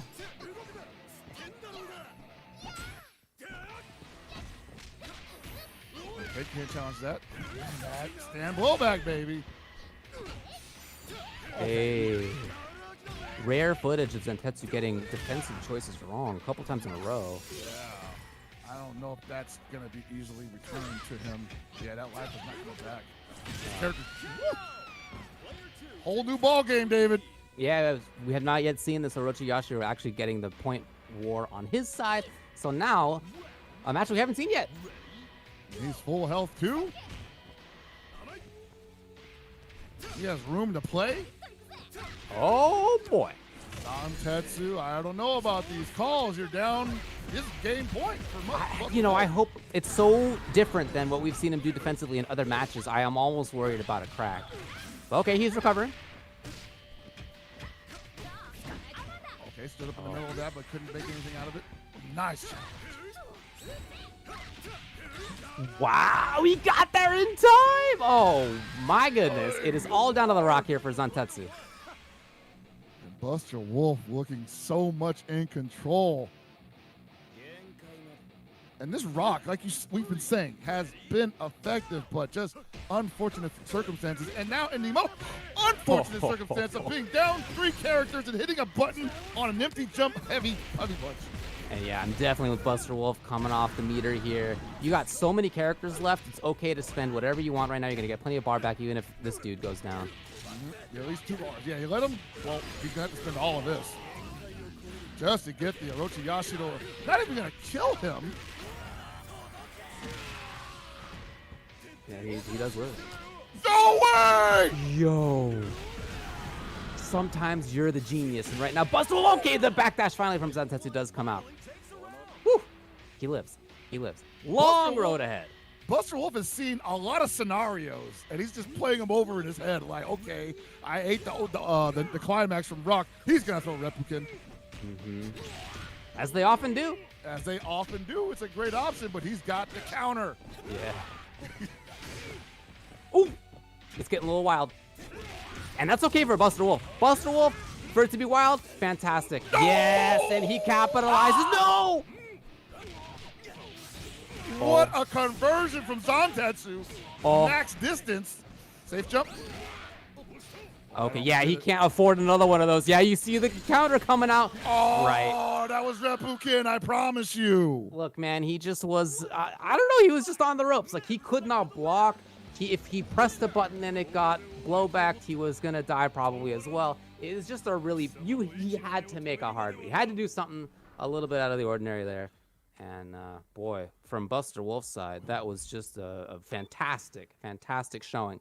But I do think in that last game, Zantetsu's defense looked so different to me. It was different timings to do wake-up DPs, or even just doing wake-up DPs at all. He was backdashing in different situations. Even if it worked out, it just wasn't what he was doing before. It looked like he was a little bit cracked after that previous game's dropped combo that could have been for the victory for him. Yeah, and you can't let that get to you, but at the same time, it just seemed like not only maybe did it possibly get to him, but Busterwolf was like, oh, I'm rolling now. Yes. Now you got to stop me. And Yes. you may not have had to stop me before. Maybe we were on an even level, but now time is on my side, and I got momentum. Can you lift me up? Can you outlift me? There you go. So, Busterwolf in grand finals on winner's side. And you can see what happened there. We do know that Shibli moves on past Assad. Again, off stream there, we saw that's the result. So, TwinLeopard, who, oh man, in this loser's run has been very strong looking, will play against Shibli. Who lost to Busterwolf 2-1, and then who moves on over Assad. That Billy, bro, is about to. If it's got any more work left in him, man, like I feel like it's now. People have. They did well against the Billy, and then they just stopped doing well against the Billy, and he just decided to turn up. We couldn't even get past the Antonov anymore. We couldn't even see the Geese anymore. Yeah. He might be good to move on in the losers finals. I haven't seen what Shibli's been doing in top 8 yet, so it's going to be on Shibli to take this one, if I got to be honest. You're right. You're right. It's funny because TwinLeopard's team is a team that we were kind of joking seemed like a 2-character team the first time we saw it, right? But then the second time we saw it, 2-character team, but the different characters. It wasn't about the Geese on anchor at all. We didn't even get to see him play. So no, man. Interesting stuff. Like when I saw that he had that team registered at a drop of like the press of a button, he's putting Billy on point. I'm like, oh man, this guy. This is how he lives, man. He lives in the grime. There you go. Oh. Yeah, I see folks in the chat talking about, what is this region defined as? That is to say, like, which players from which countries. So this is Saudi Arabia, United Arab Emirates, Kuwait, Qatar, Bahrain, Jordan, Iraq, and Oman. That is how the Middle East is defined here. And the results so far been a bunch of awesome matches, really, really fun, close, interesting matches, interesting character results too. Been cool all over. So, Shibli coming back up to play. He's on the left side. TwinLeopard's on the right side. And we are starting out here 0-0. Same team as always from TwinLeopard. We're going back to first to twos because this is not quite a losers or winners or grand final yet. So, gotta make all decisions count early on. Not a lot of breathing space. Interesting because I feel like Shibli's team, among the ones that we've seen, is kind of the closest to like meta in like many top other level, regions. right? Yeah. Yeah. Got several picks in there. Yeah. Okay. And Shibli actually letting him get away with that, but TwinLeopard thinking the other option was coming. Uh-oh. Shibli kind of letting him swing on him right now. Yeah, you're right. Oh, commitment, but You can't punish that from the distance. Ooh, that's actually kind of nice.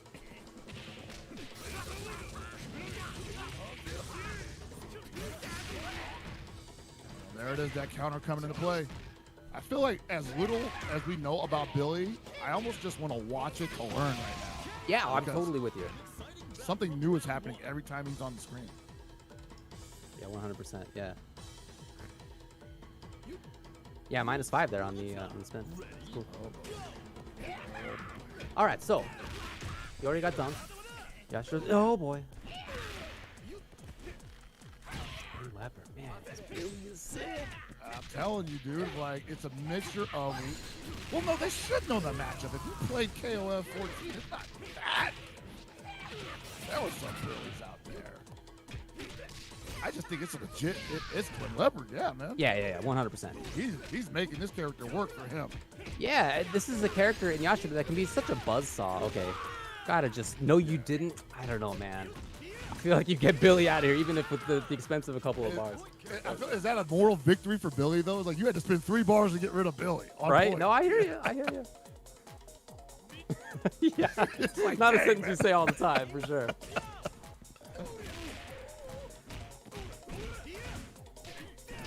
All right, the Antonov, though.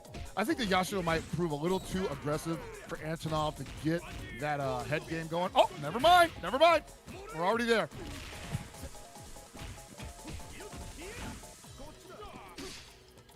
You gotta do it again. Oh, we mashed it. We mashed it out here. Level 2, yes, sir. Yeah, this time you get in there.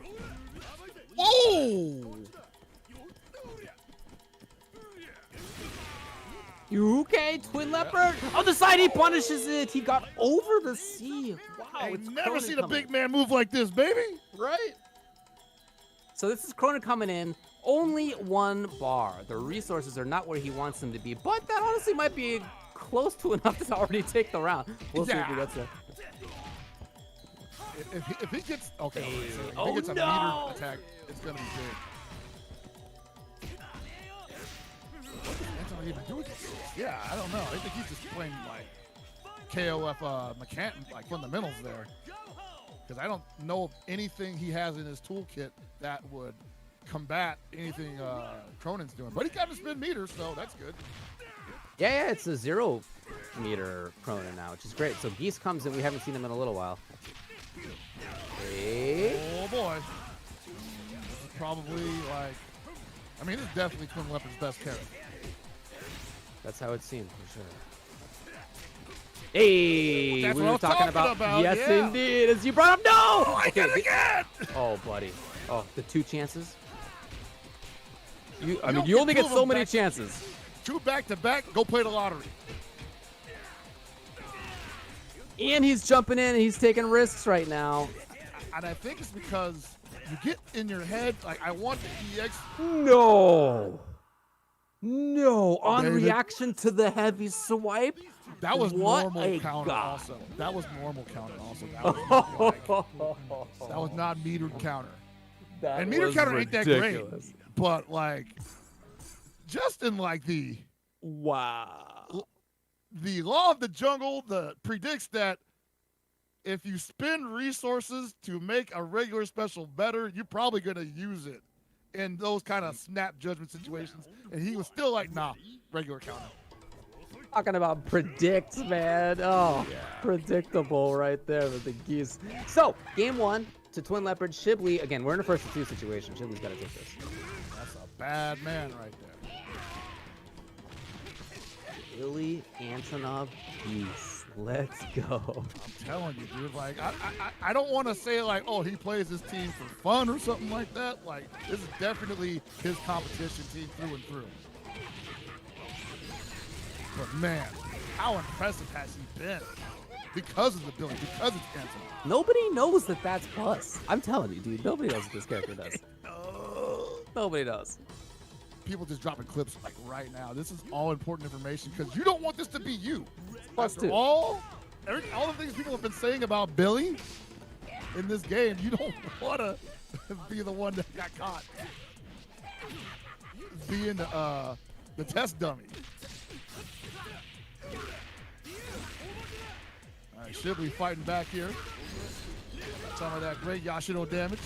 And this is the part that I think Billy might suffer from on defense, where someone who's just so adept at offense, like Yashiro is, just really hard to pin down, and there it is. Just couldn't get back. Yeah, you're right. I mean, everybody looks great on offense when it's working, right? No doubt. What do you look like? Oh, that big shoulder. It's hard for a lot of characters to contest that. And sometimes that's all it takes, man. Like, you just have that character that has that one button that no one can, or like few characters can mess with, and especially not the top tiers. Oh, 2B, but nothing. Looking for that cross up, nothing doing. Wow. That's it. Wow. Yeah, he found a really good spot on screen right there. That was a great spot for TwinLeopard to contest. Take up the space at, and he, as a result, now is at match point. Yeah, man. That's his character specialist right there, you know, knowing the perfect position to be doing stand blowback, getting the counter hits.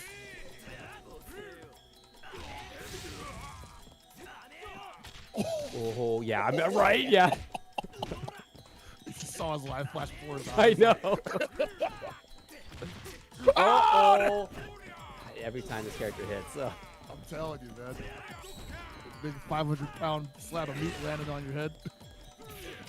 Oh, that's it. No way! Oh, no. But he's got a big chance if he finds... No, okay. This is gonna run timeout, too. I like the decision. That's a good point, yeah. Okay. Shibli's still in this. But again, unfortunately for him, he comes into the anchor match with 0 bars.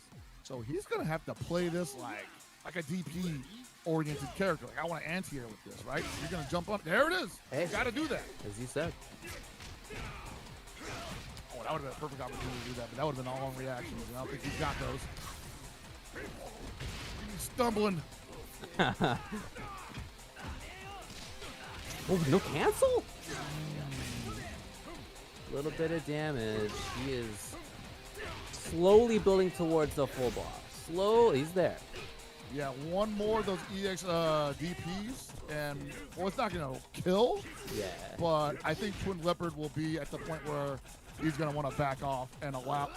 Yeah, it's about to be where he wants to back Yeah, off. so he can kill. They can both kill. And they both know it. Look at where TwinLeopard is playing right now. He is feigning moving forward. Okay, finally does. He knows he can't do D-swipe, though. He's like, if I do it again, he's going to counter it, so that's out of the window. That's out of the picture. What? That ain't it, brother. Okay, yes, away. EX immediately. He cannot get, even just gun super, maybe? He does do it. Chip him out, man. Yeah. Oh, boy. What a battle. What a struggle. So, 1-1. Every W totally worth it. Making it work for them. Like, it ain't convincing, but they're scratching and clawing.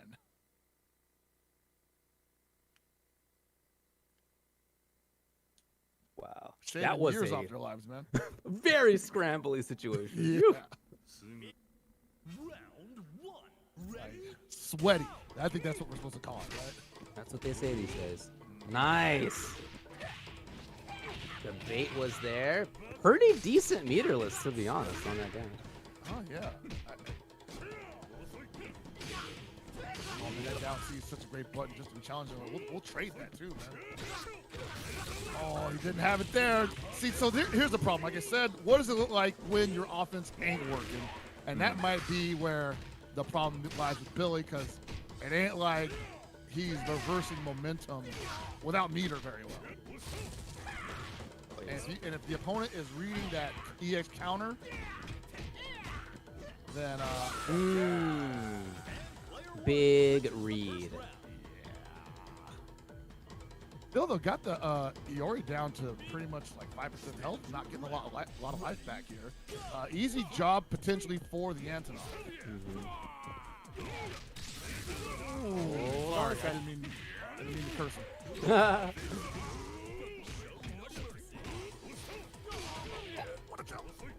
I like how people are not respecting these projectile block strings, and you just hop over it, go for the punish. Yeah. He needs more. Yeah. That's chip. Yeah, I mean, unfortunately for Antonov, there's just not a lot of damage in the command grab, and if you're not ready to react with punch into super, it's just not a super heavy damage mix-up. But Yeah. it's been effective for him. Yeah, they're not jumping out of it. It's been about 10 to 10. Lovely cancel timing. We have seen TwinLeopard not always cancel. Like, he is cognizant of that, but Shibli found the right moment. Wow. So lucky for Shibli that second hit didn't hit. Oh, man. Yeah, right. That would have been so much. Shibli playing great. Just using those good buttons. All blowbacks, baby. Yeah. Front side. Okay. Yeah, no, he's looking good. The movement was good with Yashiro there. He was tricky about when he came in. He's been throwing great buttons out. And so TwinLeopard's Geese, who we do think is the star of his team, even as the others have been good, comes into play now. He's got to get 2 W's in a row on these characters to move forward. Yeah, and here's my issue. Like, while Geese is good, I think, especially in the anchor position, 5 bars, he's going to be utilizing those for the same kind of setups and utilizations as he would in a secondary or point position. I think the damage is going to top out early. He's going to have a lot of opportunities to utilize it. But he's probably going to come into the third round with 2 bars. If he gets there. Oh, uh-oh. Uh-oh. Uh-oh. We didn't have it to work out. Oh, come on, guys. Okay. Whew. Whew. Just under half, under full health, TwinLeopard. They both are on 2 bars.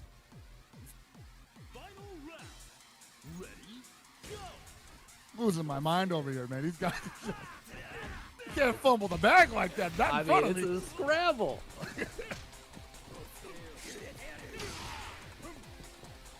Shibli has been very hesitant to do wake-up DPs. He's been patient there. He's rolled away sometimes, too. You know, Yeah, again. Sometimes when you got it like that, you're like, oh, man, everybody knows how to safe jump this now. And it's not that hard to do it. That being said, it hasn't been that situation. He hasn't been put in that situation yet. Right. He's just letting people jump in on him. From neutral. Exactly, yeah. Oh, Kido. That should do it. Is that going to do it? Oh, it's OTG. Yeah, it's not quite. No, not yeah, quite. you got him. Yeah. Oh, he's got the EX follow-up. Yeah. Yeah, there you go. Wow. Wow. TwinLeopard moves forward. Interesting match, really back and forth. Both of them had moments where their characters showed off. Both of them had scrambles that they were the ones who came out on top of. It was a zany one for sure, but it is TwinLeopard who moves forward. And his reward, is to be in losers finals versus Zantetsu in that top 3. Let's go to the bracket here. We'll show you what's up. Oh, man, that is... This is still technically in danger of having a run back in grand finals, but I gotta be honest, I did not see this losers finals happening with TwinLeopard in there. I have a newfound respect for the guy. Yes. And Billy, we might have judged it too soon. Maybe so. Might have judged Billy too soon. I love it. Hey, man, it's been awesome to see. Again, every region's got their different characters, but, you know, many regions have their little specialists, too. And sometimes those dudes show up big time. And right now, we are, in fact, seeing that from TwinLeopard. All right, well, look. Enough about him. We have a losers finals that we'll have. We're going to have a grand finals after that. Before either of those things, we're going to have a break. We'll be back with more SNK regional bouts. Middle East after that.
All right, guys, it is time for the SNK Regional Bouts Middle Eastern Stops Losers Finals.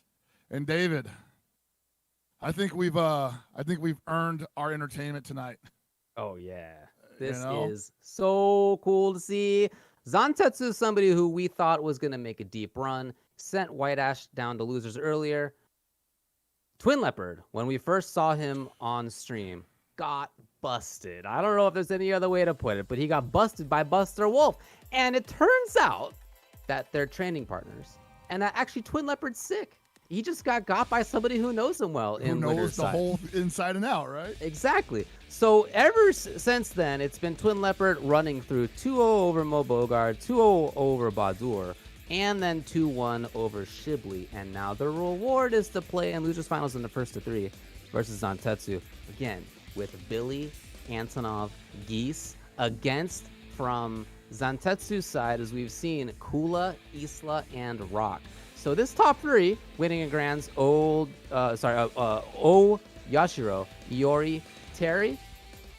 Man, we have an amazing character lineup in this top 3 right here. Look at this. That's 9 different characters in the top 3. Which was already great, but like the spread of differences in how these characters work, because like I did not expect to see a Terry in top 3 in like not in November 2022, you know, maybe in February, obviously. In November, it's wild. There he is. Yeah. And not even in top 3. That's top 2, buddy. That's grand finals for Terry. Oh yeah, if you want to be like, he's all the way in there. He's all the way in can there. win the tournament, man. Yeah, definitely. They're gonna nerf him again, cool. man. What the heck? Oh yeah, no, I love to see it. And it's been really cool to honestly learn more about characters that I just don't see very often. Billy and Antonov in particular.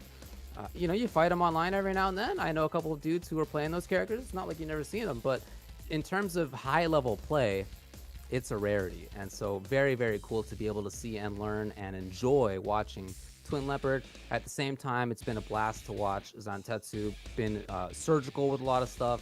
Been a very, very strong player for sure. That's been a blast to see. Just wherever we end up here in these top 3, whoever ends up taking this thing, they're going to deserve it. And it will have been really fun to watch for our side on the spectators.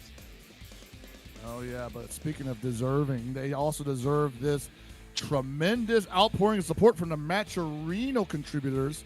We are out of codes, as we keep mentioning. We are at $4,061.90. And the tournament's still open. That means you can still donate to this Matcherino. I believe these guys deserve whatever you got to give, man. $5, $2, ball, lint, thimble, whatever you got, man. Send it our way.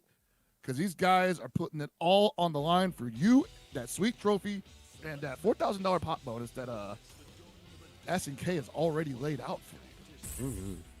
Okay, and we are in. We're making it happen, folks. Yes. Oh, character man. selection. TwinLeopard. I gotta say, I already put it on social, but I owe you an apology. I was not familiar with your game. That Billy is heat. It's cooking. Looking good. Ah, it's a switch. King Kula here for we got a king up Zantetsu. front. Okay, We so do. he got rid of the Isla, quite possibly because he feels like, well, what is Isla really going to bait from this team? You know? Yeah, I think that's right. And some of her movement, you know, it's very, very useful, but maybe just less important in this match. Maybe with King, you'd rather just zone out. Maybe you'd rather just pester with her. Again, I think her pressure game's a little bit underrated as well. She definitely has both available to her. Yeah, she does. And considering he has already shown that, you know, he felt like maybe there were some limitations with his team mock-up in winners finals. Maybe he's feeling like, okay, let's do something a little different, something I feel more comfortable with.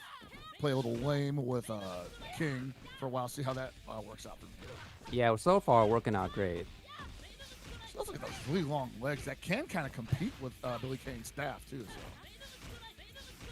Yeah, and I like her on point. On point, you're not really that worried about people doing things like guard cancel blowback. Okay, interesting. So some of her pressure, which is like not necessarily real, you're not really that worried about in point battles. She's doing a job right now. Yeah, 100%. Woo! Yeah, okay, but to what end? You know, I mean, okay, Like, get rid of the you are- projectile, but you lose anyway. So You I are love the losing. choice here by Zantetsu with the king looking good. And just want to remind everybody, we are in losers final, so this is going to be first to 3 out of 5. Oh man, Antonov looking like a jungle gym right now. She's just climbing all over him. Ooh. He needs more. He needs a little bit more damage. Oh, almost got that wake up grab out of the thorn to the corner. What? Oh no! And again, no one has jumped out of that setup yet, and it's okay. I definitely can understand how you might be afraid that could be. There's like a hit version of that, right? So you don't want to get hit out of the air for jumping. Right. Yeah, you'll take more damage if you get hit if there's like a super followed up than you will from the command grab. No, it's not super dangerous defensively. All right, this is where the momentum shifts into Zantetsu's. Wow. That recess is nasty. Suffocating. Oh boy. Oh, too early? Really? I bet you that's a cool hurt box thing. Dude, maybe. Yeah, because I can't believe that missed. Even chip. And great character for chipping. Yeah. Yup, tough spot to be in for Antonov. So Geese comes in now. Got a lot of work to do. And this is rough for Geese because she's already got him beat in the normals department, I believe. And she's not going to like give him a lot of counter opportunities. So he's just going to have to, he ain't getting nothing off of that. This is going to have to be a straight fundamental match, I believe. Nothing about Geese's toolkit is going to play to his strength here. Maybe fireballs, but Hasn't even been at a range where that would be effective. yeah, Okay. Can't even jump out. Yeah, dude. I mean, I hate to say it, but I don't think Geese can box with Kula. Had to spend a meter to get the confirm. It's Yeah. fine though. Pretty good damage. Whoa, he was so dude, he really thought that was a 2B. And he tried that twice. The call out of 2B, and she likes pressing the button. It's very common. He's definitely sniffing like low B there. Yeah, and dude. But Zantetsu didn't give in either time.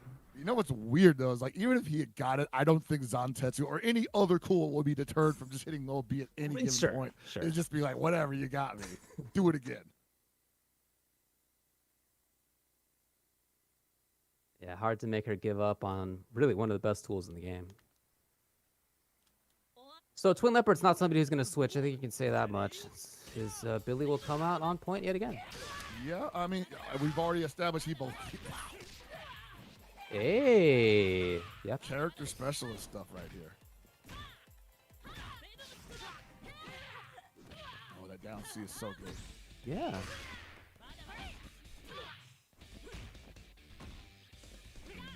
TwinLeopard right now working in the corner again. That's not enough to kill just yet, but going to be in a great position. Whoa! Kind of string. Falling out. Jump. Nothing came there.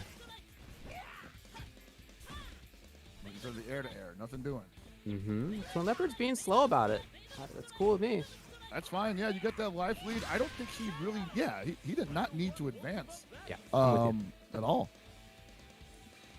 She's not going to throw fireballs and chip you out to kill you. I mean, it's just not going to happen. Yeah. Very unlikely in any case. Well, remember in that case when he's spinning the the stick and eating the fireball, that's the perfect time to do it.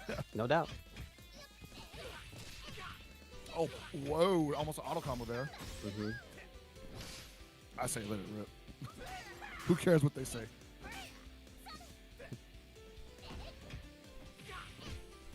And Zantetsu having a little bit of trouble finding his opening here. Defense for Zantetsu, though, has almost always been really strong. He's rolled the right direction a lot of the times. He's blocked well a lot of the time. Got away with that one. Ends up not getting away for very long. So Billy finally out. Oh, man. I was like, what are you? What? And as good as the Antonov has been to TwinLeopard, this is where I think things got a little problematic for him for real. was when that Kula kind of just got to get going. So he needs to shut that down immediately. Like he's doing a good job of that. 2 more bars. Yes. And 2. Yeah, I love it. I love it. Man, he's got so much extension. Oh, that chip! Yes, what a setup right there. I love it. Falling back with the ground pound. You're doing it meaty, so it's your turn still. I love that choice. Now she can only guard cancel out of that, right? So I don't think he knew that. Yeah, I don't think he knew that was a true string. Oh, that's plus. Yeah, don't do that. Guard bar becoming a problem. Yeah, he needed a frame challenge. trap. Yeah. Oh, he wasn't ready for the super cancel? Gotta He do is it in now. trouble.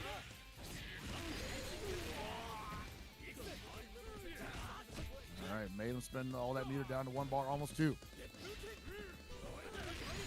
Oh, Okay.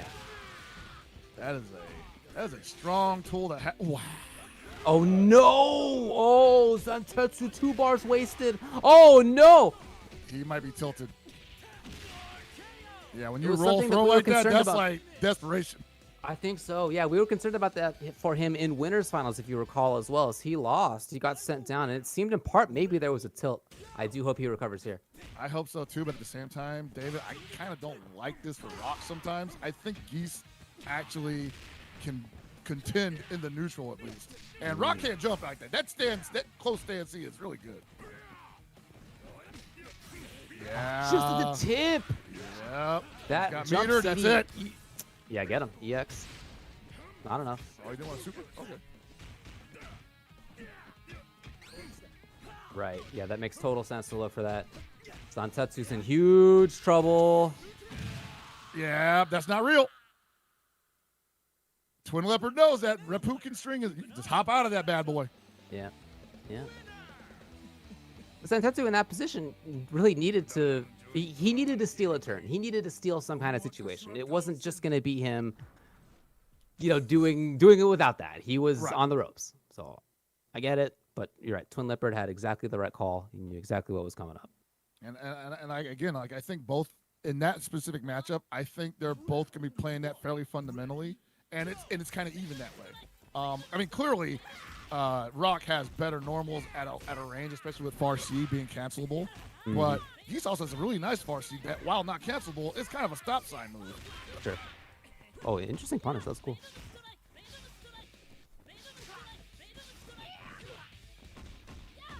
Do a lot of screen control. Okay. Yeah, TwinLeopard just very aware of when they can use these techniques to interrupt strings. Mm-hmm.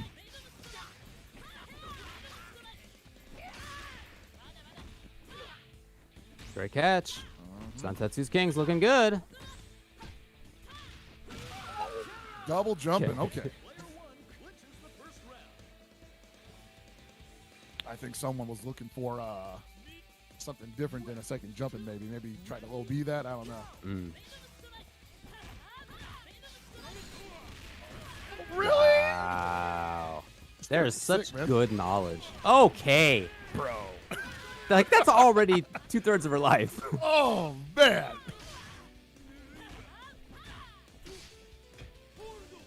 Oh, There it is! There it is. He's like, no more, man. I do think that the best defense we've seen all day has come from Zantetsu. I agree. And there it is yet again. And now you're going to see TwinLeopard possibly being might be a little gun shy about that grab setup, but still needs to just get one more touch to get rid of the king. May not get it without having to take all this damage, though.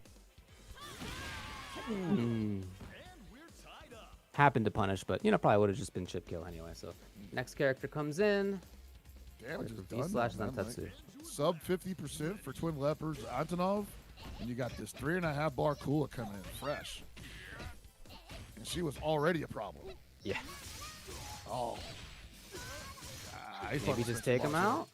Yeah. No? All right, that's fine. Yeah.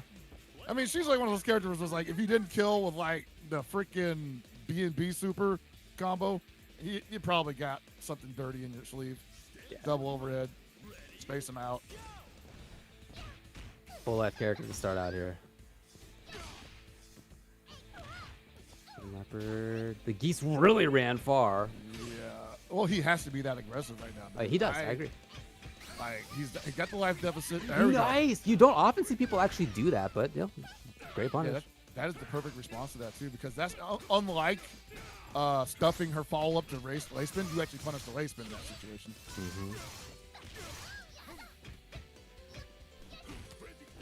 Okay. Yeah, he's the best I've ever seen with that.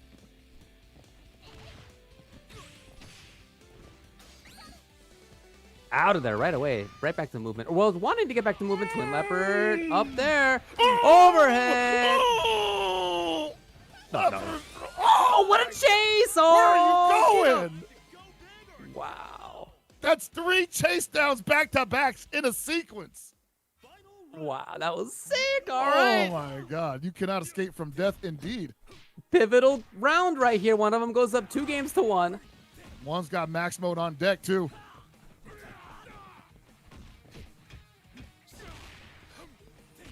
I think he thought he had a punch there. That was a delayed hard edge.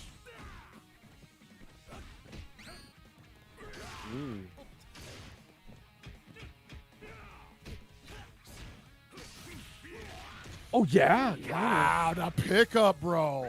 That was sick. Ooh, tricky. But that's just going to seal the deal. He's like, dude, let's not make this more complicated than it needs to be. Yeah. So it's Zantetsu who takes this pivotal round and this pivotal game. He goes up 2-1. All right, Zantetsu he's showing us that the defense is very strong, but he's also showing us that when it does come to a little bit of a scramble situation, he has been recovering better than he had in the previous match. He's no longer just being like, crap, it didn't work out.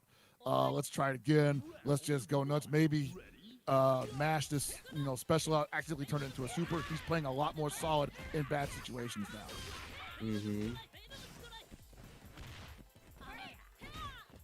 Yeah, getting that movement is just so important for Zantetsu defensively as well. He continues to make it look strong. Well, the character that, a lot of people just, like you said, are not willing to make the bet with. They think that a lot of people do what King does better than she does, and I honestly don't think that that's true. I think King does very unique things better than other characters, specifically Fireballs. Unfortunately, defense is not her strong point. If she can stay at a distance, it's great. But her on defense is not. Oh, yeah. I mean, that's what she's got to do. She's got to spend bar to actually get invul frames versus ground stuff. But as you can see, safe jumpable as well. Nice work by TwinLeopard taking out the point. Not a Kula has to do all his work. I mean, the Kula can definitely do it. It's just is TwinLeopard going all out of it. Wow! So I see what's going on there. It's the okie doke over and over again. No! Dude. Have you ever seen somebody be so right with counters? I mean, man. That's what I'm saying. Like, TwinLeopard might be the best person I've ever seen with that mechanic in this game. Not just with Billy, but also with Geese. With Geese, too. Tried it. As we're giving him props. Zantetsu blew it up, so shout out to Zantetsu still in here. It could also be that he's going for it more than I've ever seen anybody else ever go for it. Right. What do they say? Like, you miss every shot you don't make or you don't take? The guy's constantly just shooting his shot with the counters. Oh, he thought he had that. I did too, honestly. What? That's bad. Like, from a resource standpoint and from positioning. Okay. Nice recovery. Can we punish? Oh, not quite.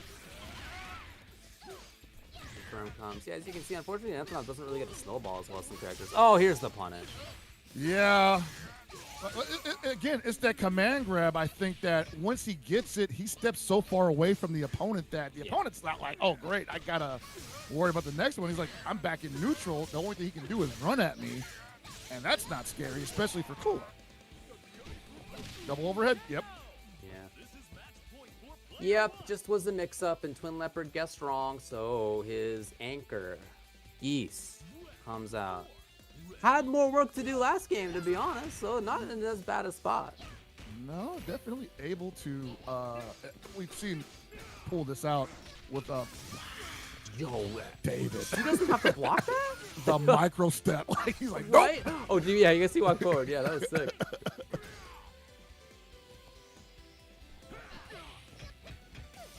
Oh man, I'd be scared now. Like, dude, you can just walk out of that? That's my best mix. Oh yeah, Zantetsu smell blood in the water now. Yeah. Ooh, that was sea blow. Okay, TwinLeopard is not fully out of this thing yet. He's effectively at 3 bars, and we got a Rock coming in who's only at 1.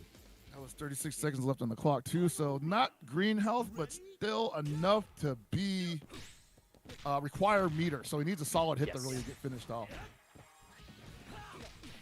Oh, Ashibare Taiku! Woo! Does he get anything afterwards? No, he's gonna run up. Pressure. Oh, no meter though. That's it. That's gotta be it. That's it. That's it. Oh. Right. Zantetsu takes it 3 games to 1, eliminating TwinLeopard. But I know we're not in person, but if you could make some noise at home for TwinLeopard, please do so. Because that was sick. What a performance there. I loved it. I learned a lot, honestly, in watching that. You know, just characters that you don't often see, especially on the point and the middle right there. Very cool to see. You saw some strengths in them. I think you saw a couple of the weaknesses too, but you saw him covering for those weaknesses extremely well. Right. And one of the things that I noticed about TwinLeopard is covering for those weaknesses probably cost a lot of mental fortitude, a lot of energy. And I think we're looking at a very rare type of player in him, you know? Like, it wasn't just so much that he was making those characters work for him, but he was also just fighting these tremendous talents on that level with these characters and having to cover for those shortcomings. I just felt like, man, what if he just played what if he played Rock instead of, you know, what? Like the Geese came out and the Geese was doing work, but the Geese was like, I'm waiting for you to do that one bad jump and I'm gonna make you land on the low B and I'm gonna maximize it every time. But until then, I got nothing. I mean, think about the whiff punish that he had the punish with his stand D for. Like other characters, you know, if you're a Rock right there, that's a stand C into a ton of damage. Yep. Just not for Geese, right? If you don't have the activation point ready, like you're not there with as much damage. So yeah, I think that's true. That said, there are folks for whom characters like that, who they're really into, are why they get as good as they get. If they're not really into the characters, they don't put in the time, they're not as invested, they don't get to that spot. So, you know, we're all different, and I love to see it. I really love the character choices. I thought that was very cool. So hats off to TwinLeopard. Doesn't work out for him here, but very well played. Yeah, man. Billy and Antonov top 3 at SNK regional bouts Middle East stop, man. That's a headline. That's a headline, no doubt about it. Well, we know what the grand finals are, as we were just talking about. It's Busterwolf versus V/Zantetsu. We saw it happen before in winners finals, where Busterwolf took it 3 games to 1. Yep. That said, there was the moment where in game 3, Zantetsu could have had the combo to get the kill, to take the game, to go up 2 games to 1 on his own side. When that didn't happen, the last game of that set felt to us like he just was kind of off the ball a little bit, right? Wasn't Just quite there. Bit, yeah. And coming into this grand final set, now he's got to win 3 out of 5 sets. 3 out of 5 sets, yeah. It's a lot of work. But if he comes into this thing with his full, mental awareness engaged, considering what we've seen from him, I totally still think that he could take it. I think so too, and we've been seeing improvement on him maintaining that awareness, even in the worst situations. I honestly would expect him to be a different Zantetsu than he was in winners finals, but at the same time, that's still an uphill mountain to climb, and your opponent is probably the most ferocious man we've seen all day.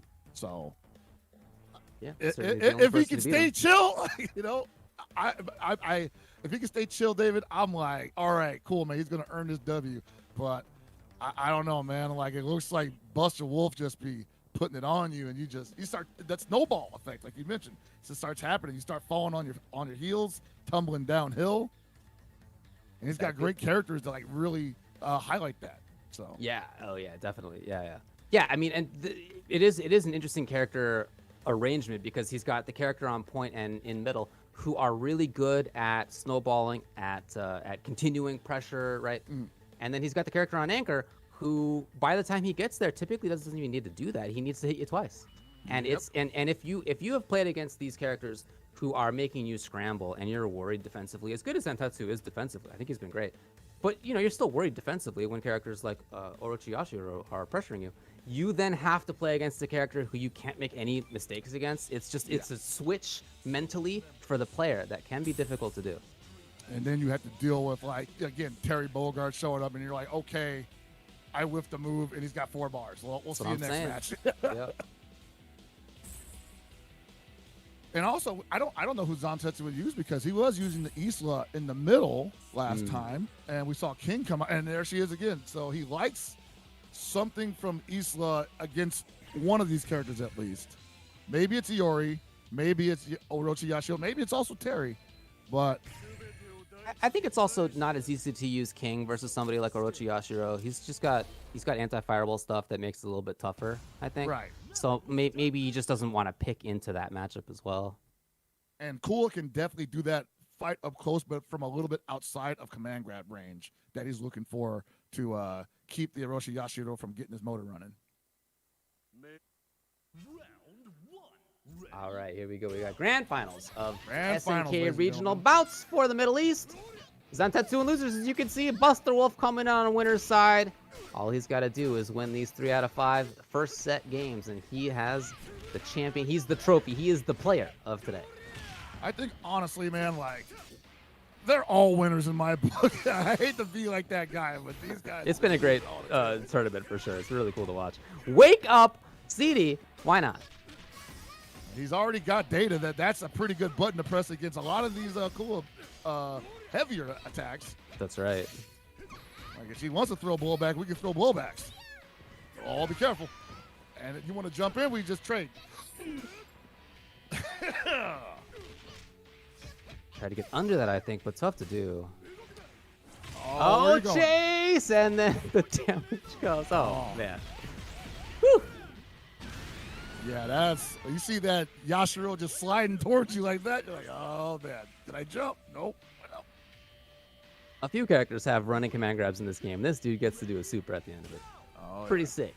Yeah, Shirley don't even get to do that, right? She doesn't get to do that. Yeah. Woo! That's like something you just got to be able to visually confirm that he's doing that. Yeah. If you can't tell, it's like he's going to get it every time. Okay, it's a risk, but Zantetsu was right. Sometimes you got to do that just to at least put the fear of I will okie doke DP you into super. Yeah. So maybe don't press a button. Rolled into the corner. I mean, escape defensively, but now you're cornered. Yeah, you see the unfortunate hitbox on that far C from Isla. It doesn't go all the way up. But that damage done from the Orochi Yashiro, who was only on point. Now we get the secondary Iori with 2.5 bars. And maybe the Isla can be evasive enough where she can even up the damage here. But if she gets touched once, it's probably going to melt her. And there it is. One more. Yeah.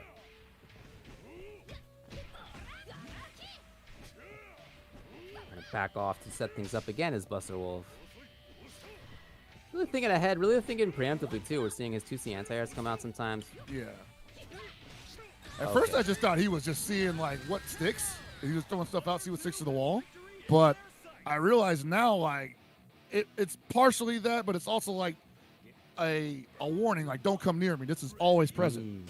Yeah. And that's making his opponents like Zantetsu just like crazy. I can't approach. And I'm not ready to whiff punch.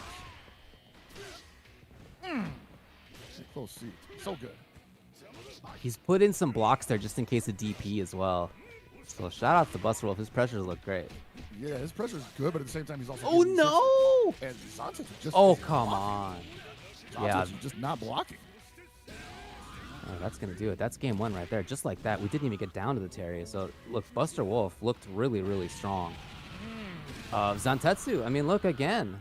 In that round right there, he had the misidentified activation on block. Not something that you expect from him, but for whatever reason, the couple times we've seen him play against Busterwolf, he hasn't seemed as there as he has versus everybody else. Well, sometimes you can play you can play not only a character but another player who just gets you off your rhythm, gets you off your game. And I don't know if that's what's happening here for Zantetsu, but in that last sequence, he was definitely off balance for what he was trying to accomplish. Like all those glancing hits that he took, and Busterwolf wasn't even ready to capitalize on 90% of them. Oh. Okay, it's a switch. B.Jenet on point. Kula, Isla anchor. Huh. I don't know if I think that Rock has been a problem for him. I feel like that he has not had some of the capitalizations that maybe he could have. Yeah. I don't know if it's a character issue though. Well, we'll see. His Genet's certainly strong, and I believe that he will have a strong Genet as well. I think so, and I wonder if the Rock just had bad luck of running into a souped up Iori. Because once the Iori players get going, it's really hard to stop them from doing what they want to do. Mm-hmm. They tend not to care about it. Wow. I think he just wanted to mash out of it, but it turned into a throw, so that's good enough. 100%.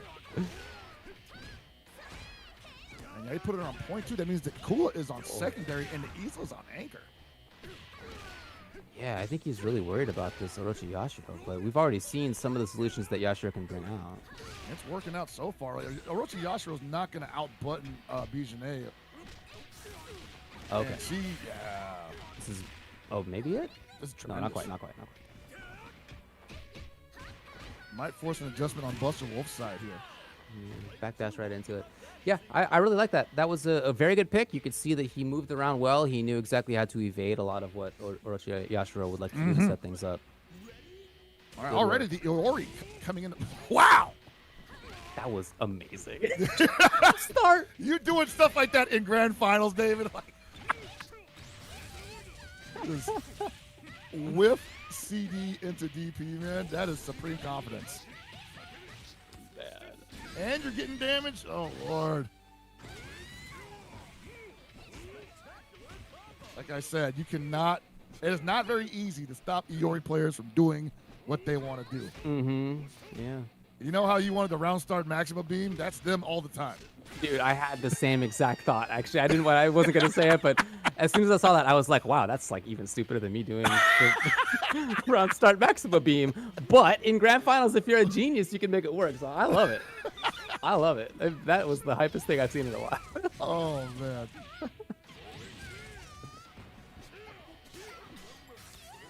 Oh, Scum Gizzle. Oh, you rolling out of that. That's the sign of a desperate man. You're rolling out of those mid-screen setups.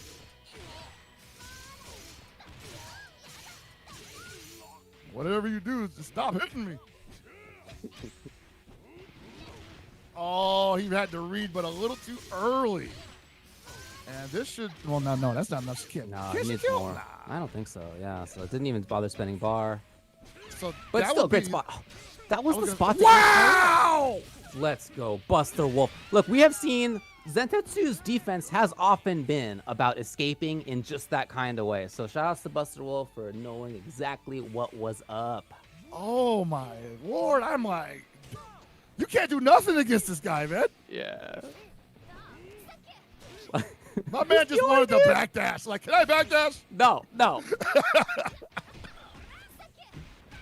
Oh, I'm still thinking about round starts. CD into DP, dude. That was sick.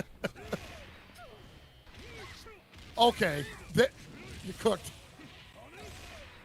No one knows what side that was going to end up on. Maybe Busterwolf did, but at the last second, it crossed up. The bet on DP right there, to know that she was not going to do anything else. Look. What's she going to do?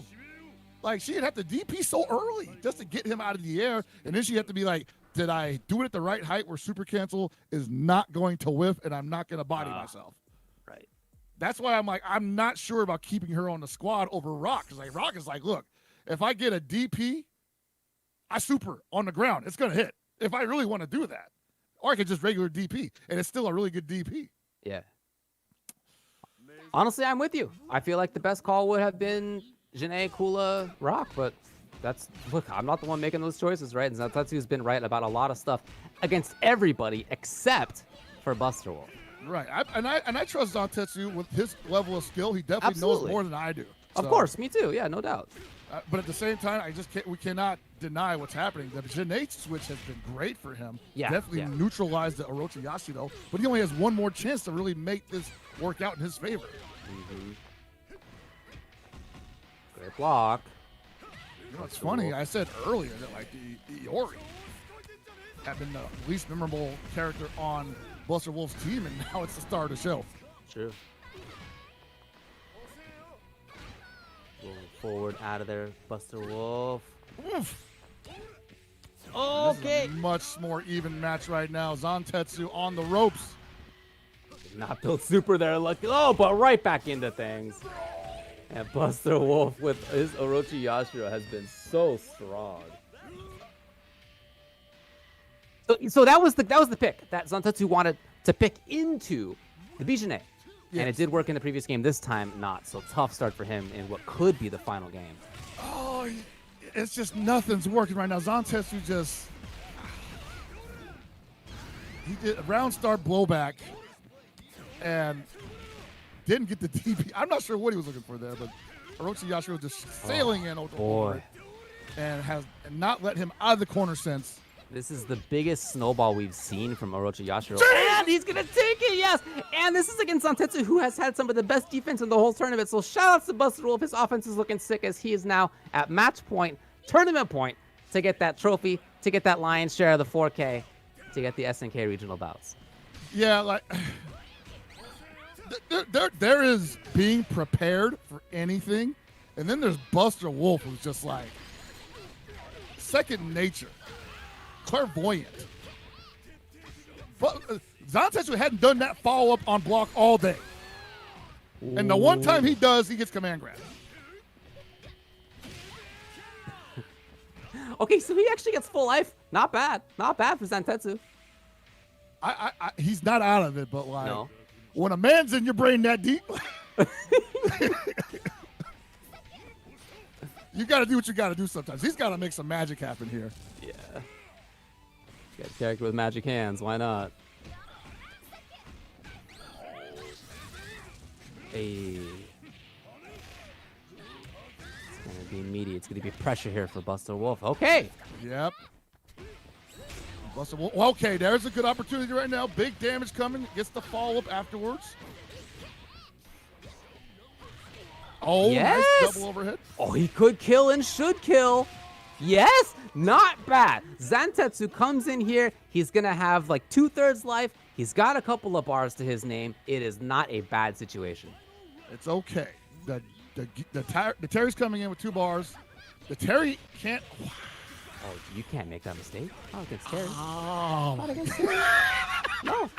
You just can't do it, man. Oh, my God. Busterwolf. I was going to say that the Terry can't chase down the Isla. Hey, that's Busterwolf busting through into the champion of the SNK regional bouts for Middle East. Congratulations to Busterwolf. Could not have done it in better fashion than a 3-0 to seal the deal against Zantetsu, to send Zantetsu down to loser's side in the first place, then the double jeopardy to not only beat him, but to take the whole tournament. Congrats to Busterwolf. The man never stopped holding forward. It was all offense all the time, whether it worked or it didn't. And at the end of the day, it was too much for the entire bracket to handle. That's your bracket right there. Man's too hot. No doubt. Yeah, he played great. He played super great. You know what's great is that each of the characters on his team really had an important role. I was with you at some point. I felt like the Yuri wasn't quite doing it, but then in that set, you could really see he was doing it. And then so many times, obviously, Orochi Yashiro at the point, doing great work. Yuri, then doing great work. Then if you make it through to Terry, you got but 2 hits to take. That's it. It's like he's like, yeah, once you get to Terry, he's like, are you really down about that solid play? Yeah, you gotta be super solid. And if you're not at all, I mean, you're out of here. So shout outs to, again, Busterwolf. That is grand finals win for him. That is tournament win for him. Zantetsu's your second place. Third place was TwinLeopard. Here's the rundown. Yes, and sir. Shibli after that, Assad and Badoor. Fifth places. Seventh place is Moebogard and V/White-AshX. These guys are in the money. Not only the $4,000 that SNK has put up for grabs, but also what was contributed to the Matcherino. It's currently at still $4,061.90. All codes have been used up. You guys have been tremendous in helping us reach this goal. Thank you to everyone who donated. It's been And one hell of a day, and I think, like I keep saying, these guys deserved it, man. They put on a tremendous show, and Busterwolf is walking home with that platinum trophy, baby. He is. And there's also the payouts that are on here automatically for Matcherino. Shout outs to them for putting that right up front. Everybody knows what they're going to get. First place, just under 2K USD. But all the top 8s get paid out. So, again, hats off to them. Hats off to SNK for putting that $4,000 in here. Now, this isn't the last stop on the SNK Regional Bouts Road. We've had a couple of them so far, but we got a bunch more. Next one is going to be Latin America. And as you saw with the slide before this one, if you have the chance to register, please do. Because for certain numbers of players who actually play, SNK will bump up the prize money. And of course, the crowdfunding as well will be in there, as well as more players getting paid out. So if we can get over 100 players, 6,000 plus crowdfunding will be on the line. And if we can get over 200, $8,000 plus crowdfunding will be paid out to that top 16. So again, that's LATAM coming up next. If you're in the region, you still got time to register. I hope that you do. I hope you get to play in this. I hope you have a good time in playing this. If you're not in that region, I hope you will join us yet again for another blast, man. It's been great, Hell Pockets. Yeah, it's been a lot of fun. I've been having a good time, and I can't wait for the next one. You got North America coming up later on. Going to jump in those brackets. Maybe we'll see each other, or, either way, good luck to you. And it's been a pleasure as always, sir. Oh, yeah, it's been great. Thanks a lot to everybody for watching, for sticking with us throughout this thing. I know there were some issues in there, but, we got to make it happen as we do. And I appreciate all of you sticking around in the chat and being cool with all of that. Hats off to the players as well. Great performances in there. Yeah, I really enjoyed it. Again, next one is going to be Latin America. We hope that you will tune in for that. Yep. And I think that's it for us. All right, All right, everybody. On behalf of the SNK community and the SNK brand ambassadors, thank you for watching, and we'll see you next week.